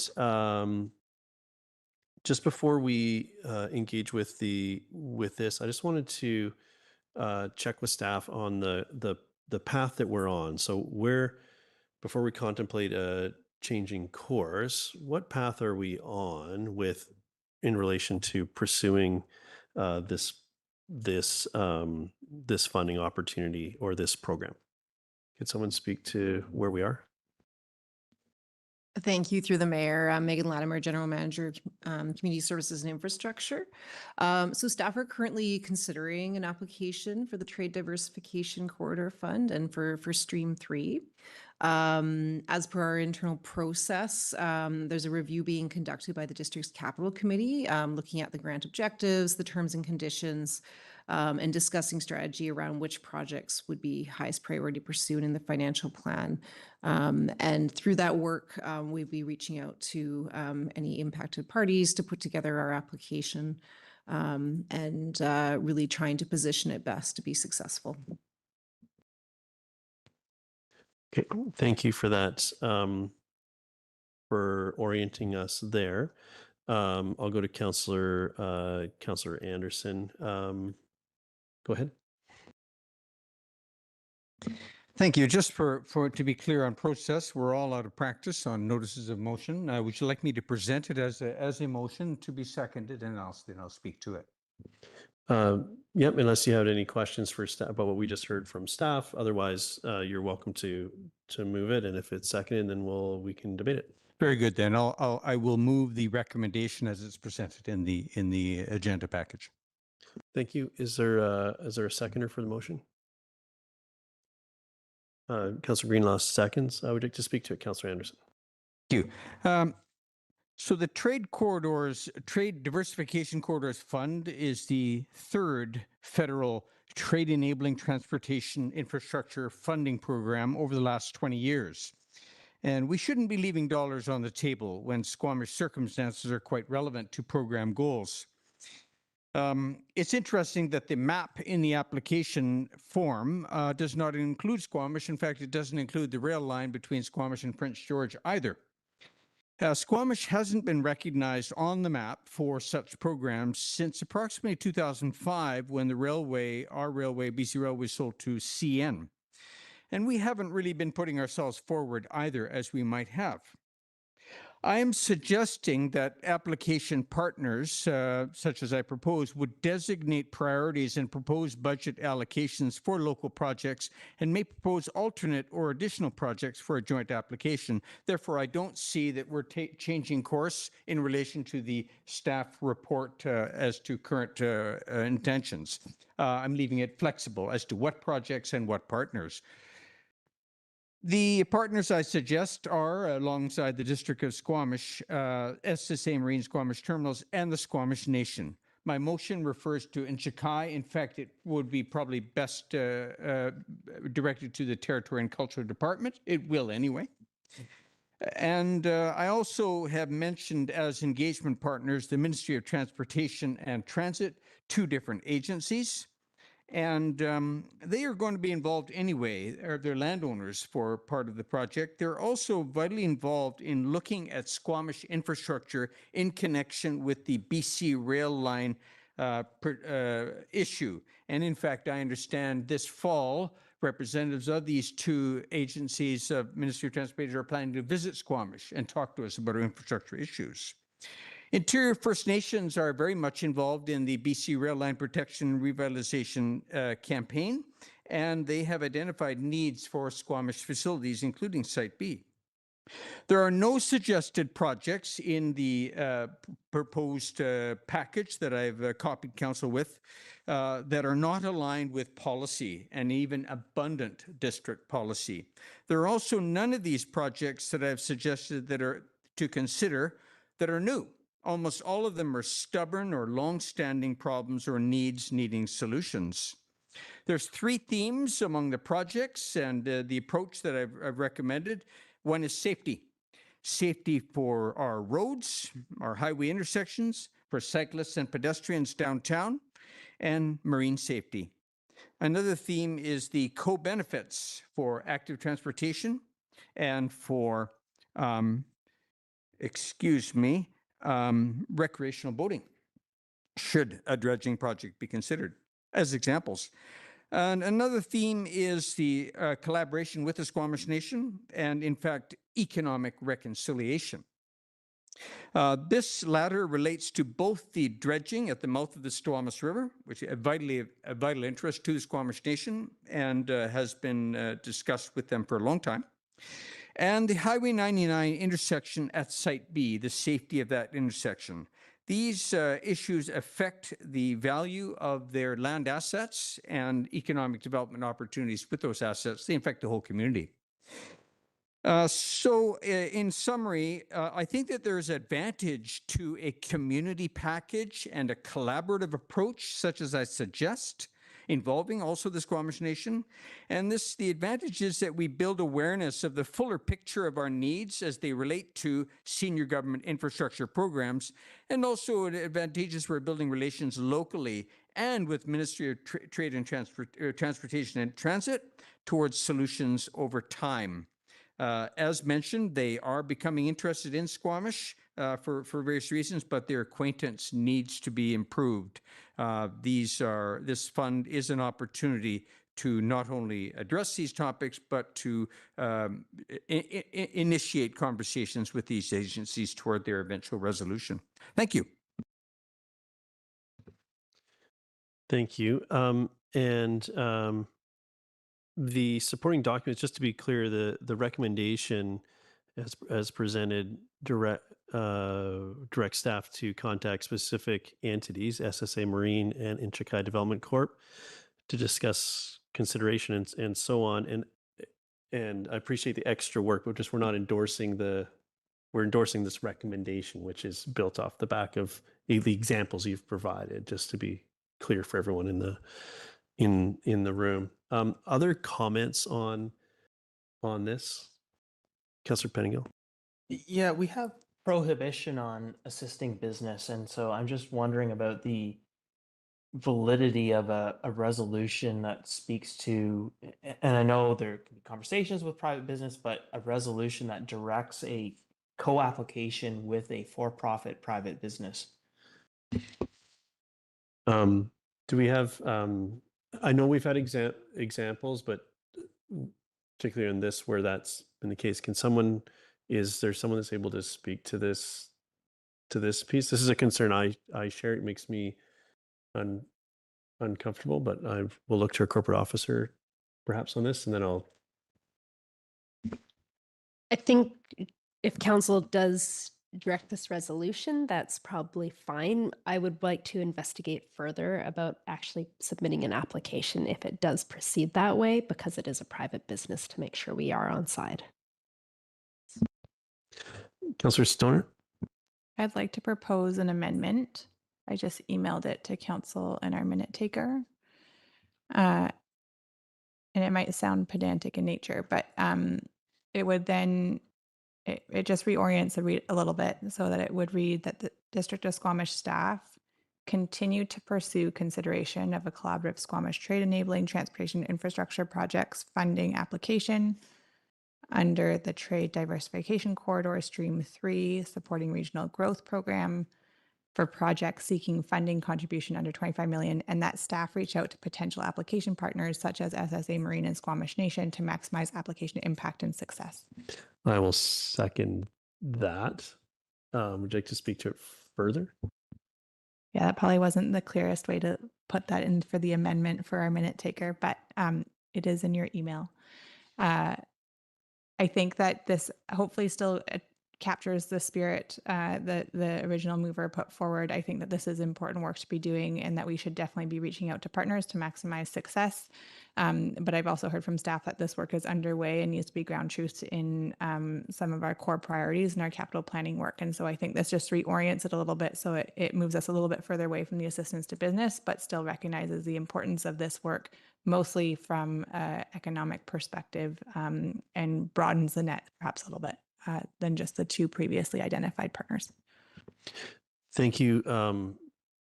Speaking in support of this amendment, I think as much as it feels, this makes it supportable to me. I had concerns with Councillor Pettingill along the lines that Councillor Pettingill raised around that direction, and I think this sort of softens that piece for me. Also, it recognizes that these are efforts ongoing and that we appreciate those efforts. I think that so I hope this amendment is supported. In its previous form, I felt it was quite duplicative, but this speaks to that in the text of the resolution. So that makes it supportable for me. Councillor Anderson, did I see your hand next? Speakers list, go ahead. I have no hesitation in endorsing the revised resolution. I'm not sure that there's a lot of change there, to be honest. On the matter of working together with for-profit partners, of course, UNSCHEDULED Development Corporation and SSA Marine Squamish are such. However, we have the precedent of the 2019 application under a similar program. And we have had some feedback from Transport Canada on that, which is my next point. I think the review of projects is important for strategy. In that, as per the feedback we received for Transportation Canada, they saw the Laurelwood Pemberton Avenue Bridge as more relating to community population growth, if you like, downtown urban growth, and with some of course, benefits and relationship to trade corridors and the trucking route.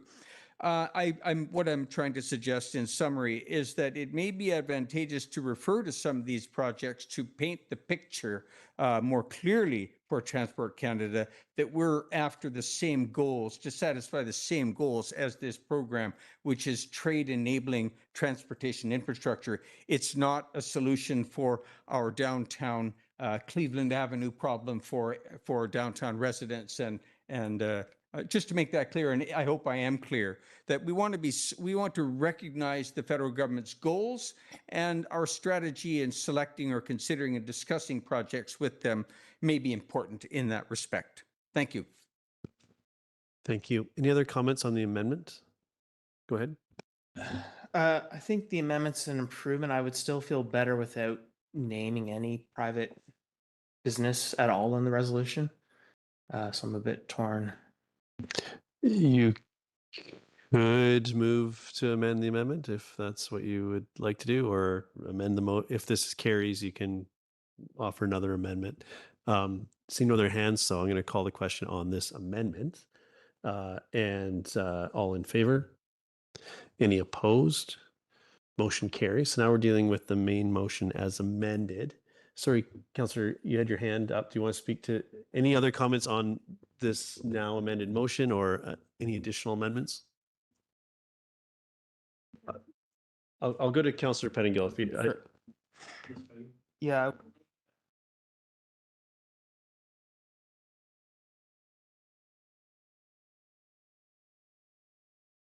So that such as SS Marine and Squamish. As SS Marine, so it just reads such as Squamish. Okay, so we're moving the specific reference. I'll second that for discussion. Go ahead. Yeah, I guess I'm worried that especially that even mentioning private enterprise may invalidate part of this process. I think it's clear that there may be some opportunities there. So I don't think we're actually losing anything in this. And so I'm hoping to make sure that whatever we move forward with has more resilience and strength. Okay, just briefly, I as much as this feels like it's removing someone, I think that this doesn't materially change what the direction we're providing to staff, but it does keep us further on side. We have had examples of joint applications, but I think how we arrived at them is important. And I would like to make sure that we're doing everything we can to stay as on side as possible as we go through this. And the result of this, even with this removal, may be that we end up with another joint application that I'd be likely happy to support, that includes Squamish terminals, which is really what's referenced here. But I think this takes some of the discomfort out of it, and the last amendment was an improvement, and this makes it a little better for me. And I don't think it actually changes it. We're really getting into the minutia of this at this late hour, but I think this makes it more supportable for me. So I'll be supporting. Councillor Anderson. I would not be supporting this. I would advise strongly against it. I think one of the objectives we should have is to be building relationship with these other partners. I also regret that we don't have the opportunity to discuss the application guide and its provisions. This would be thought of as quite an unusual concern for people applying under this program. So my suggestion would be to allow us to trust staff to inquire with the program managers as to the course of action. I don't think we're putting anybody at risk. I do worry that we're not addressing the opportunity of explicitly seeking collaboration with these actors, Squamish Nation and the provincial government, who are the landowners at Squamish Terminals, and the BC Rail Yards. So there's really, I'm not concerned, and just being familiar with the program, who has applied in the past, how applications are made, I suggest that we can trust staff to work with the program managers to find a solution as to the right approach and the appropriate approach. Thank you. Any other comments on this? I'll call the question on the amendment. All in favor? And opposed? Councillor Anderson French opposed. Oh, sorry. Councillor Anderson French Stoner opposed. Motion carries. Now we're back to the main motion, twice amended, and I think we've heard enough on. I've heard enough on this to make to vote. I'll call the question. Councillor Pettingill. Yeah, I will support this. I think we're in a better place now. I do want to, some of the examples though, including attachment, I have some challenges with, and I'd want to know a lot more. And so I want to be clear that this is not an endorsement of, I think a lot more information and thought is required. And I think something like Laurel Wood Bridge in my mind is really important, and I wouldn't want to undermine that. So. Yep. Thank you. Noted. I'm going to call the question. All in favor? Any opposed? Motion carries unanimously. Thank you. So now we're on to open question period. If anyone in the audience has any questions of clarity about the events of this evening, this would be your opportunity. Seeing no hands, I will continue on. Council or staff announcements. I'll share just a really brief anecdote that I had the honor of welcoming the folks from Kotoku school district to Squamish. They've been coming for 30 plus years here with a homestay program that I actually was able to participate in as we had hosted Japanese exchange students in my home growing up, and I was a counselor in the program way back. So it's always great when I see them every year. And we had a great conversation about they had just arrived and what they were looking forward to, nature and experiencing Squamish, and already they were feeling it was the first stop as they arrived, and as first time visitors, they were already speaking about just how welcoming the place was and so on. But the anecdote I wanted to share was I gave a little tour of Municipal Hall, and I was talking about how we're wrestling with how we're, as a community is growing, we need more space, more offices, and I gave them the tour, but I prepared that with like, hey, you're going to see that there's 2-3 people per office. It was maybe designed for one, and we've got people working in hallways that are now cubicles, and we're trying to.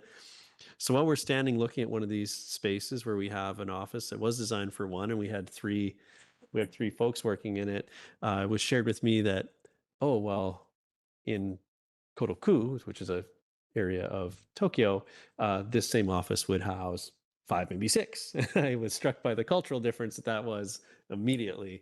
And I'm not saying that that's where we are, but it was quite, it was one of those fun little learnings of like, oh yes, different perspectives. And I think that's why it's important to support programs like that. And part of their visit will be visiting their sister city, which is in fact Surrey. But they have a longstanding relationship with the people of Squamish through their ongoing work with Homestay. So it was great to see those folks and be able to welcome them to community. And I'll leave my comments there for this evening. Councillor Stoner, can I help you? I'd like to put forward a motion to terminate, please. Are you seconding that? Councillor Hamilton seconds, and I'll call the question, even though I don't think we have to. We are all in favor of terminating this meeting. Thank you, everybody. Good work today. That was unanimous, folks, just for the record taker. So to remind everyone that the alarms automatically set at 11. So quick run. Gee, are we off? Is this streaming down?